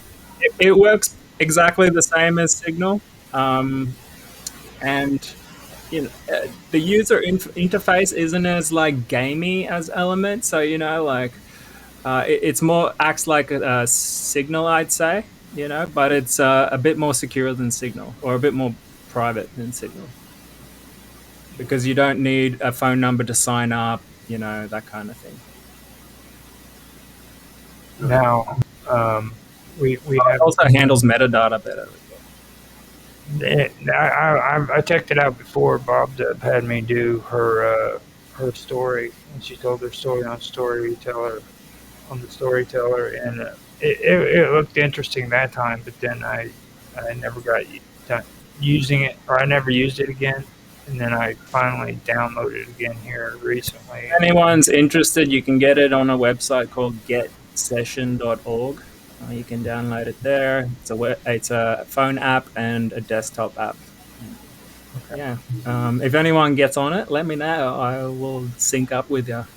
Well, I'm on there, so I can do that for you after we're done with the show. If you want to do that, sweet. And maybe we can freaking set some cool stuff up on there, because I know from what I've seen of it, it's actually a pretty good app. I don't know for sure 100% on it, but is it lightweight? It looks pretty lightweight. Yeah, it's pretty lightweight, eh? And it's a bit tricky to find like big chat groups and stuff on there, because you kind of have to know someone that's in it already to get on there. There's not like a directory or anything like that. I have found some in the past though, like big tech groups and stuff like that. So yeah, that'd be cool. Now I'm pretty sure we covered enough on the hybrid entertainment last week. So you guys don't want to go over that, do you? That's more of just having fun and talking about cool movies and stuff. So again, one more thing I was going to say, in line with the chat apps, encrypted chat apps, I recommend staying away from the more recent one called SimpleX, just because of the seed funding they received is from like the top globalists in the world, including Jeff Bezos, Mark Zuckerberg, and Bill Gates. It was a venture capitalist firm called Global Village that originally funded them. And to me, that's just suspicious on its face. So I would stay away from that. I'm glad you brought that up. What are your thoughts on WhatsApp? WhatsApp copied Signal's code. They forked it and basically made it proprietary. And, as per usual, just added their own backdoors in there and stuff, and then made it easy to access to the public and basically kind of force the public into it. It's a terrible idea. It's no better than by forcing, I mean like they made it, like incentivized it, I should say. Like it's installed on a lot of phones. Facebook kind of promotes it, and they're like promoted it as a secure chat application. Yet you can't look at the source code, even though it was originally open source. It's just bull crap, regular Zuckerberg stuff. So anyway, that's what I have to say. Again, I'd be very careful about using the term force. Nobody is forcing anybody to use any platform. It's very popular. Facebook has forced people to use various things over time. Like they made it almost impossible to use the web application at one point, so that people would download the apps and stuff. And, they have done stuff like that. They're sneaky bastards. Okay, what was you saying, Dan? You're saying it's very popular in Central America. Central America, yeah. And I did run information on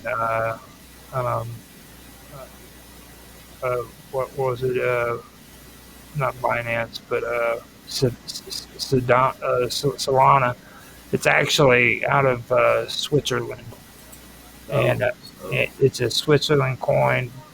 And the reason why Within the Vacuum probably had issues with me using that one is because it does have a Latin coin, and it comes out of Chile. So he was always talking crap about me using Solana. Solana is the fastest crypto on the planet right now, as far as I know. Yeah, it is. And that's what I was saying earlier. Is people were terrified of it. Like What about XRP there? Like using XRP is the same freaking group that created XRP is good technology. Funny you mentioned that. We were discussing that with Nancy earlier. Rap and Nancy was talking about it.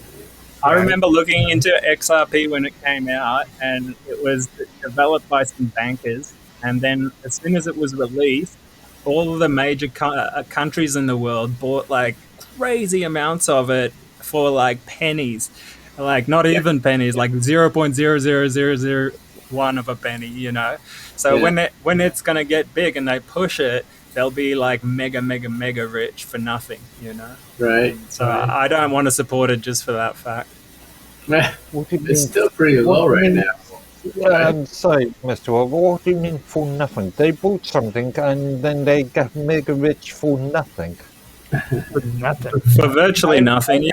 Yeah, they bought it for like 1 cent a coin, and then yeah, not even a cent. So when they implement it on, say, like their Visa cards or something like that, it might go to $20, and it gives them like 100,000x of what they invested. You wait until that big day. Kind of market, though. You buy something cheap, you sell it at a higher price.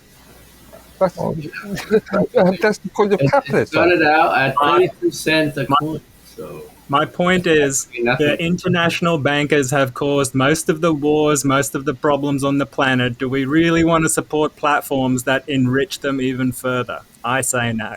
But feel free to do as you want. It's not financial advice. See, this is why Nancy would love you to death, dude.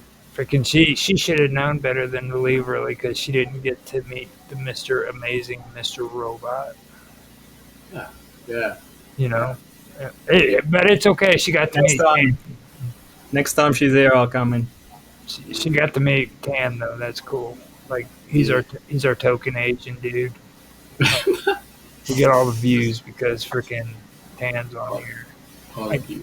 Dude, we get like you would not believe every time you come on the shows. Like, I get freaking Asian subscribers on X like you wouldn't believe. Just left and right. They do. They love it. So That's cool. And you can't tell me that that's not coincidental, or that's Japan's coincidental. big in Japan. Yeah, and High Tran, the Oriental man from Canada. That's right. I think that's the big catcher. You know what I mean? It's like Yeah. from Canada. It's like Yeah, they wouldn't care a Vietnamese man from Vietnam, but yeah. But when it's Canada, they're all, especially Japanese girls, dude. Like they're all like, "Whoa, dude, he's from Canada." So what's going to be the topic on Untethered next? Untethered is going well. Do you guys think I should give a plug to it? Yeah, do it. No, I'm asking those guys. I know you'd be cool with it. You're just a troublemaker. You're a rebel. Do you guys want me to go ahead and say something on what we're going to be I going mean, I on? think we're wrapping up this stream anyway, so it's good to Yeah. just So tomorrow, the topics for Untethered, which is not going to be on Working with Audio and Video. It's going to be on the Praetorian. It is going to be over the Webb telescope, how it detected possible signatures of life on a distant. I disagree with that point of view already.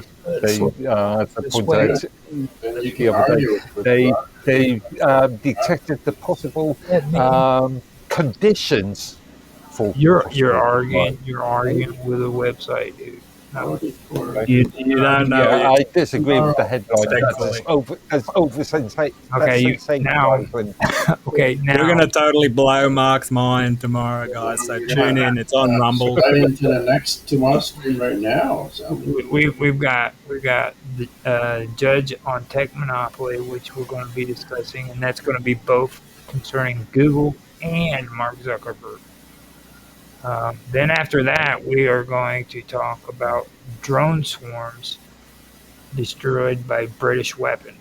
Now, I'm debating on the Pope stuff. Should we do it first and then do like the freaking life on a distant planet last, so that we can like? Because I mean, see, like when we start talking about the Pope, I know that's going to cause you guys a lot of issues. Like, I don't know. I'm interested in talking about the Pope, but I don't know if these guys are. oh yeah, you do. You've been around these guys just as long as I have, and it's gonna get all hairy up in there. I reckon let's talk about the tech stuff first, because we might lose some viewers after we talk about the Pope. So let's do that at the end. Well, I mean, it's the Pope is current event. Even like Jaffe was talking about the Pope. yeah. Well, we're not gonna go that route. Jaffe's a little too hardcore. We're just gonna. I didn't hear the stream. I still haven't reviewed the stream. So what reach did it go? Well, he. Well, I don't want to talk about all that on. I think I'm regretting my question already. It's bad enough that I can find it. it's bad enough that Raph and Nancy came on and wanted to crucify me. I don't want to. Oh, please. They said, "You horrible devil worshiper, you! I'm gonna burn you at the stake, you SOB."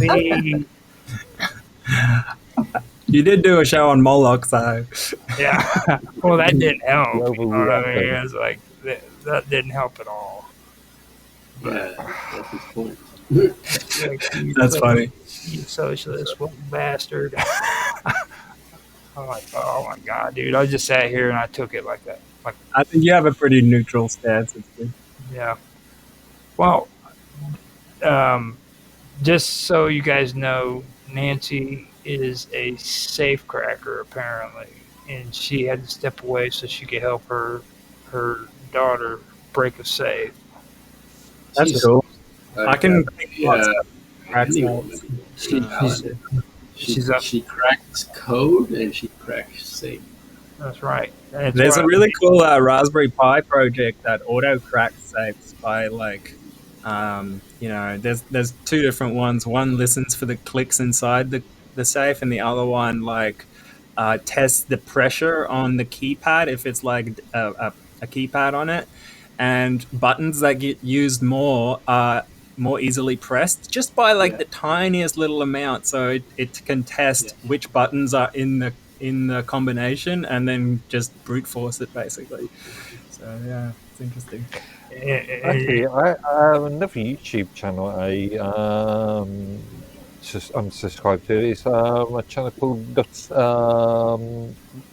Locksmith Lawyer or something, and he reviews the security flaws in a lot of commercially available locks, and most of it is just really key pecs, key locks.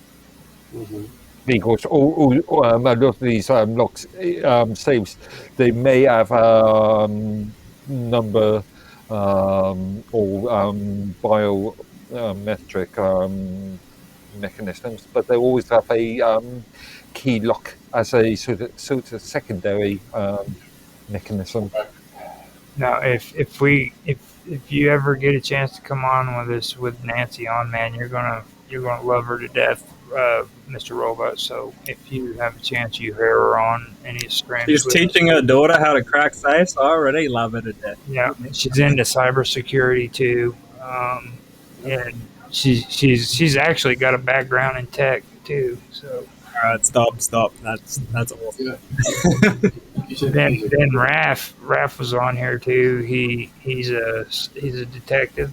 He's a former what was it? What do they call that? Immigration officer. He's also been on. He's been involved with Homeland Security and stuff of that nature. So it's pretty cool with him. And just so they know if they are watching or if they watch this later on, dude, you guys freaking might have got mad at me. But trust me, I love you to death. There is nothing that you could say that would really upset me unless you, like, really, like did something harmful to me. You know? Even if you had to kill your YouTube stream. Well, that was horrible. I was like, God, man, I have to do it again. But I'm getting so used to it now because, like you two are the only ones that don't get me in trouble. You realize that? I mean, Robot gets me in trouble. Raph gets me in trouble. V got me in trouble. And the weird part about it is all of them were on tonight. Like even V is in freaking chat on freaking on Skype talking shit to me. Him and A. Okay. As we speak. Well. You know, so it's been an interesting night. I was just going to say, talking about on Skype and you getting in trouble. I noticed Angel's been making a few comments on. Yeah. Coming on Skype instead of coming on your stream. Well, see, he's jealous. He wants to be like me. Like he competes with me all the time, dude. Angel does. Like, so one day he'll be able to compete with the old Raj man. Oh, infamous OG 1973, yo, what's up? All right, boys. Well, I might have to cruise. It's been right. We're actually getting ready to wrap up. I think we ran out of stuff to talk about. Much love, guys. See you, crowd. Peace. Right. See you, crap. You want to take us out, Tan, or you want me to do it? I do the intro, you do the outro. Okay. One of these days we'll get Mark to do it when he can speak proper English. Yeah, but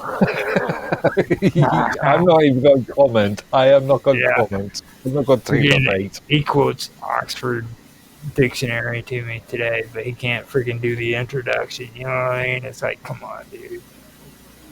Of course, it's right. I leave that to the professionals. Yeah, I know. Okay, so with that, I want to thank you guys for being here. I did do my best to give a plug for Raph and Nancy Planeta. You can check Nancy's show out at Dragus Production on Wednesday nights I believe it's 7 p.m. Central Standard Time and 8 p.m. or no, 8 p.m. Central Standard Time, 9 p.m. Eastern or something like that. 2 a.m. British time. Okay, so that would be 9 a.m. Mm.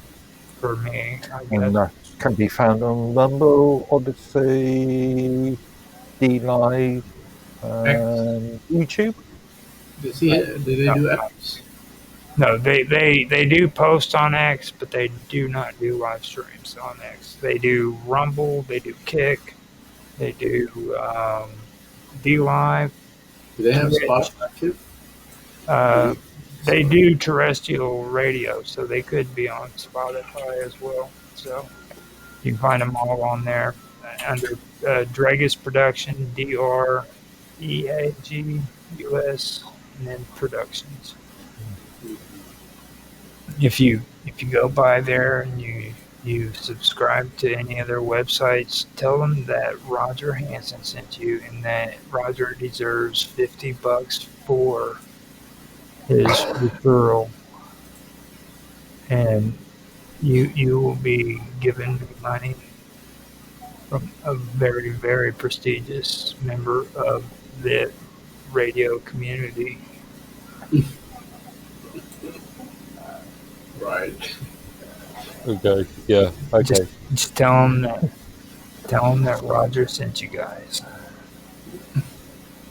So, with that being said, you do want to tell everybody how they can find you and what your name is? Start with Mark. I forgot my Okay. name. We don't mention this at the start of the thing, but yeah. The most simplest thing is I'm on minds.com. At minds.com/medworthy. All right. How about you, Tan? No, I don't have anything. You go by T1 on mine. It's too late. TH2 Tran on mine. Yeah, TH2 Tran. Yeah. You can find me at Roger_Hanson on minds.com and Roger_Hanson on X at ROGLOL1973. I'm also on Teams, soon to be Teams, but on Skype as well as Discord.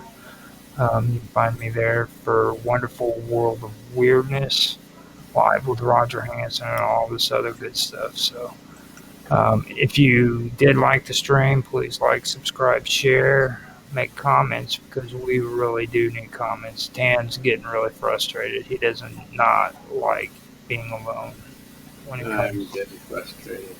I have half a mind to boost every of Roger's posts just to get. Well, that would be great. I appreciate that. Thank you. And with that, we are going to end the show. I hope you guys enjoy your night or morning or afternoon or whatever it is. And with that, I will say good night. Good night, all, and to all a sweet dream.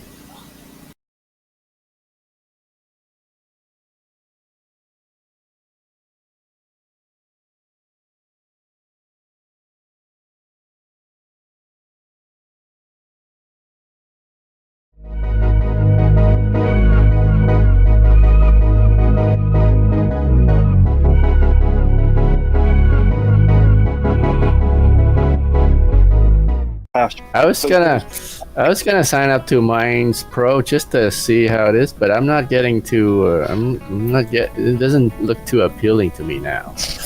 Minds Pro, there are two major advantages in Minds Pros. A separate interface, a separate layout, which is optional, and also the subdomain, which I believe you can have. You can have your own domain. You can subdomain. No, you can have your own entire domain. Yep. Okay. I've used subdomain, but I don't think it's supported anymore. Oh, it's Yeah, not. that's what I was Oh, gonna say, 'cause that was That was what's his name? Was it Moose? Moose had that issue. He was like, he's got Pro. He tried to do it and it didn't work for him. You should update the documentation then, Bashi. In your developer documentation, it still says that. Also, within the settings, I'm looking at the note, within the settings section of the browser interface, you've got a Pro section, and it also includes a customize your site's domain. Yes. So a domain name and customize head. Can you send the link to that dev information? I sent it to the chat, the general chat a while ago, but I. Now that brings up another question though. Okay, now they're giving you a domain name. All right, are you able to build your own website and apply that domain name to the website that you build of your choice? No, it's just your own profile. It's on your own Minds Pro page. Yeah, but you can also when you're building your own website, you can actually go in and give your own custom domain name. Yeah, but this is a Minds. This is a Minds Pro page. Can the domain name be applied to that website? No, you would have to buy your own domain name. This is a third party.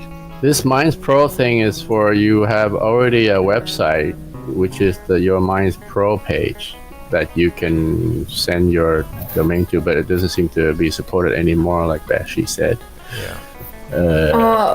One thing I would mention is that we are still working on changes, and there still might be some different things in the Minds Plus and Minds Pro. This is what we are at right now, but it might change. I believe Ryan is doing some communication with the community about Minds Plus, Minds Pro. I will try getting a link for that.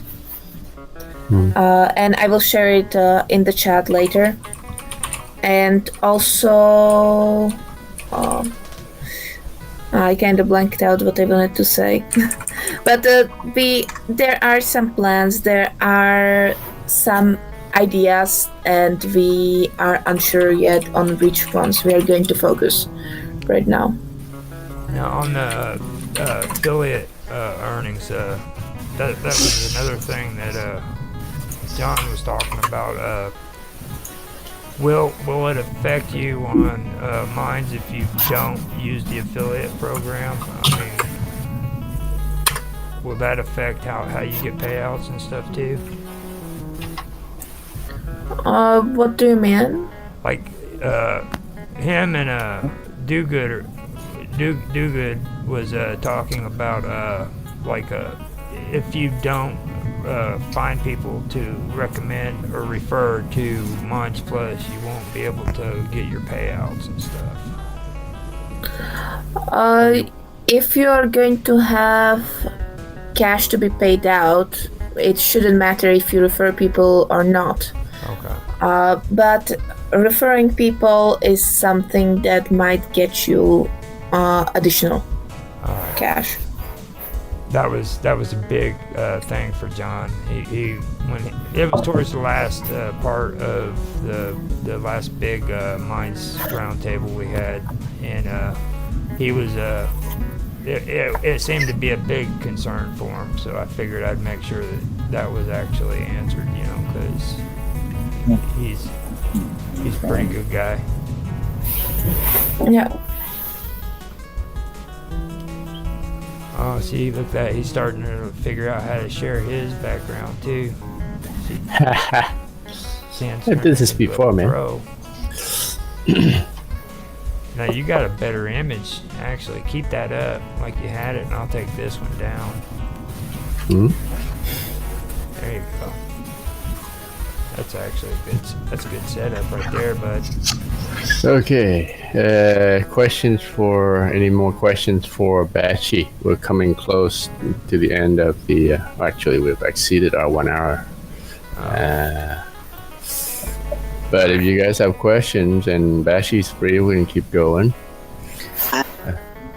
I would actually prefer to end within like 10 minutes. That's fine. she's like, you said you were gonna be nice.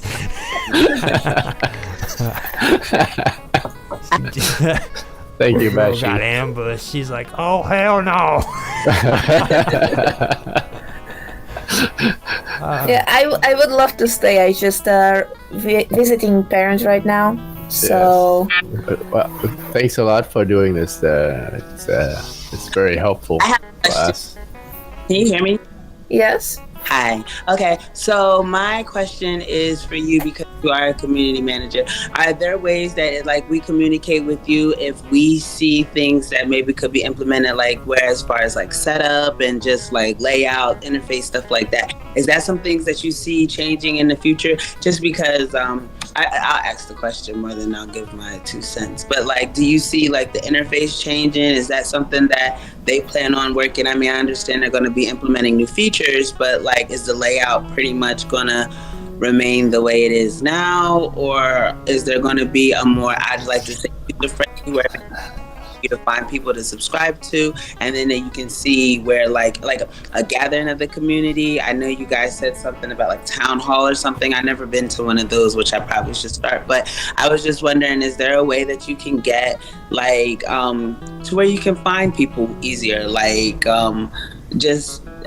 I find people, I guess, that get boosted, but when people are not having boosted posts, it's I guess a little bit more difficult. Is there like a way to have like user or maybe I'm overlooking it, to see where like you can see the different users and stuff like that, similar to maybe an explore page like that would equate from Instagram, but a little bit different type of thing, you know what I mean? So you can kind of see a layout. Is that something that you guys foresee happening? Yeah.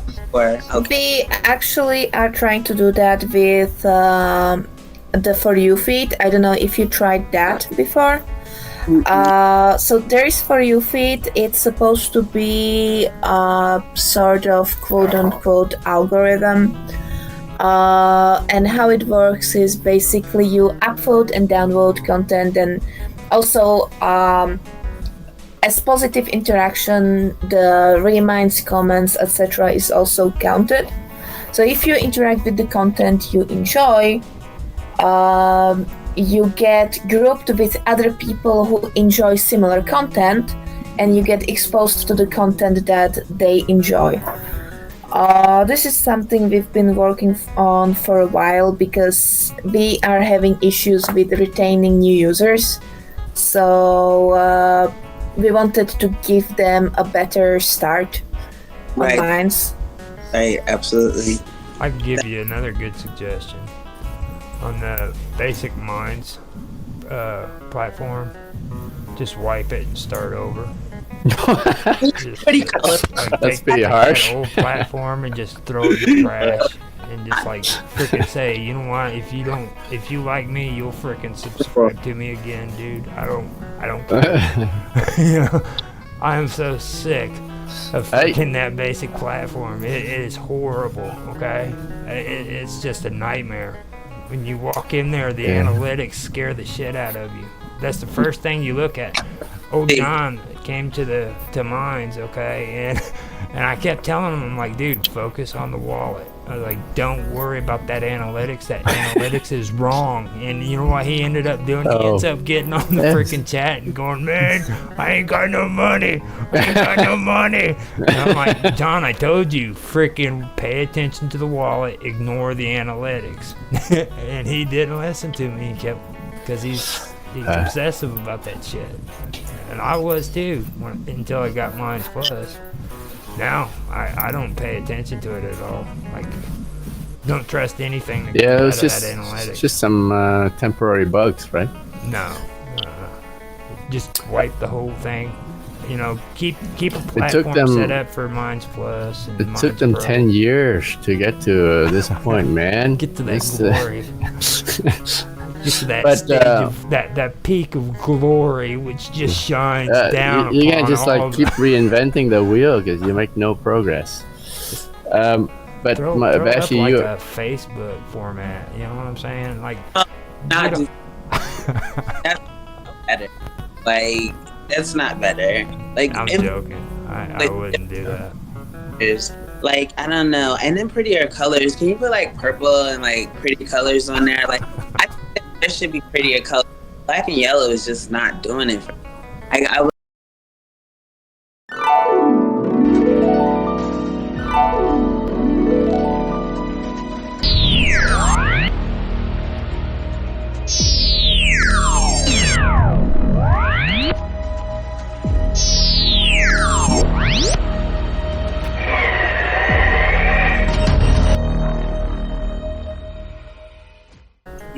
Hold on.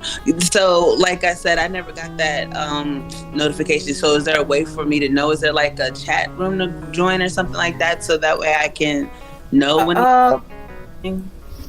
We are posting about it on Minds channel at Minds.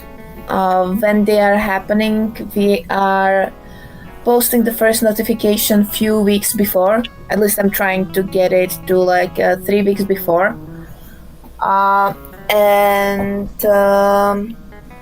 then again before event, it's posted like, hey, an event is starting. I think last town hall we also had a banner on the top of the page. I don't know if you saw like a little line on top of the page that.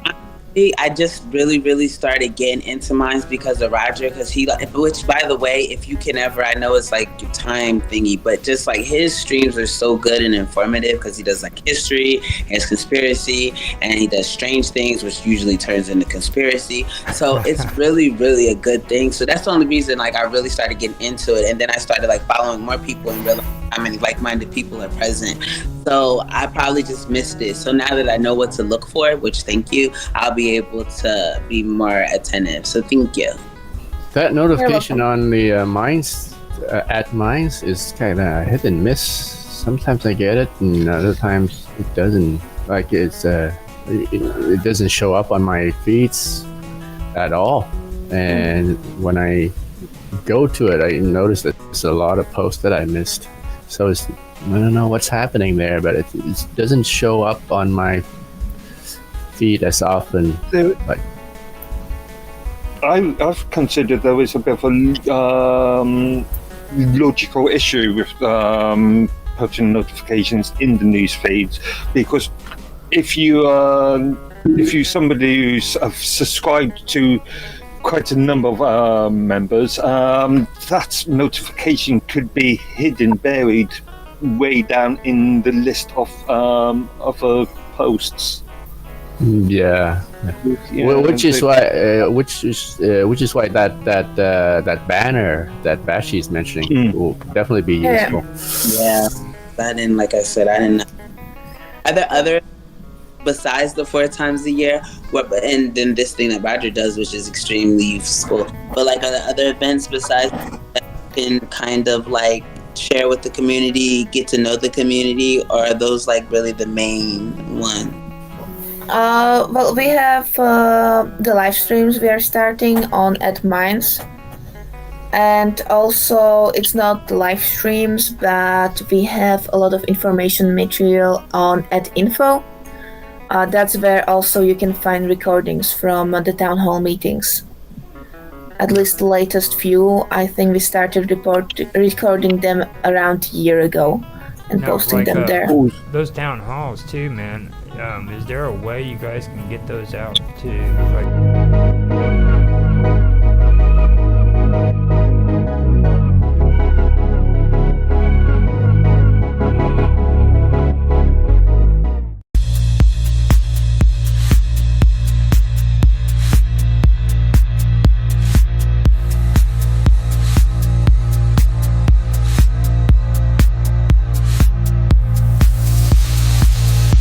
What's today's temperatures? I know it's late now, so what's 9 degrees centigrade now, according to this? 9 degrees.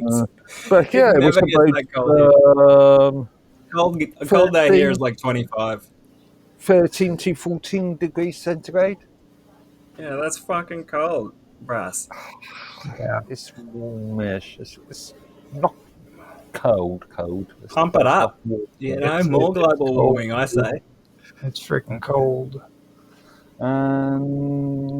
Here it's like, a hot day would be like 35 and a cold day would be like 25. According to this, next Tuesday will be 20 degrees centigrade. How much? 20 degrees. Oh, that's So, nice. I like 20. Yeah. 20 is all right. 21, 20. That's not justification for blocking out the fucking sun. I know. That's what I'm trying to say. You guys aren't listening. I'm like, freaking English people are like that. They love that freaking gloom. Nah, man. That's their comfort zone.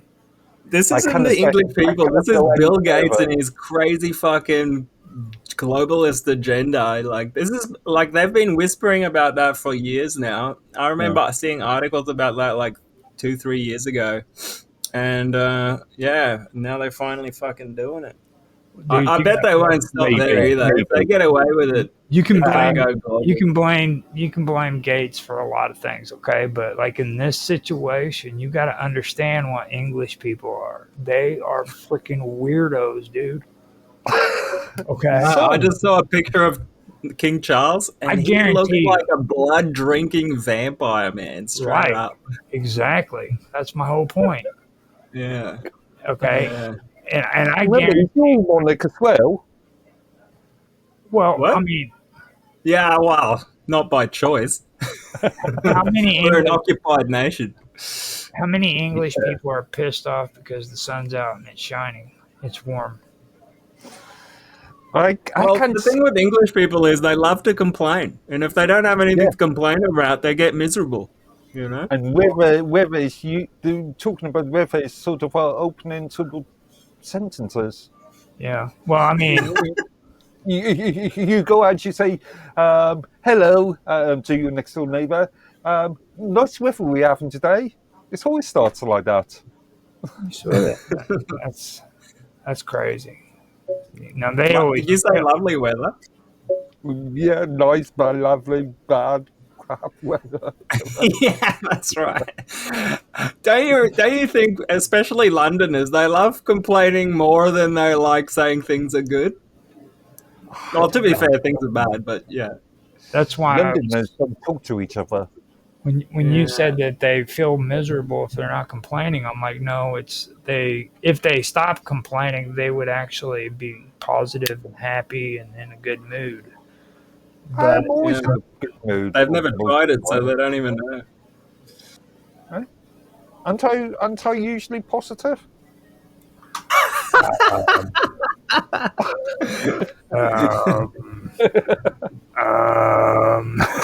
Generally speaking, occasionally. Well, sometimes, as long as we're not having like a serious conversation, yeah. I can be positive when we have serious conversations. Oh, well, I do it then. Challenge accepted. Do it. I did. Well, I don't really want to get involved in this bet. Nah, to be fair, I tend to talk about negative shit a lot too, but I do it because I want to bring awareness about it mainly. No, you are negative because you're Australian. I'm not negative. I'm actually an optimist in general, but I do delve into a lot of seemingly negative topics. So. Well, you gotta go there. Like, I mean, look, dude, freaking, I was the one that came up, like you said, with the topic of Moloch. You know what I mean? And then my last episode of this one was freaking the internet is a scam, or that was the freaking, you know, I mean, I'd be happy to make some more images for your thumbnails if you need in the future. Okay. Yeah, that's cool. And I took I think it was 4 of the songs that you made to make a 4-minute music thing instead of it looping over and over again. So that whenever freaking we step away to do something, freaking it'll have like a variety of music. Yeah. Again and again. Does it need to be royalty-free music that you play? Of course. Well, you know what's the thing to do is just leave royalty free on. Just do your AI stuff, and if you want to do that, you know. Making sure that I you just do wire on it the right. all, you know. Rumble Right? doesn't care. Yeah. Well, I mean, it would be good to be able to share it on all the platforms too. You know, I don't even know for sure what Kick's, how Kick will respond to any of that even, but I don't really give a shit. Well, I would think they would go down the same route as mines, unless there's a DMCA complaints made. They're going to ignore it.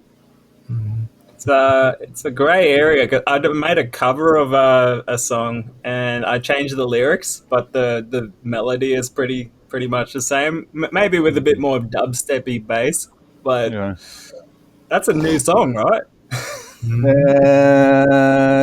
That's a grey area because chords. This is the negativity we're talking about here, Mark. This is the negativity we're talking about. The English pessimistic. He's pessimistic. I'm just trying to stay on the right side of the law. See, I'm an optimist. I don't think they're going to catch me. What do they call that? Until they do. I saw that freaking Catch Me If You Can. Remember that one? Yeah. What's his name? He was a freaking con man, and he was running from place to place, and they could never catch up to him. What's the old saying? If you can't do the time, don't do the crime. Wow. All I've got is time, so. Okay. Fair enough. If I had to go to jail, I think I'd have a great time.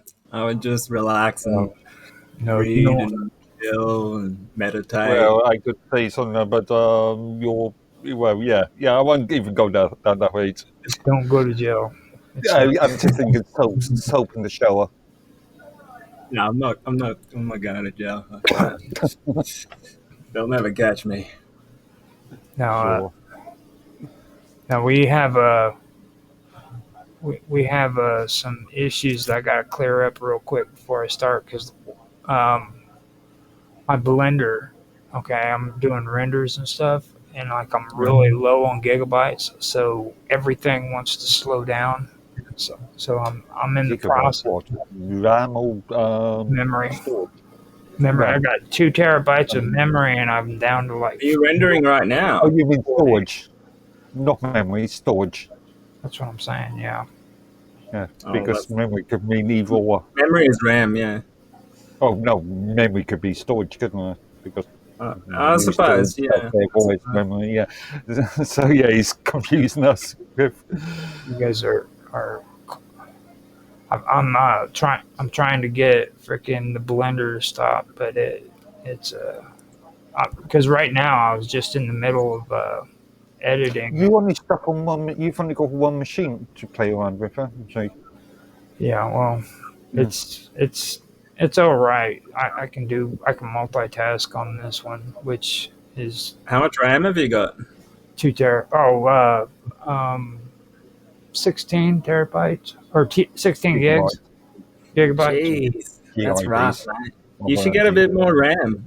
Get like not necessarily for what you do. I think 16 would be is more than suitable. If you got 64 gigabytes of RAM, you'll never look back. It's the best thing.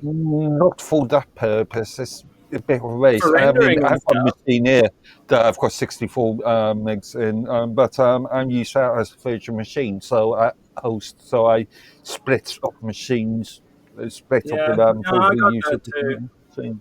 I got a Proxmox server with 64, and that's handy. But I also have it on my laptop, and it's just so much faster. My other laptop's got 39, and I multitask with a lot of apps, and it still runs out of RAM sometimes. Again, Ria asked me about this the other day, and I just went down and said, well, I point out all the machines I've got in this place, and just went through a list of and I just reminded her that it's all about use case scenarios.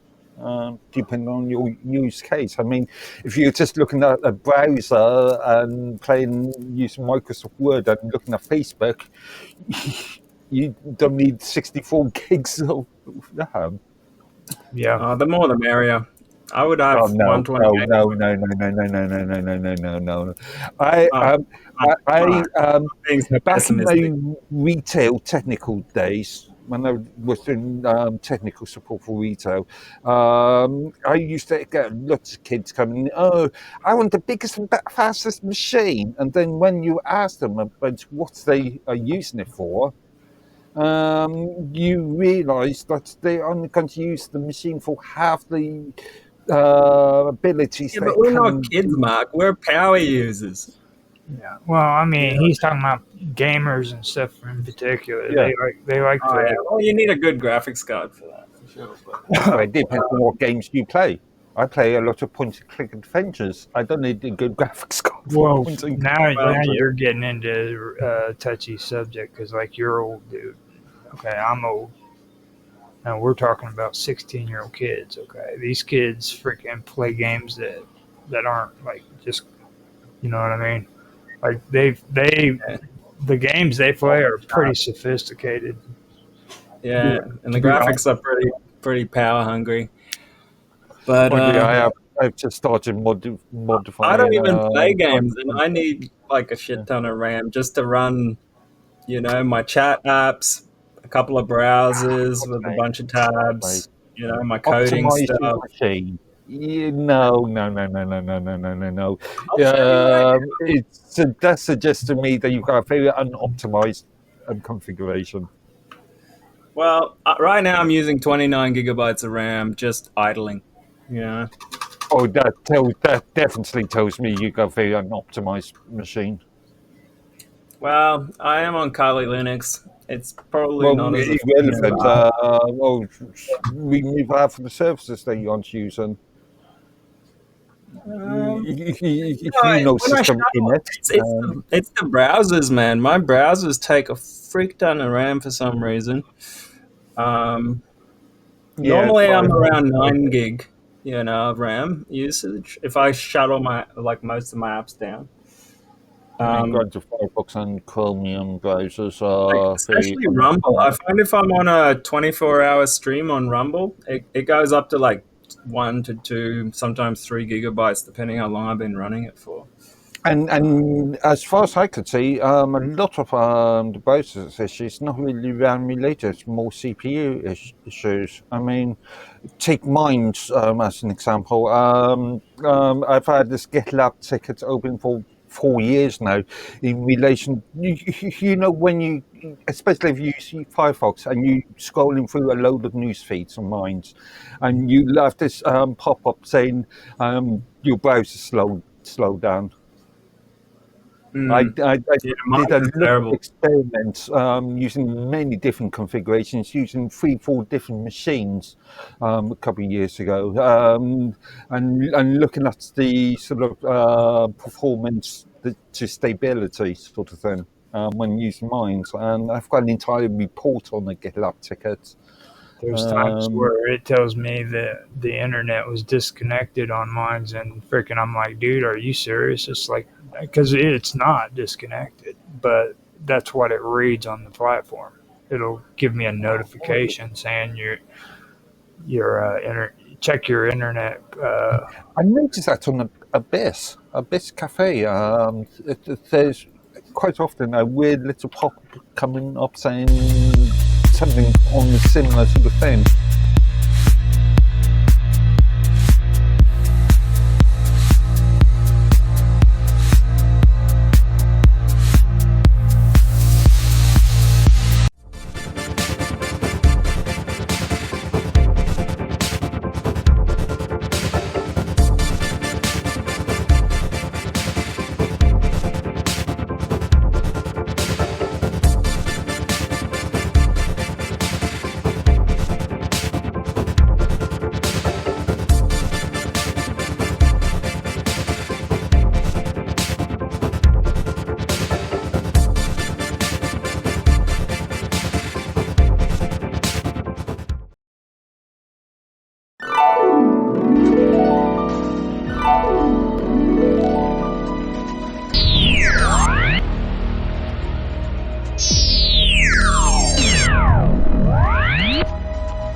thunderbird creates not just thunder with its wing flapping, but lightning bolts which it casts at the underworld creatures. So while it's flapping its wings, it's creating thunder, but it's also shooting lightning bolts at the underworld creatures below them. Now, thunderbirds that are depicted in the X shape in this is a tradition that usually seen, and it's also seen as a spread-eagled bird, but it's also common with the head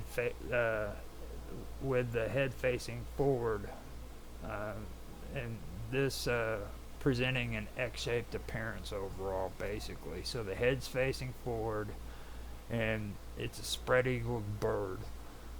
You know what I mean? And it creates kind of like an X shape that goes with it. Now the Ojibwe version of the myth states that the Thunderbirds were created by Nanabazu to fight the underworld spirits. Thunderbirds also punish humans who broke moral laws. The Thunderbirds lived in the four directions and arrived with the other birds in the springtime. In the fall, they migrated south after the end of the underworld spirit's most dangerous season. Now, the Menominee of northwest Wisconsin tell of a great mountain that floats in the western sky on which dwell the Thunderbirds. They control the rain and hail and delight in fighting the deeds of greatness. Now, they are enemies of the great horned snake and have prevented these from overrunning the earth and devouring humankind. They are messengers of the great sun himself. Now, the Thunderbird motif is also seen in the Sioux-speaking peoples, which includes tribes traditionally occupying areas around the Great Lakes. Ho-Chunk tradition states that the man who has a vision of a Thunderbird during a solidarity fast will become a war chief of the people. In Algonquin images, the X-shaped Thunderbird is often used to depict the Thunderbird with its wings alongside its body and the head facing forward instead of in profile, so instead of sideways, I guess. Now, the depiction may be stylized and simplified. The headless X-shaped Thunderbird was found on an Ojibwe Medwewin disc dated to 1250 or between 1250 to 1400 CE. In an 18th century manuscript written by the namesake grandson of Governor Matthew Mayhew, the Thunderbird pictograms varies from recognizable birds to simply an incised X. American science historian and folklorist Adrian Mayer and British historian Tom Holland have both suggested that indigenous Thunderbird stories are based on discoveries of pterosaur fossils by Native Americans. However, it has also been noted by tribal historians despite variations. Now, much indigenous references are verbal and difficult to reference. The typical design elements of the motif within different tribal groups across the continent appear distinct from the makeup of the suggested prehistoric flying reptile, such as eagle or reptor, like avian feathered wings and tail, along with a vastly different head shape, perhaps with the exception of some Pacific Northwest imagery. So basically, what's being said there is, even though they're trying to make this connection with the idea that the Indians were taking reference off of fossils that they themselves had found of dinosaurs, that the actual way that the dinosaurs look didn't match up with what the lore of the Thunderbird actually describes it to be. So at least that's the way I take it. Now, that is the story of the Thunderbird that I was able to pull up. Now, there's also something that is interesting that I did want to go into before I get into Quetzalcoatl. And this has to do with a place here in the United States. It's called the Serpent Mound. Now, a long time ago, I used to watch I used to watch a show. It was called Leak Project, and it was a pretty good show. And dude was on there, and he was on one of his episodes. He was visiting the Serpent Mound, and I thought that was pretty cool because he went over it with a drone and took freaking video of it over high up in the air, and it's pretty good footage. So if you guys want to check that out, I'd suggest going to Leak Project and maybe looking it up. It's a pretty good video. He did a real good job on that. So with that being said, I'm going to read some stuff about Serpent Mound. I got this off of Ohio History.org. So this is what they have to say about the history of Serpent Mound. Now, Serpent Mound is an internationally known National Historic Landmark built by the ancient American Indian cultures of Ohio. It is an effigy mound, a mound in the shape of an animal, representing a snake with a curled tail. Nearby are 3 burial mounds, 2 created by the Adena culture between 1800 BC and 180, and 1 by the Fort Ancient culture between 1000 AD and 1650 AD. Thousands of years ago, native Ohioans populated the landscape with mounds and massive earthworks. In the late 19th century, Harvard University archaeologists Frederick Ward Putnam excavated Serpent Mound but found no artifacts in the serpent that might allow archaeologists to assign it to a particular culture. Based largely on the nearby presence of Adena burial mounds, later archaeologists attributed the effigy to the Adena culture that flourished from 800 BC to 100 AD. This theory on the site's origin was accepted until a 1991 site excavation used radiocarbon dating to determine that the mound was approximately 900 years old. This would suggest that the builder of the serpent belonged to the Fort Ancient culture between 1000 and 1500 AD. In 2014, another team of archaeologists presented new radiocarbon dates for the serpent, suggesting that it was built by the Adena culture at around 300 BC. More work is needed to clarify the age of Serpent Mound.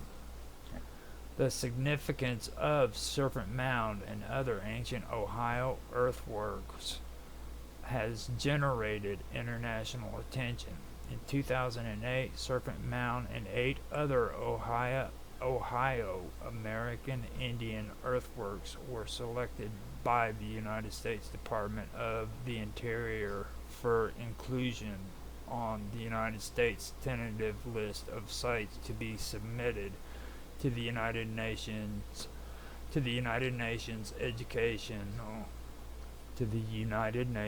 Educational, Scientific, and Cultural Organization, UNESCO, for inscription on the prestige World Heritage List. If it is eventually inscribed on the World Heritage List later this decade, Serpent Mound will join the ranks of the pyramids of Egypt, the Great Wall of China, Pompeii, Stonehenge, and the Taj Mahal, all of which are World Heritage Sites. World Heritage status has the potential to elevate local and international awareness about the site's value, further encouraging communities to protect and invest in its preservation and increase potential beneficial tourism to the site.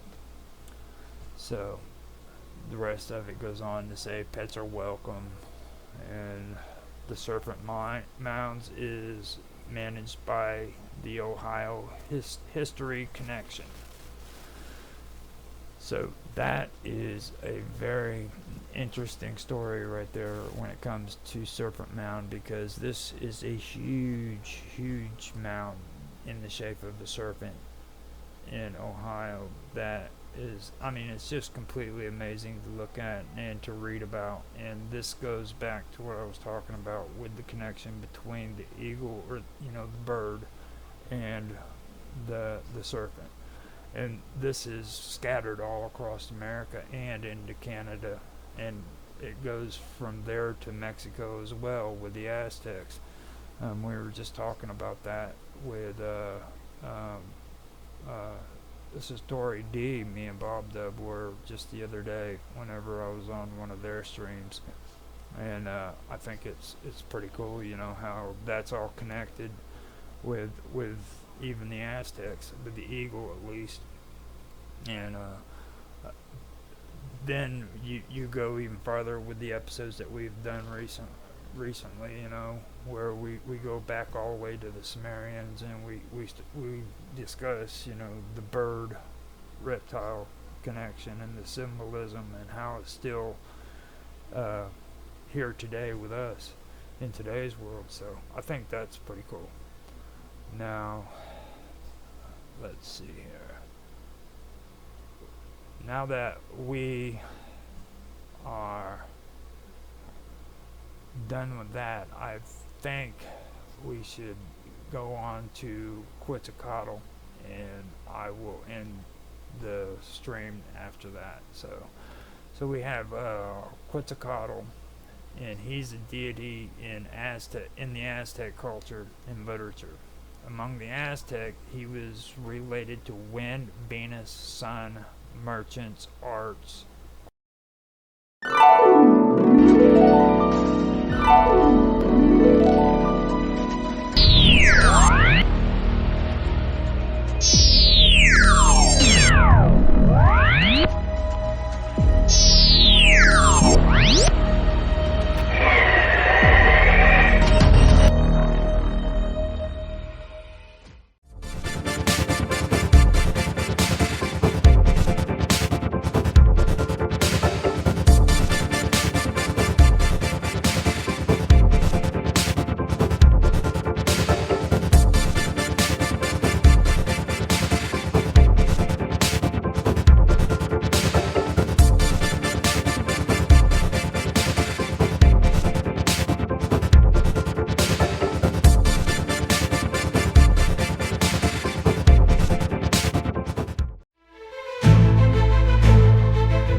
In the shifting landscape of modern science, there are moments when technology or technological innovations and biological discoveries converge so tightly that they challenge long-held distinctions between what is natural and what is synthetic. One of the most fascinating developments in this realm is the dish brain experiment, conducted by a team of researchers based in Australia and led by Cortical Labs in collaboration with multiple neuroscientists and bioengineers. The project centered around the concept of growing living neurons in a controlled laboratory setting and connecting them directly to a computer interface.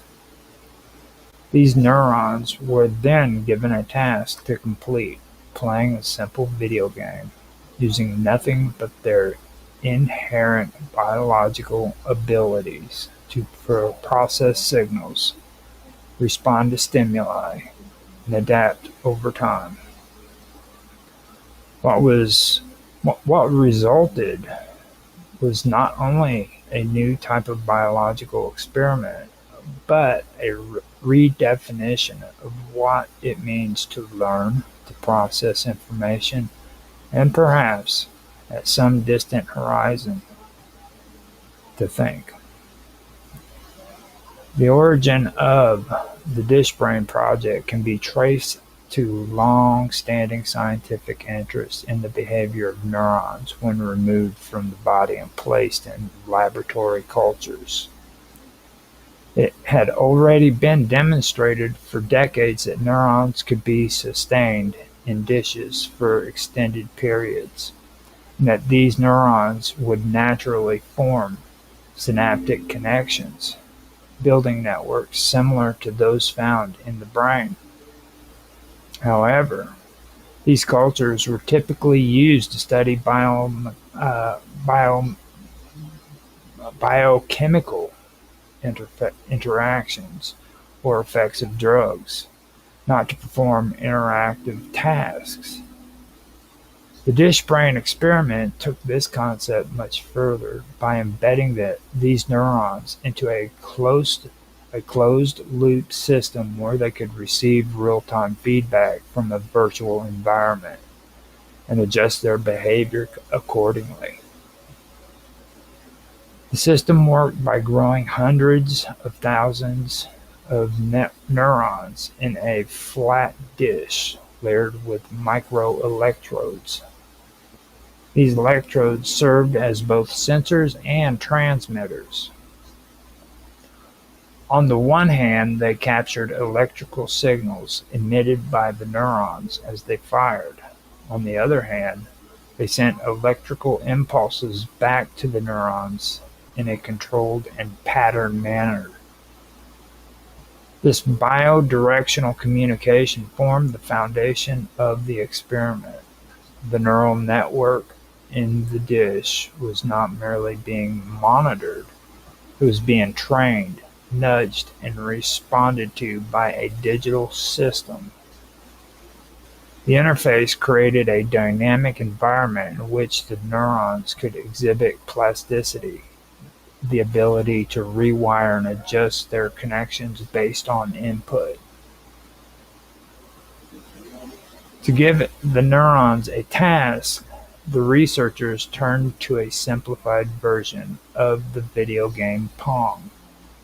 In this game, a ball moved back and forth across the screen, and the goal is to position a paddle so that it hits the ball and sends it back.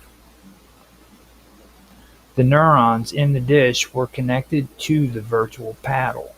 When the paddle succeeded in hitting the ball, the neurons received a form of predictable, structured electrical feedback, which researchers interpreted as a reward signal. When the paddle missed the ball, the feedback was chaotic and less organized, designed to represent a kind of negative consequence. Over time, the neurons began to change their firing patterns in response to the outcomes. Their behaviors shifted from randomness to directed responses. This indicated that the neurons were not only reacting to stimuli, but were learning from experience. What made this experiment so remarkable was not that the neurons could fire or respond. Those facts were well known. But they could learn to associate specific patterns of feedback with specific behaviors, then modify their activity accordingly. In short, the neurons learned to play Pong, albeit at a rudimentary level. There was no external software. There was no external software telling the neurons what to do.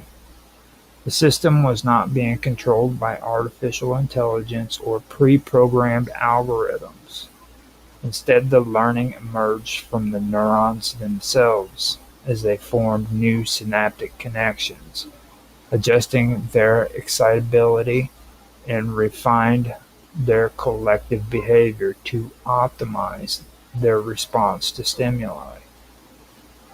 This was the first time that a synthetic neural system composed of living cells had been shown to demonstrate this kind of adaptive behavior in a closed-loop environment.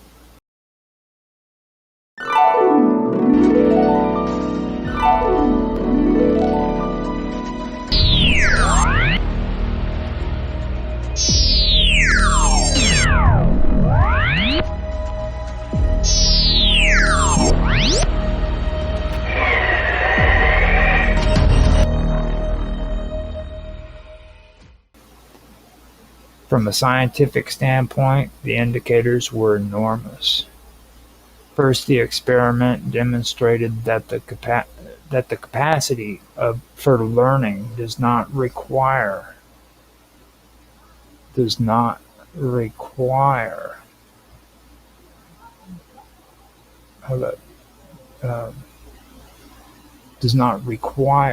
full capacity of the brain. Okay. First, the experiment demonstrated that the capacity for learning does not require the full complexity of the brain.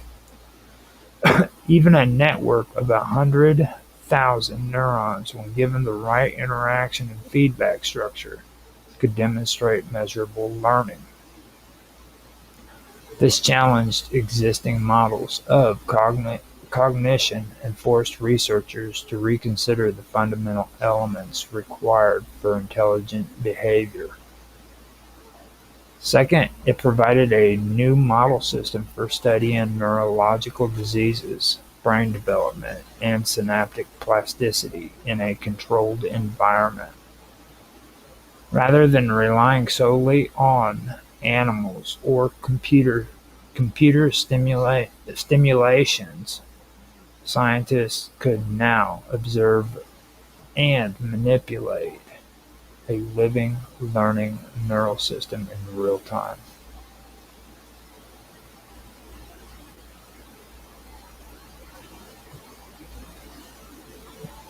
The Dish Brain project also sparked significant philosophical and ethical debate. While the neurons did not possess consciousness or self-awareness, they were exhibiting behaviors that many people associate with thinking or decision-making. The fact that biological material was interacting meaningfully with a digital environment raised questions about the boundaries between machine and organism. Did this hybrid entity qualify as a form of intelligence? Was it simply a complex reflex system, or was it something more? Should such a system be afforded any kind of moral consideration? These questions were not academic distractions. They were central to how the technology might be used and regulated in the future. Another layer of complexity emerged from the discussion about sentience. The researchers were careful to emphasize that the neurons in the dish brain were not sentient. They had no sensory organs, no awareness, no internal representation of the world. However, they did exhibit behavior that was informed by past experience and shaped by outcomes. This raised concerns about the future trajectory of such research.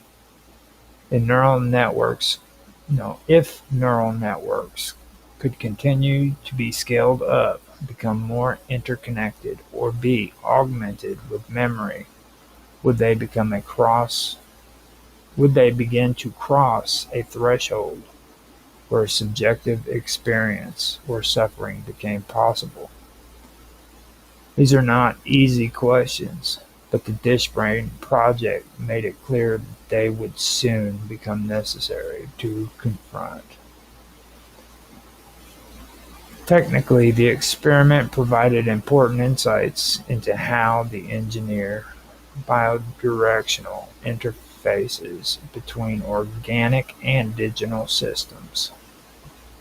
The feedback loop had to be fine-tuned so that the neurons were neither overwhelmed by input nor left in a passive state. The timing of the signals, the amplitude of the electrical pulses, and the pattern of feedback all had to be carefully calibrated. In addition, maintaining the health of the neurons required a sophisticated life-supporting system involving nutrient delivery, waste removal, temperature regulation, and sterile conditions. This biological infrastructure was as important to the success of the experiment as the digital interface itself. One of the lesser-known but equally intriguing aspects of the DishBrain research was the way it affected the culture of neuroscience and computer science. For many years, these fields had operated with largely separate methodologies and philosophies.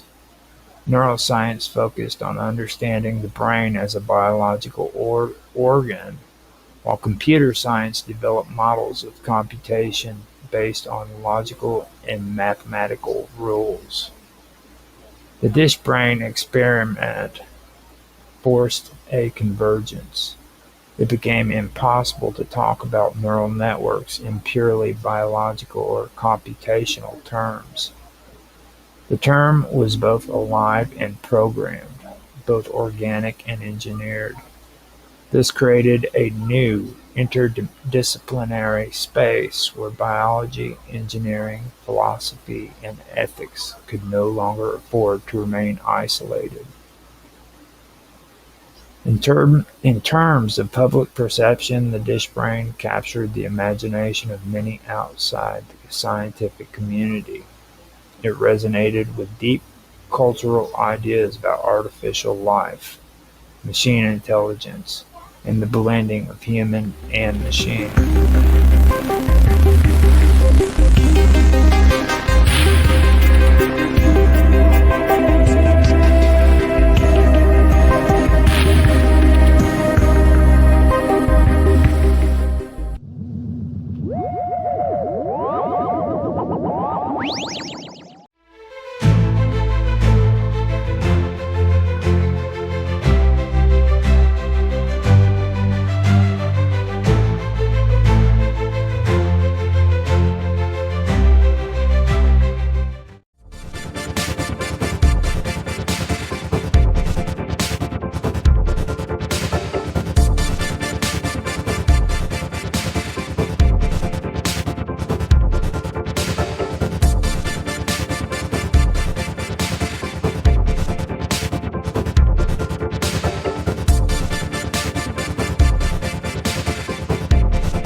But yeah, no, I was finishing a sentence that I was reading in regards to being able to post John's interview, which was a good one. So thank you. So, yeah, later on we can get together and I can help you on that. Okay. And then, because you still wanting to do my interview too, so. I have to do your interview, and I'm gonna do Summer's. John gave me Summer's email, so I'm gonna email her and see what we're gonna set up. And then I would like to kind of get them done, like both, sometime this week if possible.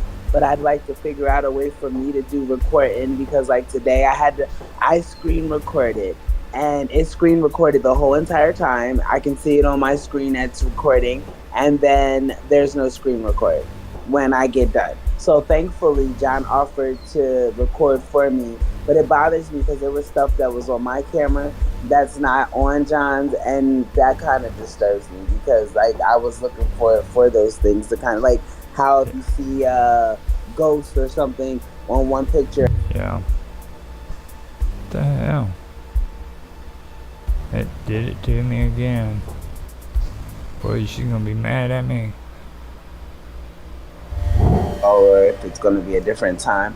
But anyway, yeah, no, I need you, because I got to figure out how I'm going to record these on my own, because I should not be relying on my interviewers to record the interviews for me. Zach's was easy because he did it on your platform, but like, yeah, I either have to set up a Jitsi account, or even like this girl, we're going to do Google Meets. Let me go and I don't over even know what. I don't have stuff Google on my iPad. Well, I guess I could put it there. And then, but in the screen record, would I have to do OBS? So then let me put it on. In which case, then I'll put it on my Mac, and then I'll figure it out. Yeah, we gotta get together. If you want, just let me go over some of that stuff with you, okay? Okay.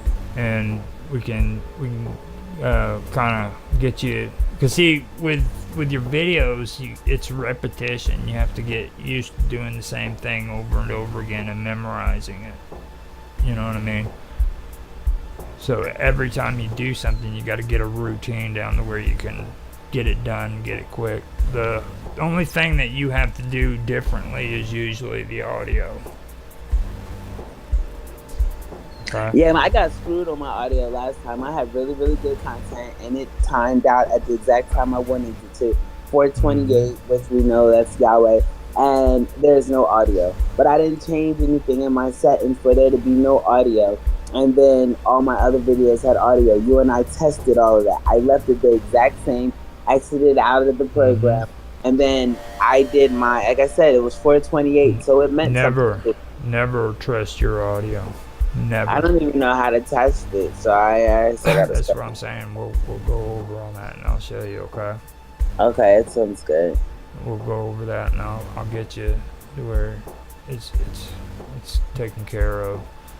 But yeah, don't ever trust your audio. Your audio is your worst friend.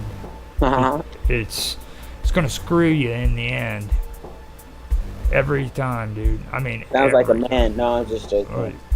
Man's got to do what a man's got to do. Oh man, I say I'm joking, but you know the seriousness. You know the vibe. Yeah. Now, I think we went through and covered a lot of that stuff a lot better than we did. We're pretty much done with that 5th page. I mean, because I believe we stopped at Nicole, and like you said, you wanted to go back over all that other stuff. Yeah, I'm glad. I apologize for being late. I fell after school today with the boys. I fell asleep on the couch, and I didn't even plan on falling asleep. And I woke up and I was like, "What?" And it just came straight in. Like I did all that. Because I stayed up late, then slept for an hour, got up early and did the thing with John. Never went back to sleep. And then, yeah, it was kind of. Yeah. No, you know, the thing that's weird to me is like the part about Tawada's playing his flute to Nicole. and Nicole is directly related to the Sumerian moon god, and I wonder if summoning the power was something for them to be able to. Now, the mythology of Tawatis is echoed by the god Dionysus, which we talked about last week, or Njorth, the snake priest who was the consort to the moon goddess. Now, the snake priest was also presented by the symbol of a pillar, a wand, or a caduceus. The Greeks equate Thoth with the widely traveled Hermes.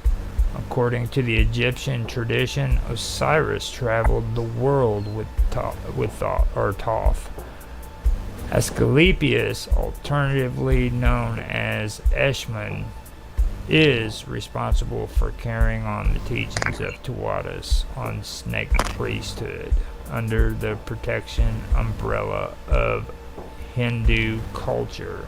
Snake charmers playing their nasal punju echo the same tradition. I wonder why these traditions get lost, to where I wonder is it strategic to where they kind of get denounced or denied, kind of just, you know what I mean, for us to rediscover. Like, there's a reason, and I feel as though it's with the power, within the power that it withholds, that it bestows. Because I think, like, it just, back then everyone was so much more powerful, so much healthier, there were self-healers, it was just like, that was the norm. And I feel like the suppression of this information is strategic. It's not coincidental that this is not something, because back then, this is all people knew. You know what I mean? So for us to not really have any concept of these traditions and these events without having to dig deep is kind of interesting to me. It makes me wonder why it's like that. Well, you got to remember, man, time's also our enemy. You know what I mean? Like, I've got some cool documentaries that I can show you where these archaeologists go up into the Himalayas, and they go up into the cave systems. They climb up there with freaking climbing equipment into these holes, and the reason why they go from one cavern to the other is because they want to find old Buddhist writings, Hindu writings, where you know how they wrote their stuff on the papers and stuff. The scribes, yeah. Yep, they're sprawled all over those caves because these priests would go in there, and that's where they would stay. And they lived up inside of there, on the side of these mountains, and it's pretty cool. It really is. I wanted to ask you too. How do you feel about quantum entanglement?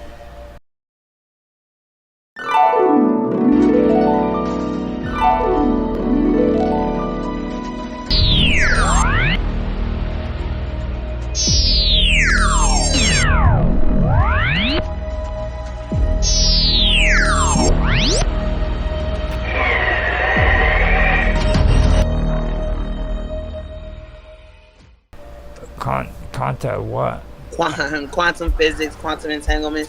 I've been doing a few documentaries on them, on that concept anyway.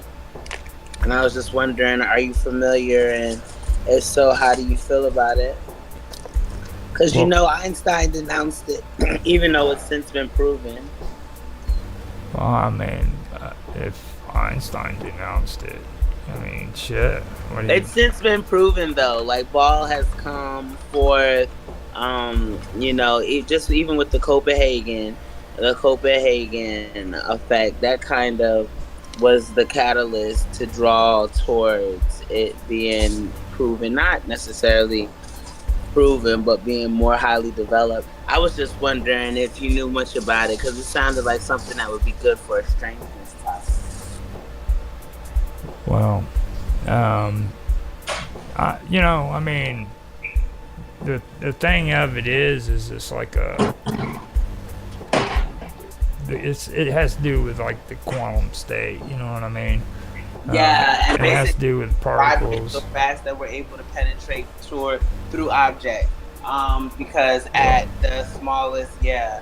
Well, see, the deal is it's like for a good example, I've heard somebody else mentioned it too, and I brought it up. It was on John's last interview he had, where the guy was using it as an example, like a table. Like you put your hand down on a table, okay, and there's particles in there that are constantly moving around fast. And if they weren't moving around fast, or you could literally put your hand through that table, all right? Yeah. If they were sitting still. But because they're moving fast, it's repelling. It's solid and it's repelling you, right? So with that aspect, you also have to think about the Earth. You know what I mean? If freaking those same particles weren't doing the same on the Earth, we'd fall right through. Right. So that'll just elaborate my studies tonight then, because we saying that. It's just good that I kind of took a nap. I need to stay up and do some stuff. But later on strangeness too, I do want to start getting into my weird science. So maybe we can talk about that too at another time, because I've been trying to build up for it and get things going on it. It's a pretty cool subject. I don't know. I love quantum physics. Like, I was taking online quantum physics just so that way I already knew, but I am underdeveloped in the area. So it's like one of those things to where I know what I know from experience, and now I'm attempting to equate and associate the research the same. And that, like, where most people learn it first and then they attempt to like divulge with it, and get involved. But for me, I kind of, when I go through stuff and I'm like, I want to know what this is and why this happens like this. How come I'm able to read people's minds but other people are not? Or how come I'm able to, my kid went through a car, you know what I mean? Like, instead of him dying, he went through the car. Like, what was, like, I don't know. Because most people get hit by cars and they die. My kid gets hit by a car, he goes through it. And like, the police witnessed this, and it's, I don't know if the cameras still have it on, record, because, the light cameras, but it's just, I don't know. It's just stuff like that that's interesting to me. Yeah. Well, I guess we're done. We can talk about later. I guess we can finish this up and then bring it up. He has a show tonight. Huh? You saw that, right? Yeah. Okay. Yeah. If you want to. We graduated fast there, huh? We're moderators. We graduated fast there. We're moderators. Yeah. It's nice. It's dope. That's not really like a privilege, that. Like that's like a responsibility. I know, we gotta be. That's like, I'm just like, I wasn't watching the chat. I apologize. It's like, I wasn't paying attention. But just so everybody knows what she's talking about is WPRPN tonight has World Pirate Radio News, and it starts 8 p.m. Pacific Standard Time, LA, Vancouver, Seattle, and Baja. 11 p.m. Eastern Standard Time, New York, Toronto, Miami. And that's Wednesday, 12 noon in Tokyo and Seoul. So check your local listings and hope like heck you get the time zones right. So yeah, it's always good stuff. I don't think I went to one show and it wasn't good stuff at all. Okay. So we did a plug for them. So we did good. Yeah, today was a nice show. Again, like I said, I apologize about my tardiness. It's funny. I feel like that was kind of strategic too, because you're always like, she's always here at 6. No matter what, she's here at 6. And then all of a sudden leave. Me being the only person that consistently shows up is not here at 6. I don't know. It feels weird. I mean, it puts you in a funk. You know what I mean? Yeah. So don't let that bug you though. I was able to carry on without you. I know, the show will go on, not my heart. My heart will go on. The show must go on. and did. And I'm glad I wasn't too late because history. It was so funny because I started doing my own stuff, which I was completely off base today. I don't know where I thought we were going with this. And I set up my desk and everything, and I was ready. Well, my work area. I didn't set up the desk, but I set up my work area in the living room, and I'm like, okay, we have history today. Let me get this stuff done early with the boys, so that way I can get into my history. Literally got the stuff done early with the boys and was drooling. So I don't know. That's one reason why I decided I should probably read, because you seemed like you was all out of whack when you got in here, like you was out. I'm like, just like at least I set up first. Like that's what was working in my favor. But it was just like, you know how you wake up and you weren't even supposed to be asleep, so you're like, what in the HE double hockey type thing. But it's cool, we got it done. So thank you.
Okay, I wasn't asking any questions. I wasn't hoping people to help me. It wasn't anything for them to feed off, but they sought me out. They allowed the algorithms to aid and assist in them being able to locate me. Once I was located, they would show up. Drake consistently would show up. And eventually, like I said, on a drunken night, you can get Drake to confess anything. And I have proof of that. Like, he will confess anything. And when I tell you, they told me about my son. And to this day, if you go onto that app, my child has a profile. You want me to tell you why they can't get rid of it? It's because then it's obvious someone has access to it. That's a case all in itself. So what they're going to do is eventually start wiping dead accounts, is what they call it. But that's only because they're covering their tracks. I've already recorded it. Cover your tracks, sweetie. We have a screen record. No big deal. But these people do it, and no one believes because they think that you're just talking. No. Everyone blames everything on the Illuminati. Now, you just mentioned you covered your tracks. Now, let's get on to the Rockefeller Commission and the United States President's Commission and all that. What does Rockefeller look like?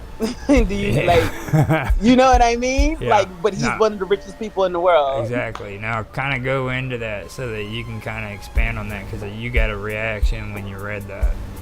Well, you see, my whole thing is because we know about the gold, oil, and diamonds. So that's why people are so anti quote unquote religion. But religion, spirituality, and connection to universal sources, all different things. And when we say gold, when we say God, a lot of people disassociate with because of gold, oil, and diamonds. Rockefeller's oil, Oppenheimer is gold, and then Rockefeller. What's his Warburg? J.P. Morgan. Yeah, J.P. Morgan. Well, J.P. Morgan, you know, is the bank, but it's all consolidated now, though. Well, we have to. This is how we cover it. Because listen, what I've learned, and I learned this from Wolf of Wall Street, if you get someone else to kind of take on the business, or if you partner, or and you kind of develop your business, so yeah, where you partner and you outsource, it becomes a whole new case. So if that's what they do when the feds are getting hot on them. when they are starting to get a lot of attention, and they like to from the new people who haven't learned the code yet, who haven't learned that, hey, we let these guys slide with all their bullcrap. No, this bullcrap is going on here. You know what I mean? And then they would like to stand up for justice. What happens is they have to like incorporate other people, because once they do that, it's a whole new case. They have to start the investigation from the ground up to include all things and everyone involved. And so that's why you'll see to where, like you said, it's consolidated all of a sudden. People really do this in order for them to avoid accountability and responsibility. With Jeffrey Epstein, like, people hate Trump. I love Donald Trump because he's like the biggest infiltrator of our time. No one recognizes that. You're like, oh, he was at these parties too. Well, you're not going to be able to tell us what's going on the inside of the party if you're outside the door hoping to get in. And so he, you know what I mean? And no one likes to believe in that. But I haven't known Donald Trump when I was growing up as a kid. And it's just like, hey, come here. He's like your Uncle Donnie, like, da-da-da-da. Like, he's a cool dude at the Homeboys. Like, you sit here, my papa calls him DT. And they used to have these barbecues in Pleasantville, New Jersey. And it's near Atlantic City, like right outside of Atlantic City. And Mr. Sam would have they had the group called the Homeboys. And like, I met Donald Trump, and like, my pop-up like speaks so highly of him because of the type of relationship. He's in the hood with a bunch of melanin people. This is when everyone was saying he's racist. But how can you learn about what the racists are doing if you're not at least pretending to be racist? You cannot comment on broke people and poor people if you've never been in the bottom or in the gutter with them. Especially not, you know what I mean? Like, you have to be involved to be involved, and that's just real. You know what's going on here, right? Yesterday you said that I do all the talking, so now it's your turn. I didn't say that. John said that during the interview. He said that he didn't get much talking in. I said, well, that sounds familiar, because my interview was like that too. And it was just like, diarrhea of the mouth. Well, you know, the Rockefeller Commission, you know what really sticks out to me whenever freaking I see that? It reminds me of the JFK assassination, okay? And a lot of people, when it comes to the assassination of JFK, keeps forgetting the fact that he was in a relationship with Marilyn Monroe outside of his marriage. Yep. Now, Marilyn Monroe ended up committing suicide, supposedly, all right? And now, when it comes to MK Ultra and everything, they have this idea or this belief that it's about taking these women and brainwashing them through psychedelics and the torture that they're mentioning here and the sexual abuse, and they basically turn them into sex slaves. You know, and it just, with me, it seems weird that they brought the Rockefeller Commission in for this, but then when JFK ends up getting assassinated, everyone's quiet. They use the Warren Commission. Okay. Well, look, have you seen the movie Everything is a Rich Man's Trick? It's a documentary. Yeah. It shows and documents the position to where the actual gunfire comes from. They show you where, like, the bullet, because I don't want to say we all know, but hopefully we're learning that it was a planned assassination, but it was an inside job. It wasn't to where it was some random hit, and like that Orwell was set up to take the fall for it, but he didn't do it. And like, the shot they say killed him, because there was multiple shots, but what they don't show you is how the car stopped while a guy underneath in the vents in the sewer, where a guy in the sewer shoots him, and like, the way the bullet comes out, the bullet goes up and out from his head, not down and through like they show us. And they don't show you where the car stopped. There's marks on the ground. There were marks on the ground, so that they knew, because there was a bunch of shots first that never connected. Bomb, bomb, bomb, bomb, bomb. They have the car stop at the position to where the guy is underneath the sewer, in order for him to be able to shoot the president without a miss. And then he all of a sudden pops up, and from out of the sewer, just like all of a sudden, oh, hey, yeah, I was just chilling, in the sewer. That's what I do. No big deal type thing, without even a question. Like, Yeah. this stuff happens all the time, and as long as you comply, they pay you and they'll let you get away with it. But how long does this go on? Like, us talking about it, what can we do about it? Like, everybody involved in Yahweh, like, I'm not even playing anymore. I'm going to make sure that everyone that thought it was okay to play about my son, they really, like, we're going to get justice, because like there were so many ways to handle the situation. There were so many ways for people to say, you know what, this is what's going on. This is the best I can do for you in regards, blah, blah, blah, blah. But they thought it was okay to kind of laugh, prolong it, drag it out, disregard the actuality of it. We're not playing anymore. Because see, what is I don't have to download a new body. I myself, everywhere I go, it's so funny. I had a guy today stand in the middle of the street for me, some random guy, just to let us cross. But I'm a nobody. I mean, I'm allegedly a nobody. He's like, hey, you trying to cross the street? He's a cross. He stood and he was like, I don't care, hit me, I'm doing the right thing, hit me. And I would have ended up getting across. But it was just the heart that he had to say, I'm not going to let nothing happen to you. It's been like this all day. All day long, military people have been coming out of the woodworks and just like making sure that they know. So I'm not really against America to the sense to where it's like, oh, you're doing such horrible stuff, blah, blah, blah. Because again, at the end of the day, my son was saved. A lot of people's kids get their blood drank. They get, you know what I mean? I'm not saying it's right to take people's children, but a lot of these kids are not going to live for you to know about the story. Like, and when, I mean, same with y'all, but that only happened because Drake got mad. He got ticked off because I wasn't responding the way he would hope I would respond. And he put out orders in order for Yahweh to get hurt. And like, it's crazy to me because we do stuff like this and then I get told to where you just have to deal with it. You just have to deal with it.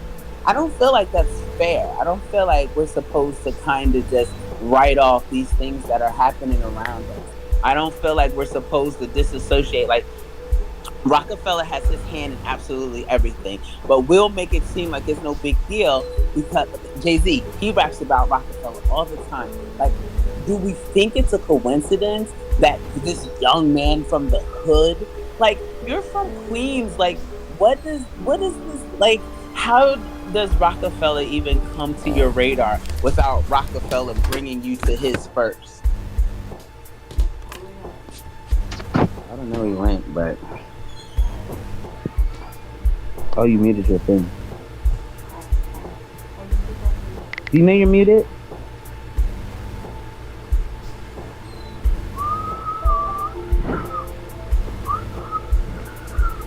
I wish I could unmute you.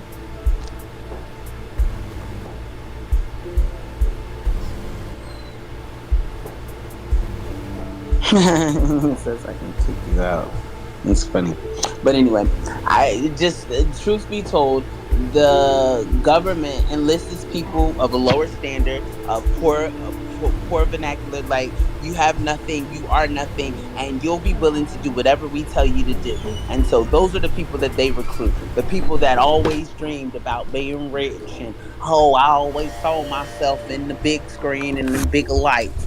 Those are the people that get recruited, not the people that are going to think for themselves, not the people that are going to stand up for what's right. They know what they're doing and who they're doing it with. And that's real. I don't care. Like, these celebrities can kiss my ass. They drive this work hard, slave. You're comfortable with being broke. Slave. You are comfortable. Let me put in a little bit on that Project Artichoke for you too, okay? So, because it's a short little beginning part. And it can kind of go into what they were referring to, that Project Artichoke that came out of MK Ultra, okay? And this is kind of what I was talking about with the actresses and the performers and stuff like that. So, Project Artichoke, also referred to as Operation Artichoke, was a project developed and enacted by the United States Central Intelligence Agency, CIA, for the purpose of researching methods of interrogation. Initially known as Project Bluebird, Project Artichoke officially arose on August the 20th, 1951, and was operated by the CIA's Office of Scientific Intelligence. The primary goal for Project Artichoke was to determine whether a person could be involuntarily made to perform an act of attempting assassination. The project also studied the effects of hypnosis, forced addiction to a substance withdrawal from morphine and other chemicals, including LSD, to produce amnesia and other vulnerable states in subject. Project Artichoke was succeeded by Project MK Ultra, which began in 1953. So I wanted to add that in too, so that we can. Listen, 1950s is when television began. That's what I was looking at while you were saying it. Okay, so this MK Ultra, it started in 1951, and ironically enough, the 1950s is when perhaps no phenomena shaped American life in the 1950s more than television. Okay, so now we're giving you the like. If you cannot understand the manipulation, then it's really not meant for you to comprehend and just be, like we say, sheep.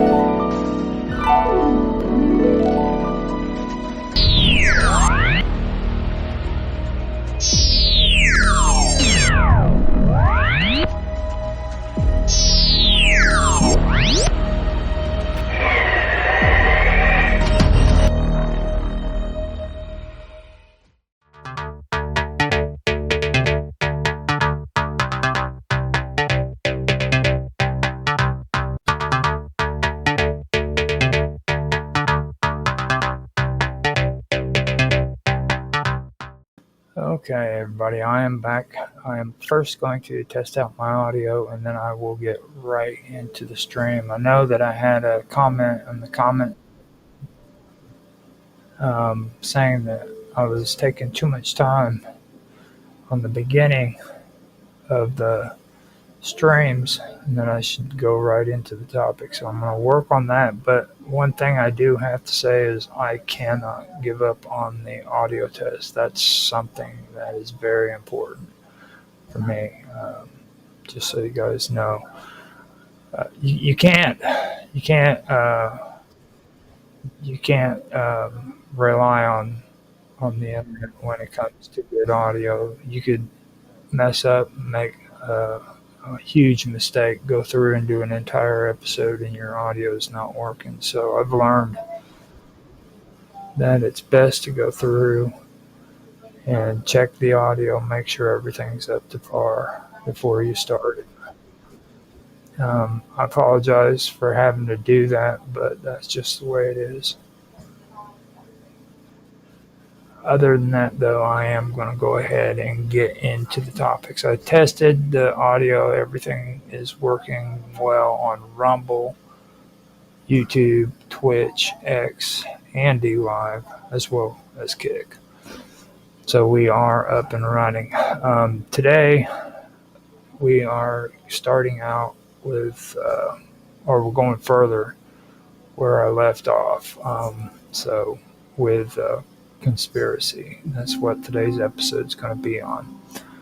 So let me go ahead and do my moment of silence, take a drink of coffee, and get started with the show.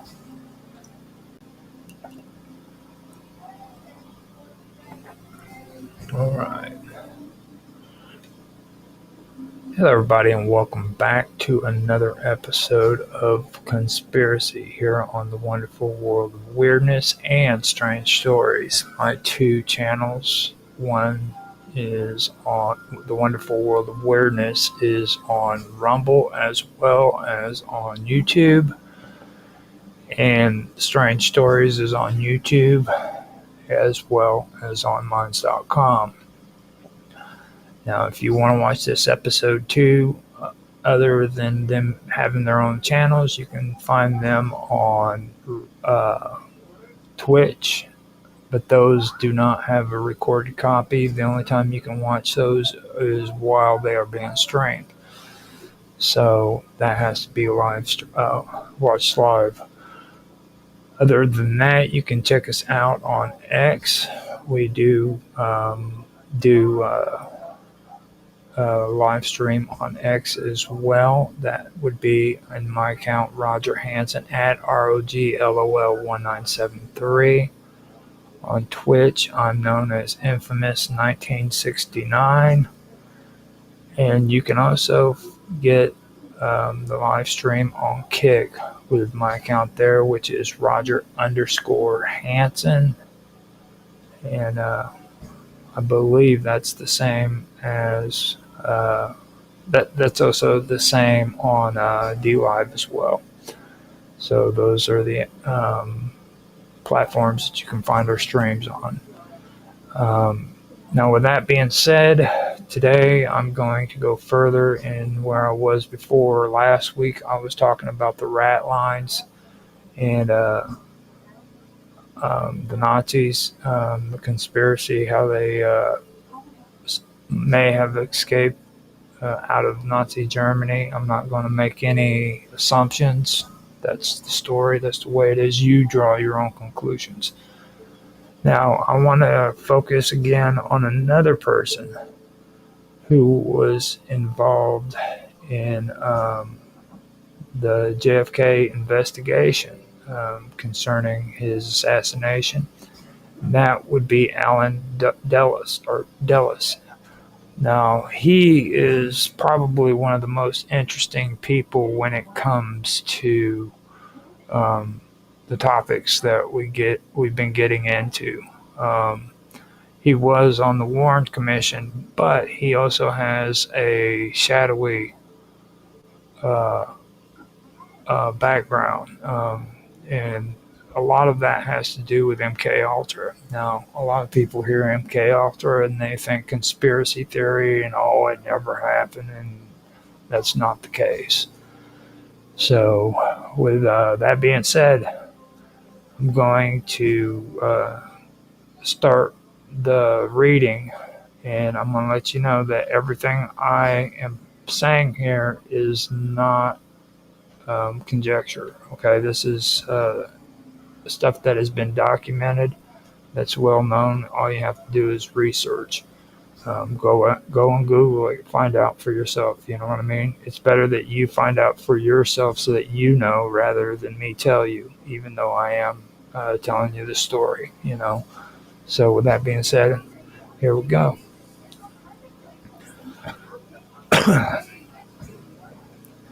In the shadowy landscape of post-World War II geopolitics, the rise of intelligence agents as power brokers behind the scenes became a defining characteristic of modern history.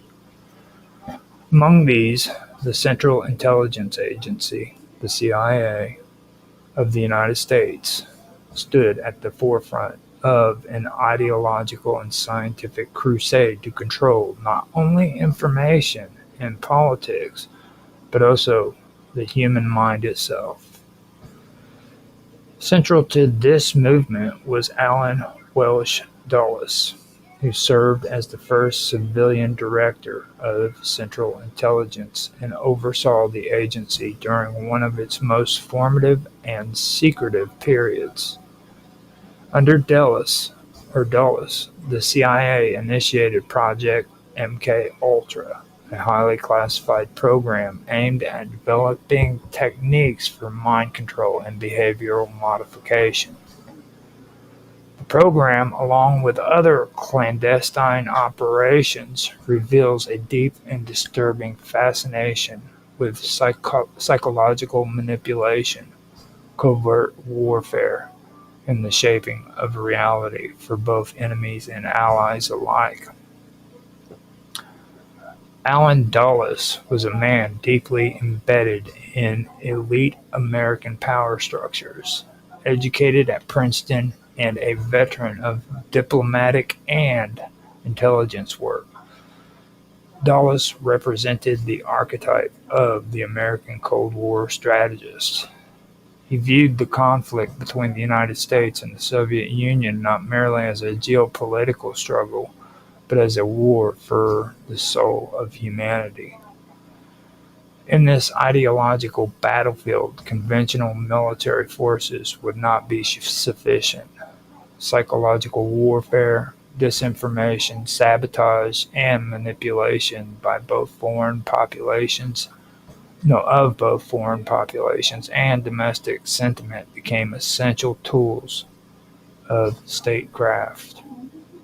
It was under this mindset that Dulles became a primary architect of the CIA's most controversial programs. Project MK was formally approved in 1953 at the height of Cold War paranoia. Though cloaked in secrecy, this project was designed with a singular goal: to discover ways of controlling human behavior through a variety of methods, including hypnosis, drug administration. Hold on.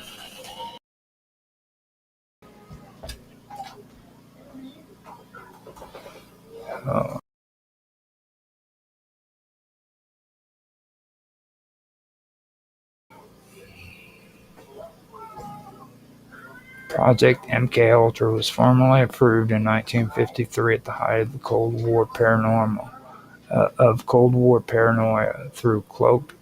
Though cloaked in secrecy, the project was designed with a singular goal: to discover ways of controlling human behavior through a variety of methods, including hypnosis, drug administration, sensory deprivation, and psychological pressure.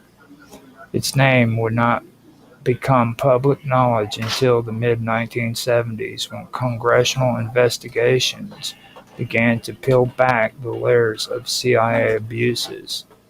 The project's origins, however, lie in the belief that the Soviets, Chinese, and North Koreans had developed effective methods of brainwashing, and the United States could not afford to fall behind in this alleged psychological arms race. MKUltra's reach was vast, operating through dozens of front organizations, academic institutions, hospitals, and prisons. Many of the people subjected to the program's experiments had no idea they were part of a government research project. In one of the most infamous operations, known as Operation Midnight Climax, unsuspected individuals were lured into safe houses in San Francisco and New York City by CIA contracted prostitutes. Once inside, the targets were dosed with LSD and observed through one-way mirrors as agents documented their reactions. The idea was to see how individuals behaved under the influence of psychedelics without knowing they were being drugged, thereby determining the feasibility of using such substances in field operations or interrogations. Beyond drug experimentation, MKUltra also explored extreme forms of psychological and sensory deprivation. Subjects were kept in darkened rooms for days, exposed to repetitive audio stimuli, or subject to prolonged isolation to see how these conditions could affect memory, identity, and suggestibility. Some programs experimented with electroconvulsive therapy and combinations of barbiturates and stimulants to break down individuals for reprogramming. In several cases, these methods caused lasting psychological damage or death, yet the individuals responsible were shielded by layers of bureaucratic anonymity and secrecy. One of the most morally egregious aspects of MKUltra was its disregard for consent. Notable institutions like Harvard University and McGill University unknowingly played host to MKUltra related experiments. At McGill, Dr. Ewan Cameron conducted so-called psychic driving techniques in which patients were drugged, stripped of their sense of time and identity, and bombarded with recorded messages aimed at implanting new thought patterns. Cameron believed he could erase pathological behaviors and replace them with healthier mental states, but his experiments frequently left patients in a permanent damaged psychological condition. These operations were conducted with CIA funding and coordination, illustrating the profound context to which medical ethics were ignored in the pursuit of psychological control. The pursuit of behavioral modification was not limited to individual subjects. Psychological manipulation became a critical component in broader CIA strategies during the Cold War. Propaganda or psychological operations were used to influence public opinion both at home and abroad. The CIA funded journalists, infiltrated newsrooms, and used front organizations to push narratives favorable to U.S. foreign policy while suppressing dissenting views. These efforts were part of a broader campaign known as Operation Mockingbird, which aimed to control the flow of information and thereby steer collective consciousness. The goal was not only to combat communist propaganda, but also to ensure the American public's unwavering support for U.S. policies, regardless of their ethical implications. Dulles' belief in the utility of psychological warfare extended to regime change operations. During his tenure, the CIA orchestrated coups in Iran and Guatemala, using disinformation, bribery, and social unrest to unseat elected governments. These operations often included psychological components, spreading fear, manipulating press coverage, and using covert radio broadcasts to demoralize or confuse populations. While the official justifications for these actions were rooted in containment of communism, the underlying strategy frequently emphasized mind games over bullets. In this context, the line between psychological warfare and psychological experimentation blurred. Knowledge gleaned from programs like MKUltra was often applied in field operations without clear ethical oversight. Techniques instead intended for national defense were turned against both foreign targets and American citizens. For instance, the development of so-called truth serums was intended to aid in interrogation, but such substances could also be used to manipulate confessions or influence decision-making. Similarly, knowledge of how to induce paranoia or psychosis could be weaponized to discredit political adversaries or foreign leaders. After Dulles was forced to resign in the wake of the failed Bay of Pigs invasion, the CIA's interest in psychological control did not vanish.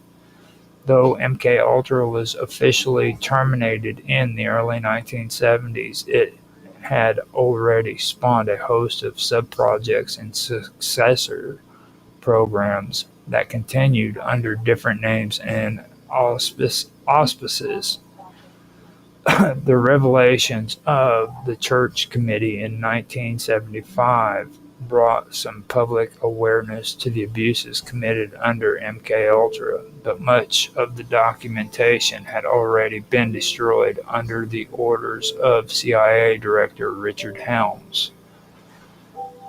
This act of bureaucratic sabotage ensured that many of the details surrounding the most extreme or illegal experiments would remain forever obscured. Critics of the program argued that MK Ultra was less about national defense and more about a rogue agency conducting morally and scientifically dubious experiments with impunity. Others believed the program revealed a deep cynicism within the U.S. intelligence apparatus, a willingness to sacrifice individuals for the sake of hypothetical advantages in the psychological domain. Even within the intelligence community, MK Ultra became a point of controversy, with some officers questioning the validity and usefulness of the program's findings. Yet for Dulles and his cohorts, the potential payoff in behavioral control seemed worth the risk. The legacy of MK Ultra continues to reverberate today. Many of the themes explored in the program, covert manipulation, psychological disruption, control of perception, have found new life in the digital age. Governments and corporations now use advanced behavioral data to influence populations on a mass scale, echoing the psychological ambitions of the CIA in the 1950s and 60s. The ethical question raised by MK Ultra remains relevant, especially as new technologies emerge that promise even greater precision in the manipulation of thought and behavior. In retrospect, the CIA's deep involvement in psychological experimentation and behavioral control reflects a historical moment in which fear, ambition, and ideology combined to produce one of the most controversial intelligence programs in American history. Under Allen Dulles, the agency blurred the boundaries between science and coercion, research and abuse, defense and domination. The pursuit of psychological control was not merely a reaction to Soviet threats, it was a part of a larger vision of warfare in which the human mind itself became the ultimate battleground. That legacy, with its dark implications and unresolved consequences, remains an indelible part of the history of American intelligence. The case of Ted Kaczynski, the infamous Unabomber, and his potential involvement in ethically dubious psychological experiments during his time at Harvard University, has drawn intense scrutiny over the years. Kaczynski, who waged a nearly 2-decade-long bombing campaign against individuals he claimed were advancing modern technology and industrial society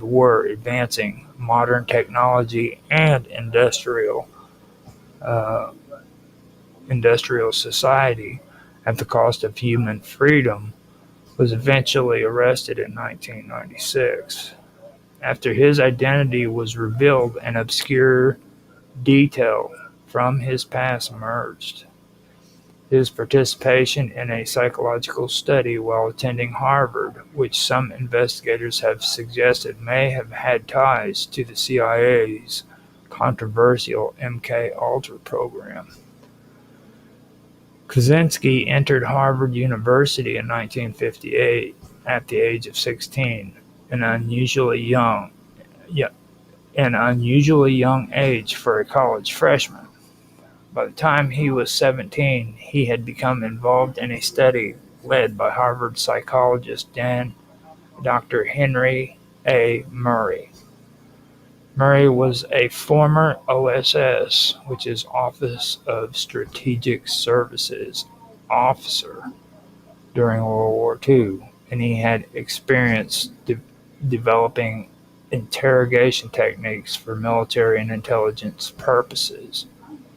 The project Kaczynski participated in was officially intended to analyze how individuals responded to stress and personal humiliation, ostensibly to understand ostensibly to understand the personality development and resilience under pressure. The actual implication of the study was far more intense than its academic language suggested. Kaczynski and other student volunteers were subjected to what many later described as psychological abuse. Participants were asked to write essays about their personal beliefs and philosophies, only to have those essays used against them in later sessions. During these sessions, they were subjected to hours of hostile interrogation in which their core values, intelligence, and identity were repeatedly attacked by professional interrogators, all while their reactions were filmed and analyzed. These sessions occurred weekly over a span of nearly 2 years, and while there is no direct evidence that Kaczynski's participation in the experiment directly caused his later violent actions, many psychologists and historians believe the experience could have contributed to his mental deterioration. The fact that Kaczynski was already socially isolated and extremely intellectual made him particularly vulnerable to the kind of psychological manipulation employed by Murray's studies. At the time of these experiments, the CIA's MKUltra program was actively funding and conducting secret mind control experiments across the United States and Canada. MKUltra was known for its use of LSD, sensory deprivation, hypnosis, and other forms of psychological manipulation, often performed on unwitting subjects. The program sought to discover methods for controlling human behavior, often with the goal of producing agents who could resist interrogation or who could be programmed to perform specific tasks.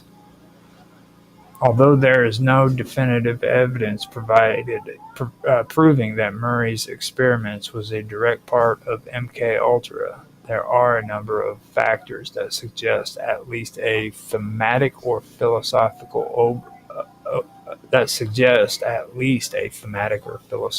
overlap. First, Murray had established intelligence connections from his time in the OSS, which eventually became the CIA. Second, the methods he used mirrored those employed in MKUltra founded projects, particularly the emphasis on breaking down the subject's personality through humiliation, stress, and interrogation. Finally, the timing coincides with the peak years of MKUltra operations. One of the complicated factors in linking the Harvard experiment to MKUltra is the absence of declassified documents that specifically name Murray's study as a part of the program. MKUltra files were notoriously incomplete, with many destroyed in the 1970s after the program became the subject of Senate hearings and public outrage. Still, researchers argue that MKUltra operated through a network of front organizations and contractors, meaning that funding and oversight were often hidden under layers of bureaucracy and academic cover. For Ted Kaczynski, the Harvard experiment seems to have been a pivotal moment in his life. Although he never explicitly blamed the study for his later actions, letters he wrote from prison and notes in his journal indicate that he saw it as a deeply traumatic experience. In his mind, it represented the dehumanizing effect or effects of modern science and the abuse of power by intellectual elites, ideas that became central to his later anti-technology manifesto. The legacy of the experiment has led to renewed calls for ethical oversight in psychological research. It also highlights the disturbing proximity of academic institutions to military and intelligence agendas during the Cold War. Harvard, like many universities at the time, participated in defense-funded research, and the line between academic inquiry and state-sponsored experimentation was often thin. Ultimately, whether or not the experiment was officially part of MKUltra may remain unknown, but the parallels are too striking to ignore. Both were secretive programs involving psychological manipulation. Both aimed to understand or influence human behavior under stress, and both left a trail of controversy and human suffering in their wake. Ted Kaczynski's descent into violence may have had many causes, but the role of psychological experimentation in shaping his worldviews is a disturbing chapter in the broader story of Cold War era mind control research. Now, after that, I am wanting to go deeper into it. We've just discussed Ted Kaczynski and Alan Dulles with MKUltra. Now, I am going to go from there to what I'm going to do here first is I'm going to kind of go over DARPA. DARPA is probably the next best step to go here. So with that, I'm going to go ahead and start up on DARPA and some of the projects that DARPA was involved in.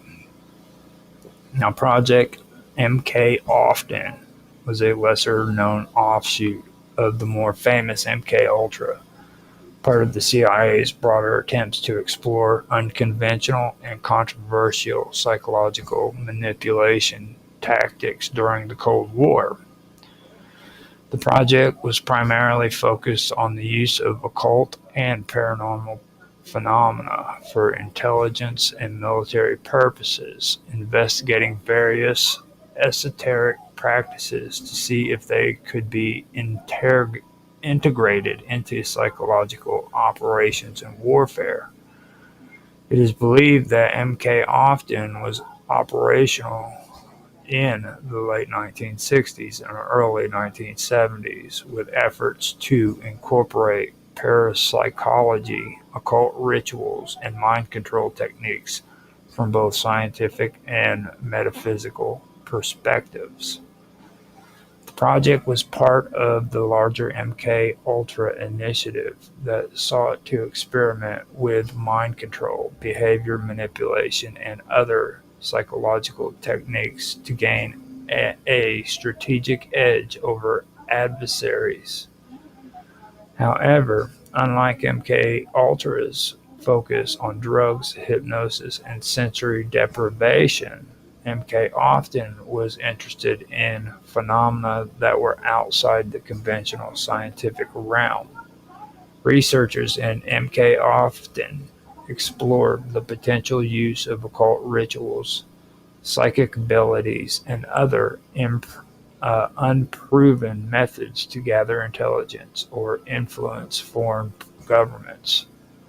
This included investigating the use of tarot cards, astrology, clairvoyance, and remote viewing in the context of gathering military or strategic intelligence.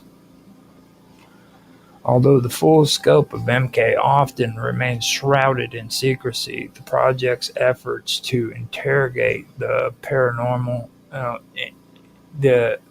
project's efforts to integrate the paranormal into espionage operations are a notable reflection of the era's experimental and often controversial approaches to intelligence gathering.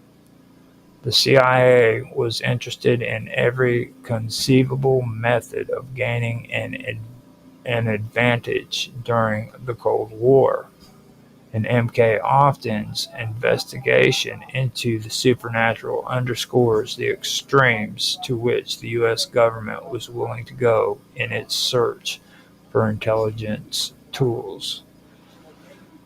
Despite the project's failure to deliver any proven or reliable intelligence tools, it serves as a symbol of the Cold War era obsession with unconventional warfare techniques and the blurred line between science and superstition in intelligence operations.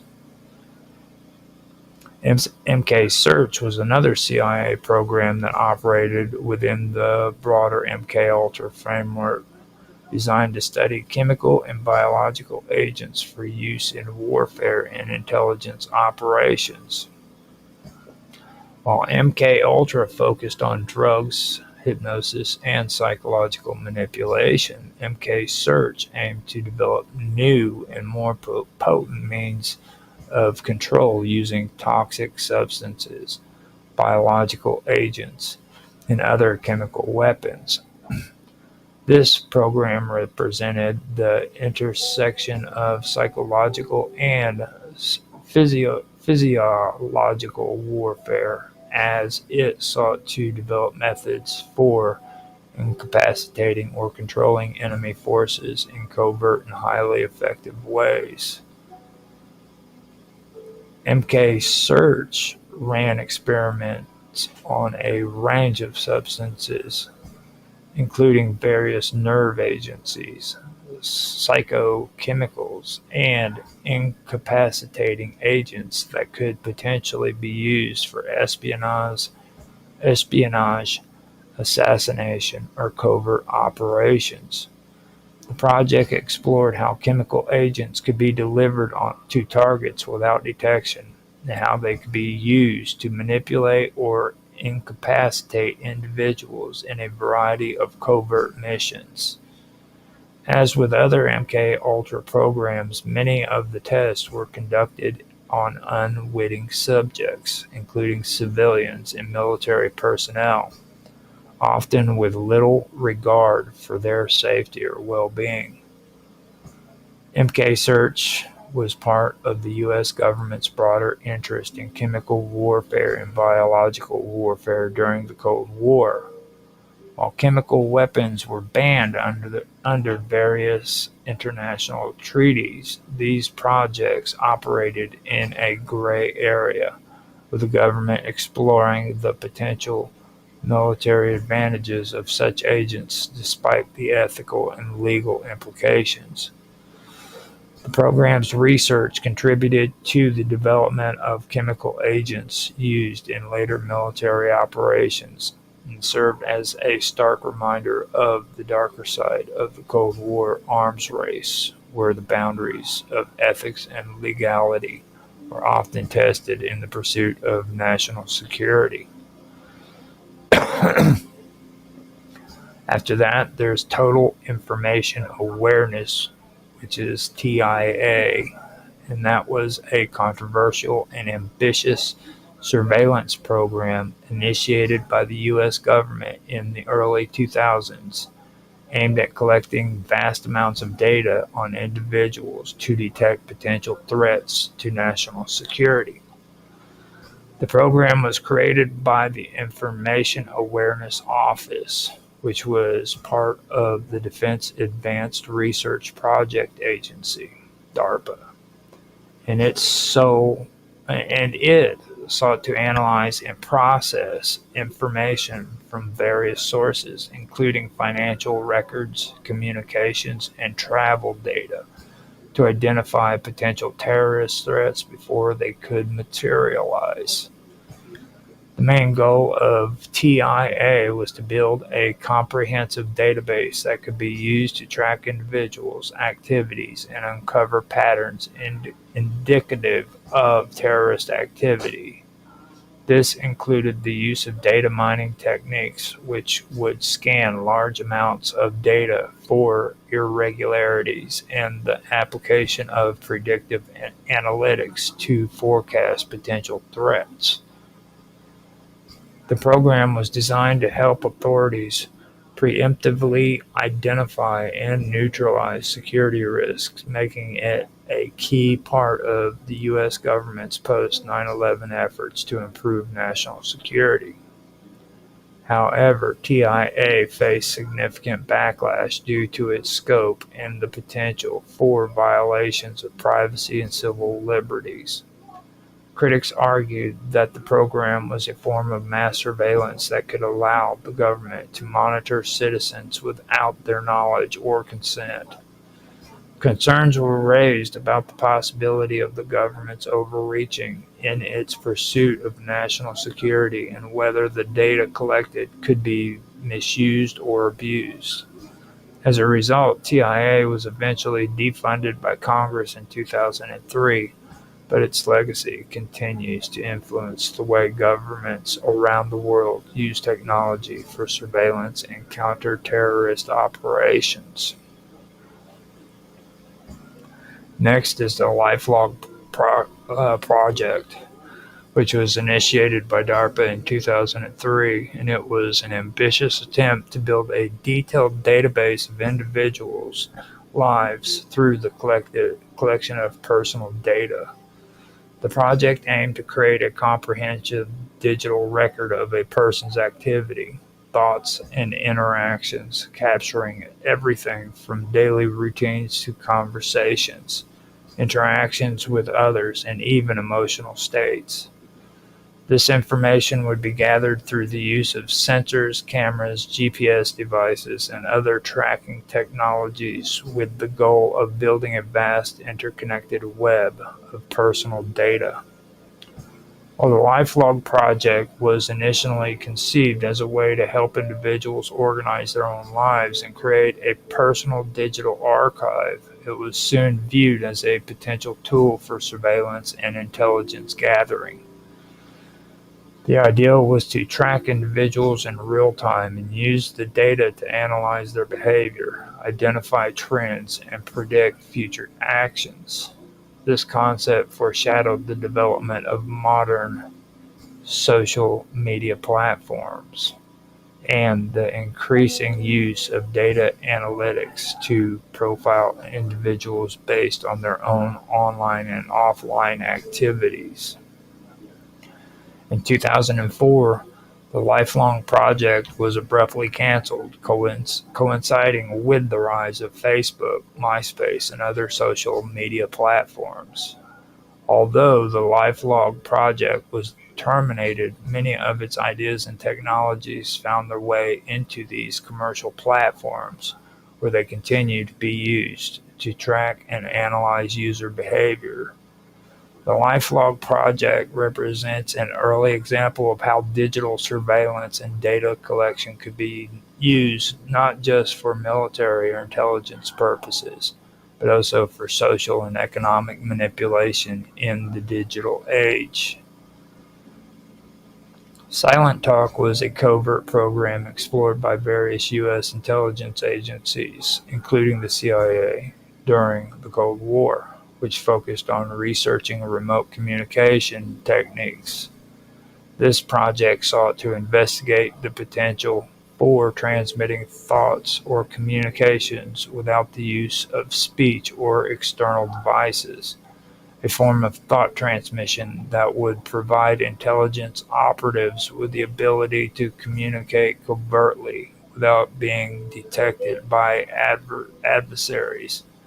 This project was part of a larger series of experiments conducted by the U.S. government to explore unconventional methods of communication, manipulation, and control, including efforts to harness telepathy, nonverbal signals, and other psychic phenomena.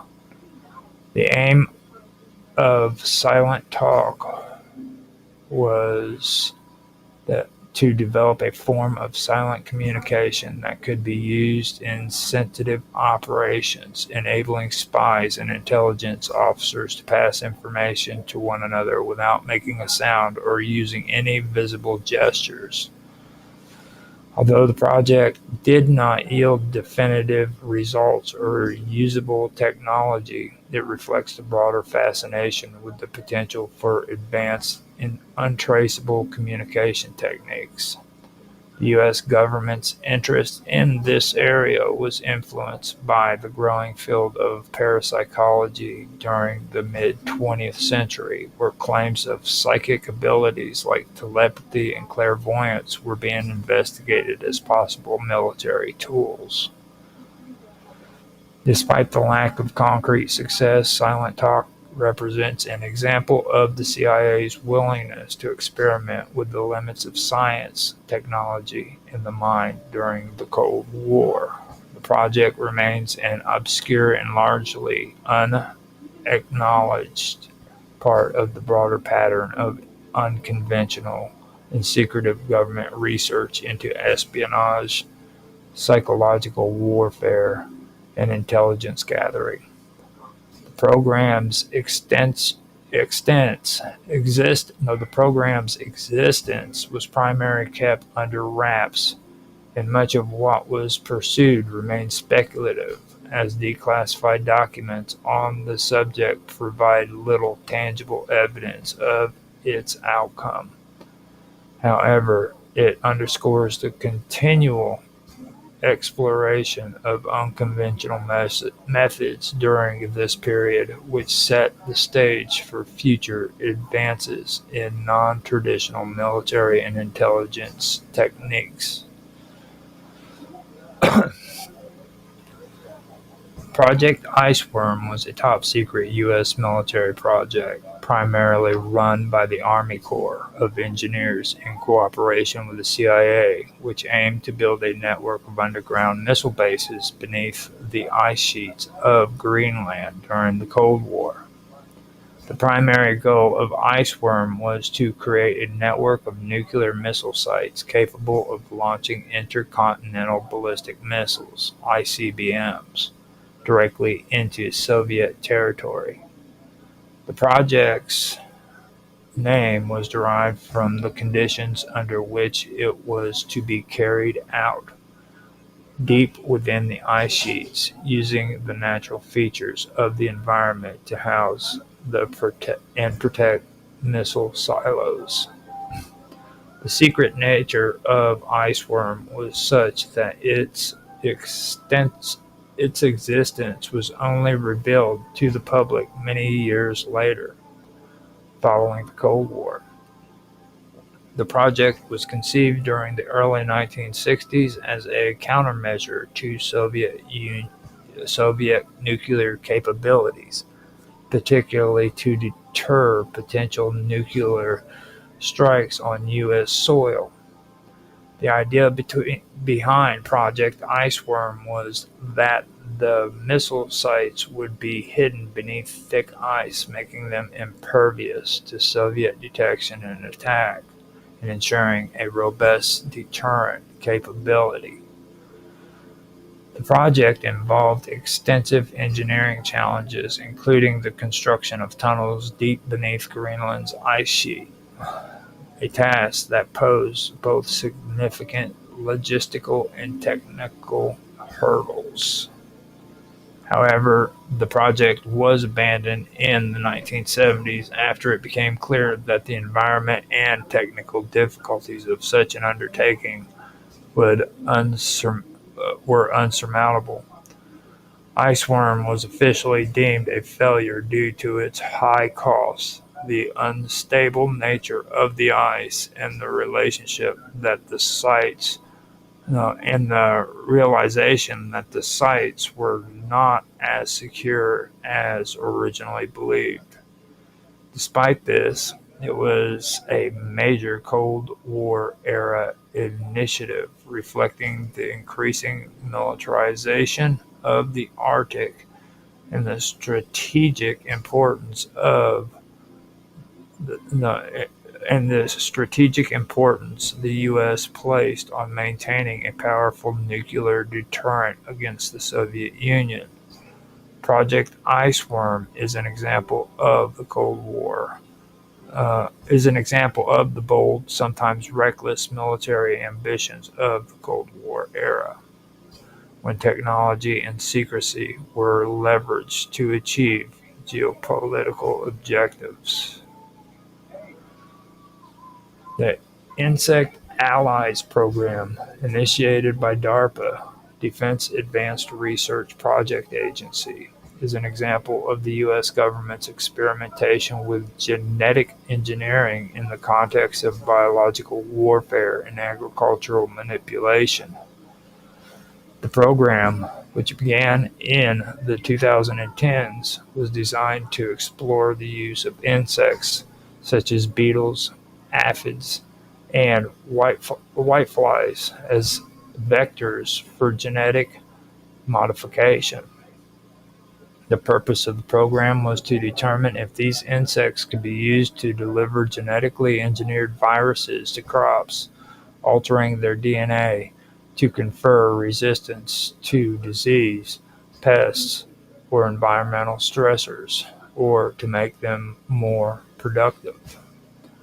Although the stated goal of the Insect Allies program was to improve food security by enhancing crop resilience, critics have raised concerns that such technologies could be weaponized for biological warfare. The ability to alter the genetic makeup of plants covertly via insect vectors would allow for the potential manipulation of food supplies or the spread of genetically engineered pathogens that could destroy crops, disrupt economies, or destabilize nations. DARPA's involvement in this project has been controversial, with with detractors pointing to the program's potential military application and its secrecy as a cause for concern. The Insect Allies program raises significant ethical and practical questions about the intersection of biological research, agriculture, and national security. It highlights the blurred lines between peaceful scientific advancement and the potential for misuse in warfare. While the program's public focus remains on agricultural benefits, its dual-use potential, the ability to exploit this technology for military purposes, has prompted concern for international arms control organizations and experts in bioethics. Predictive behavior algorithms and social media monitoring represent the growing influence of data analytics in intelligence gathering and surveillance, a key area of interest for both government agencies and private companies. The use of algorithms to predict human behavior based on social media activity, online behavior, and public record is becoming increasingly prevalent. As more personal data is made available through digital channels, governments, intelligence agencies, and corporations are all interested in leveraging this data to anticipate potential threats, influence public opinion, and maintain control over individuals. Predictive behavior algorithms work by analyzing large data sets, often sourced from social media platforms, online transactions, and digital communications, and using machine learning techniques to forecast future actions or decisions. These algorithms can track patterns of individuals' behaviors, predict their future actions, and even identify potential risks or threats before they manifest. This can be used to prevent terrorism, reduce crime, or influence social movements, but it also raises significant concerns about privacy, civil liberties, and the potential for abuse. Social Media monitoring, particularly when combined with predictive algorithms, represents a powerful tool for surveillance and control. Governments can use social media data to track individuals, monitor their political opinion, and identify potential subversive behavior. While such technologies may have legitimate uses in national security, they also raise questions about the erosion of personal freedoms, the overreach of surveillance, and the potential for totalitarian control. The line between protecting national security and infringing upon individual rights is becoming increasingly difficult to draw as these technologies evolve. Neural engineering is one of the cutting-edge fields being explored by DARPA, focused on the development of technologies that bridge the gap between the human brain and machines. This field has seen significant advancements, particularly in the area of controlling pro, pro, prosthetic no, particularly in the area of controlling prosthetic limbs and even directly interfacing with human brain with the human brain to control technology. The goal is to create a brain-computer interface, that's a BCI or BCIs, that can directly translate neural signals into commands for robotic limbs, offering a future for people with disabilities, especially those who have lost limbs, can regain full function and control over their movements. In the military context, DARPA has been particularly interested in developing neuroengineering technologies that can enhance soldiers' capabilities, both physically and mentally. For example, through neural interfaces, soldiers could potentially control robotic exoskeletons, drones, or other machines using just their thoughts, increasing their operational effectiveness and efficiency. Additionally, DARPA has also explored the idea of neuroengineering as a way to treat PTSD or other psychological conditions that affect soldiers, using technology to modify or regulate brain activity to improve mental health outcomes.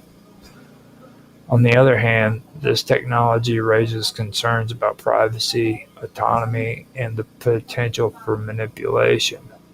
As BCIs become more advanced, the possibility for unauthorized access to an individual's thoughts, memories, or emotions could become a reality. Furthermore, the use of neural engineering technologies for military purposes, such as enhancing soldiers' cognitive abilities or controlling their movement, may blur ethical lines and lead to unintentional consequences. The advancement of these technologies represent both the promise of improving human life and the danger of creating new forms of surveillance or control. The development of autonomous robots and weaponry is one of the most controversial and impactful areas of DARPA's research. One of the most well-known robotic projects funded by DARPA is Atlas, a humanoid robot designed to perform a wide range of tasks, including search and rescue, military operations, and hazardous material handling. Atlas, a product of DARPA's Robotic Challenge, is designed to operate in environments that are too dangerous for humans, such as disaster zones or combat situations. The development of autonomous robots like Atlas is part of a larger initiative by DARPA to create robotic systems that can function independently, making decisions in real time without the need for human oversight.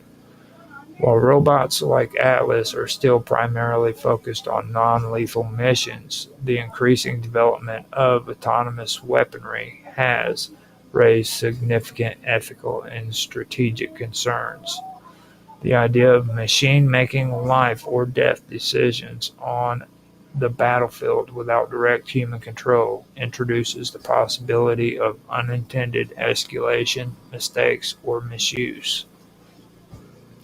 In addition to robots like Atlas, DARPA has been funding projects that aim to develop autonomous drones, ground vehicles, and weapon systems. These technologies could potentially be used in combat scenarios where rapid decision-making capabilities of robots might be an advantage.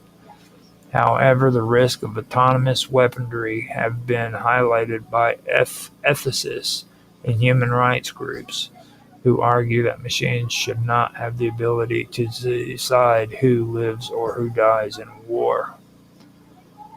Autonomous weaponry could significantly change the nature of warfare, making it faster, more precise, and potentially less risky for soldiers. But it also introduces new challenges in terms of accountability, oversight, and control. If a robot makes a mistake or targets civilians, who is responsible for that action? As the development of autonomous robots and weaponry continues, these questions will be increasingly important for policymakers, military leaders, and international governing bodies. DARPA's involvement in satellite technologies and space surveillance has long been an essential aspect of U.S. national security strategy. The U.S. military relies heavily on space-based assets to monitor activities across the globe, track military movements, and communicate securely.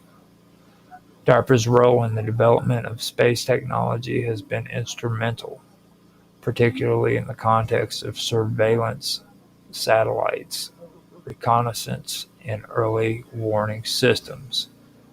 The Black Budget refers to the secretive and classified funding allocated for those projects, often involve highly advanced cutting-edge technology that is not disclosed to the public or Congress.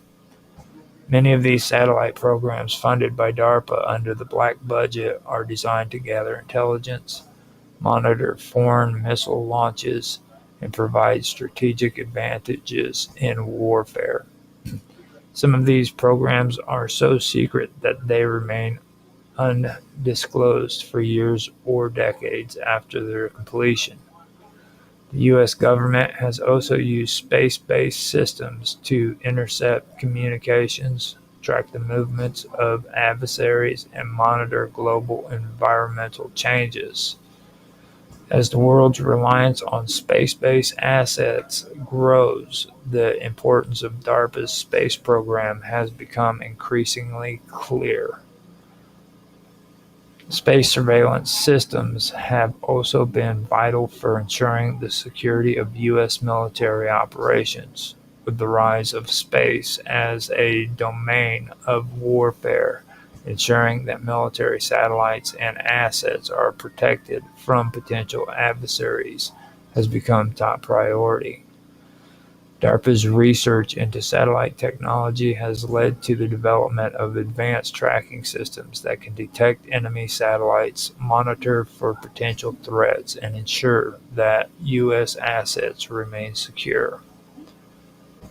As space becomes more crowded with satellites and other objects, the importance of maintaining situational awareness and the ability to defend against threats in orbit is crucial. DARPA's space surveillance programs plays a key role in ensuring that the U.S. maintains an edge in space-based military technology and intelligence gathering. They continue to develop technologies that can be used in future space warfare or strategic operations. Project MK Often was a covert DARPA-funded initiative that was reportedly aimed at exploring the psychological effects of drugs, mind control, and behavioral modification. while details surrounding the project remain scarce due to its classified nature. It is believed that MK Often was part of a broader set of experiments, many of which fell under the umbrella of the larger MK Ultra program. The purpose of MK Often was to investigate the potential for influencing human behavior and the human psyche through various means, including drugs, hypnosis, and other experimental technologies. The program, which spanned from the 1960s to the 1970s, followed in the footsteps of previous mind control experiments conducted by intelligence agencies such as the CIA. The goal was to study how certain substances, techniques, or methods could be used to alter human behavior, particularly in military purposes. In particular, the project sought to explore the possibility of using behavioral modification for both intelligence gathering and psychological warfare. The ultimate aim was to gain an advantage in the realm of human cognitive control and influence. One of the major concerns raised by MK Often and its association with MK Ultra was the ethical implications of the experiments. Many of the individuals who were subject to these tests were not informed of the risks involved and were often used without their consent. The idea of manipulating or controlling individuals in such a way raised alarms in both public and legal circles, especially as more information about MK Ultra and related projects came to light. MK Ultra and MK Often highlight a disturbing aspect of DARPA's history: the willingness to explore and sometimes implement highly controversial and morally questionable techniques for the purpose of gaining strategic advantage. The question remains as to what extent these experiments were ethical and what lasting effects they may have had on the individuals involved. Today, these projects serve as a chilling reminder of the potential for misuse of science and technology in the pursuit of military or political goals. MK Search was a secretive program launched by DARPA that focused on the study of mind control and behavioral modification techniques as well, similar to the MK Ultra project. The program was intended to assess the potential of using various methods such as hypnosis, drugs, and other forms of psychological manipulation to influence the control and behavior of individuals. The project was part of a larger initiative that sought to understand how psychological techniques could be utilized for military intelligence and operations. The MK Search program, which ran during the 1960s and the early 1970s, aimed to develop ways to control or alter the actions and decisions of individuals without their knowledge or consent. This involved experiments with mind-altering substances, sensory deprivation, and other methods to study the malleability of the human mind. In particular, the program explored how psychological techniques could be used to extract information from subjects, alter their memory or perception, or influence their actions under duress. As with MK Ultra, the MK Search program raised serious ethical concerns, especially regarding the lack of informed consent from participants. The use of drugs, hypnosis, and other manipulation techniques in controlled settings raised questions about the boundaries of medical and psychological research. There were concerns about whether the subjects were being exploited for research purposes or whether they were being subjected to unnecessary harm. Today, MK Search is part of the broader legacy to convert government operations that sought to control and manipulate the human mind. No, MK Today, MK Ultra is part of a broader legacy of covert government operations that sought to control and manipulate the human mind. These programs, which continued for decades, remain controversial due to their often unethical nature and the long-term effects they had on the subjects involved. The MK Search program was an early example of how the military and intelligence communities used scientific research in the pursuit of power, often at the expense of basic human rights.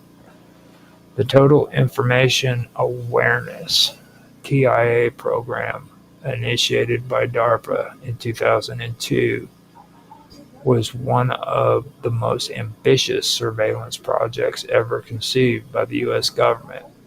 Its primary goal was to develop a system capable of collecting, analyzing, and storing vast amounts of data from various sources, including public and private records, communications, financial transactions, and more. The idea behind TIA was to create a comprehensive system of surveillance that could identify potential threats to national security before they materialized. The TIA program aimed to merge disparate sources of data using advanced algorithms and data mining techniques to detect patterns and correlations that could indicate terrorist activities or other threats. The project's vision was to create a system that could predict and preemptively address national security concerns by analyzing massive amounts of information in real time. However, the TIA program faced intense criticism due to its potential for widespread surveillance and the invasion of personal privacy.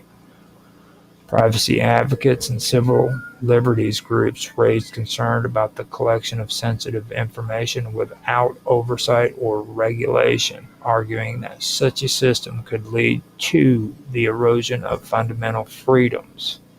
In response to these concerns, the TIA program was officially canceled by Congress in 2003, although elements of its technology and goals were integrated into other government programs.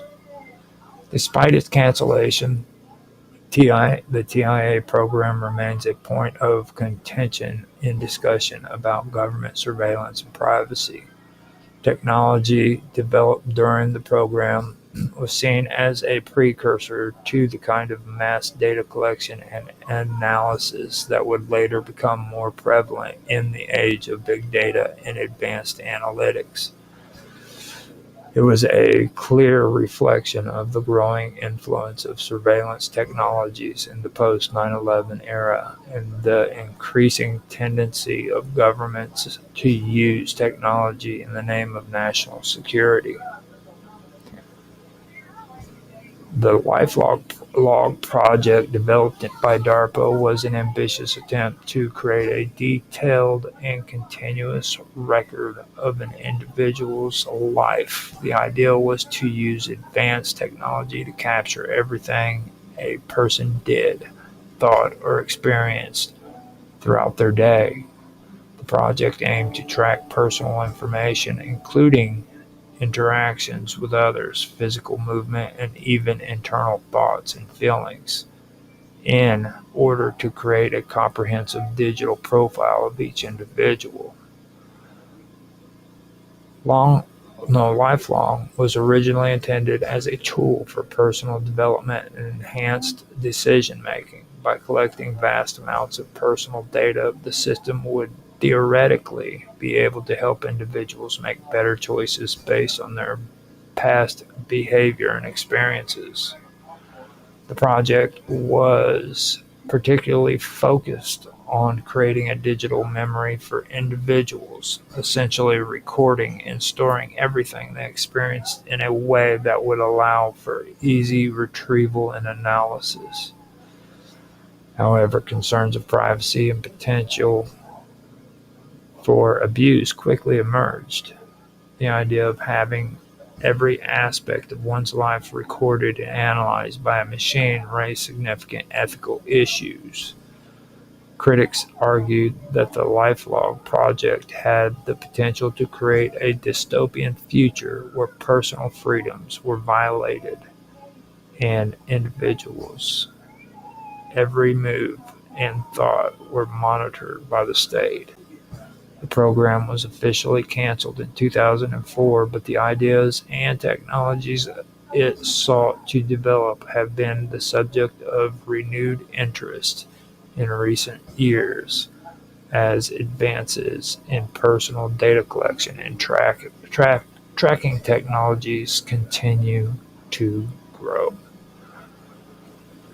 So that was a pretty interesting part of what I wanted to bring up. It's a big read, and I think I may have repeated some of that. I'm not quite sure if I did, but it's okay because this had to go for an hour, and it was good to at least do it as a review. Now, I wanted to go through DARPA, Ted Kaczynski, and I also wanted to cover Alan Dulles, which I just did.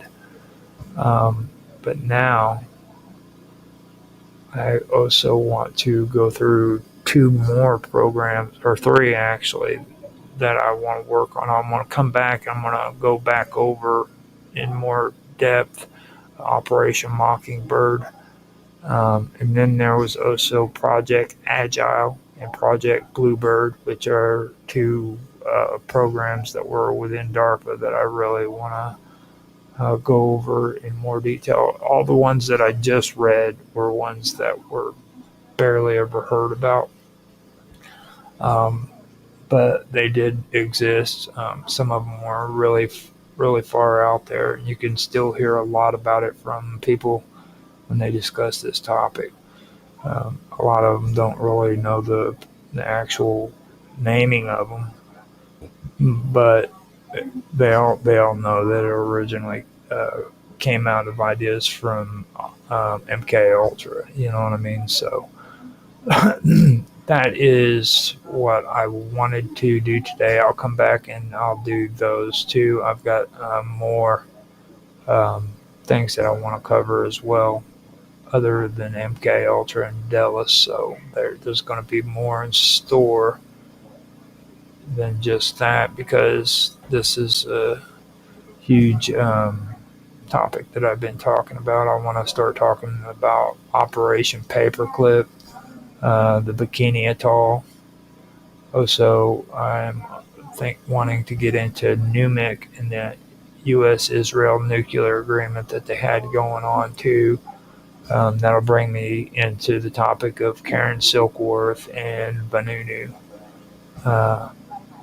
Mordecai Vanunu, if nobody's heard of him. He's a very interesting character that has been real heavily overlooked when it comes to people talking about conspiracy. So I'm going to be bringing him up eventually too. So I've got a lot of stuff ready for this year's season of conspiracy. So stick around. If you like the video, please like, subscribe, share, make comments.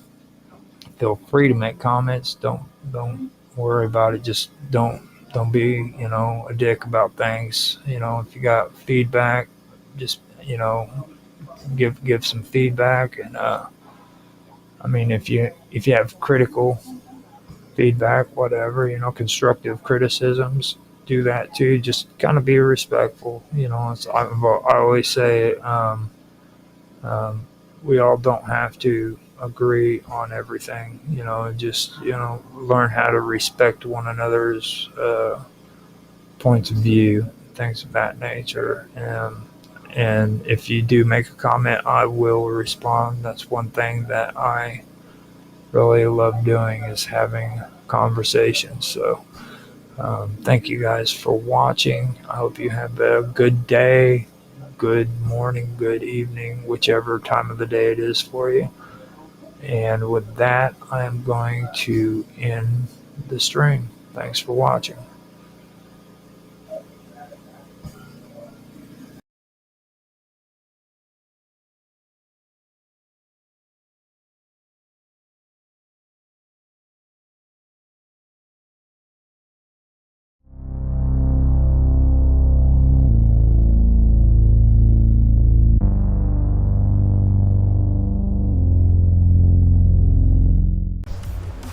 Hello everybody, and welcome back to Live with Roger Hanson. I'm Roger Hanson, and today's topic is going to be on strangeness again.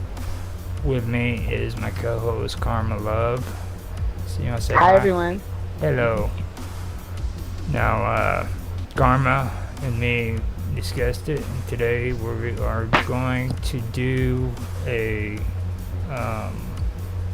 freaking episode on well, just strangeness, really. It's about first it's going to be about the Paris catacombs, and then we're going to start talking about churches that have been made out of human bones, which is pretty cool, and it all kind of goes hand in hand. If you've ever kept up with that stuff, you'd know what I'm talking about. So with that being said, what do you think about that, Karma? Do you like that idea? Yeah, I like the idea that we're talking about it. I never heard of it before you exposed me to this information. Like, never ever even knew such things existed. And then for it to be so common, because even with the churches, see, I was thinking maybe it was one or two, but I'm sitting here looking at this list, and it's just like, it says here are the eight of the coolest churches made. So there's some that are not as cool that are made out of them, but there's definitely 8 of them that are made out of creepiest churches made of bones. Here are the 8 creepiest churches made of bones. And it's just wild, because it just seems to be like, and this one's actually pretty though, but just for it to, this one's really pretty. But just so you know, I got the list of them, and if you want me to check with you, see if I missed any, we can do that. Yeah, okay. How many do you have on your list? I've got the 8 that you're talking about. Yeah. Okay. Well, let's just make sure they're the same 8, because sometimes we find out. Right. Yeah. So, kidoki, go ahead. You want me to read you what I have, or are you gonna read me what you have? I've got all of them right in front of me, and I can just say them to you. It's St. Michan's mummies that are in Dublin, Ireland. Let me see. Hold on. I got Peru, Spain. There you go, St. Yep, I got it. Yep, that one. Okay, Catacombs of Lima, which is the ones in Peru. I just saw that one, so yeah. And then I have Sedlick Ossuary. I got that one. That's at the top. And then the Skull Chapel.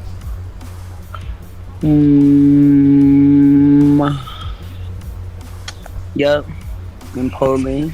Okay, now San Bernardino Ella Ossa. Bernardino. No, that's something. I don't see it. Oh, yeah. Dos Asa, Capella dos Asa in Portugal. Yeah. What did you call it? No, I've got San Bernardino Alla Ossa, and then I've got Capella dos Osas. Oh, okay. Yeah, I have San Bernardino, the one in Milan, and then versus the one in Portland. Okay, in Portugal. Okay. And then there's St. Mary's Church, Wamba. And I've got the wikis pulled up for those, so. I don't have St. Mary's. Let me see. Maybe I just skipped it. St. Mary's Church. It's in Italy, or Spain, I believe. Yeah, I don't have that one. No, Portugal, Peru, Ireland. I just saw one in Spain. Oh, Medieval Acer is the only one Yeah, I that's have. it. That's it. It's the same. Oh, Yeah, okay, that's it. I should have caught on to that. St. Mary's Church is the one that they're referring to. Okay. So you gonna which one you about to start with? I'm gonna start with the best one out of all of them. Kind of smooth you in slowly, you know what I mean? Since it's your first experience at this. So this is crazy. Look at these skulls. They have like coffins and everything. Go ahead. Now I'm gonna share the wiki link in the chat. So if you want to click on that, you can. I don't know if you got the wiki for it. No, it's something else that I was looking at, but I'll look at it when you share. I got it now. Okay. That way, if you want to read it, go along with us. Okay, now I got 2 for St. Michael's too, by the way. But anyhow, the catacombs of Paris are underground ossuaries in Paris, France, which hold the remains of more than 6 million people. Okay, built to consolidate Paris's ancient stone quarries, and they were the mines of Paris that comprise a number of abandoned subterranean mines under Paris, France, connected together by galleries. 3 main networks exist. The largest, known as the Grand Réseau Sud, lies under the 5th, 6th, 14th, and 15th arrondissements. Okay, and they extend south from Barrière del Enfer, and that means Gate of Hell, former city gate, which I guess was the former city gate of Paris. The ossuary was created as part of the effort to eliminate the city's overflowing cemeteries. Preparation work began shortly after a 1774 series of basement wall collapses around the Holy Innocents Cemetery. Added a sense of urgency to the cemetery eliminating measure, and from 1786, nightly processions of covered wagons transferred remains from most of Paris's cemeteries to a mine shaft open near the Rue de la Tombe l'Issor. The ossuary remained largely forgotten until it became a novelty place for concerts and other private events in the 19th century. After further renovations and the construction of accesses around Place des Fêtes Rossetières, it was open to public visitation from 1874. Since 2003, the catacombs have been numbered among the 14 City of Paris museums managed by Paris Musée. Although the ossuary comprises only a small section of the underground mines of Paris, Parisians currently often refer to the entire tunnel network as catacombs. So, the history of Paris cemeteries. Paris's earliest burial grounds were in the southern outskirts of the Roman-era left bank city, in ruins after the Western Roman Empire 5th century end and the ensuing Frankish invasion. Parisians eventually abandoned their settlement for the marshy right bank from the 4th century. The first known settlement there was on higher ground around a Saint Etienne church and burial ground behind the present Hotel de la Ville, and urban expansion on the right bank began in earnest after other ecclesiastical landowners filled the marshland from the late 10th century. Thus, instead of burying its dead away from inhabited areas as usual, the parish right bank settlement began with cemeteries near its center. The most central of these cemeteries, a burial ground around the 5th century, Notre Dame des Bois Church, became the property of the Saint Opportune parish after the original church was demolished by the 9th century Norman invasion. When it became its own parish associated with the Church of the Saint Innocents in 1130, this burial ground, filling the land between the present Rue Saint-Denis, Rue de la Ferronnière, and Rue de la Lingerie, and the Rue Berger, had become the city's principal cemetery.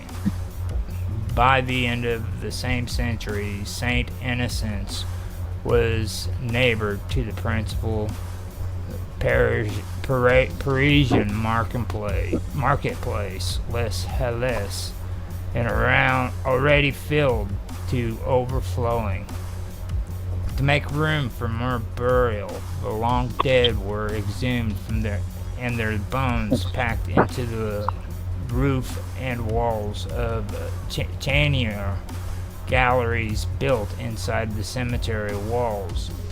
By the end of the 18th century, the central burial ground was a 2-meter high, 6 by 6 foot mount of earth filled with cemeteries on Parisian dead, plus the remains from the Hotel Dieu hospital and the morgue. Other Parisian parishes had their own burial grounds, but the conditions in Les Innocents Cemetery were the worst. A series of ineffective decrees limited the use of the cemetery did little to remedy the situation, and it was not until the late 18th century that it was decided to create 3 new large-scale suburban burial grounds on the outskirts of the city, to condemn all existing parish cemeteries within the city limits. The future ossuary, Paris's former mines. Much of the left bank area rests upon rich Latetian limestone deposits. This stone built much of the city, but it was extracted in suburban locations away from the habitation because of the post-12th century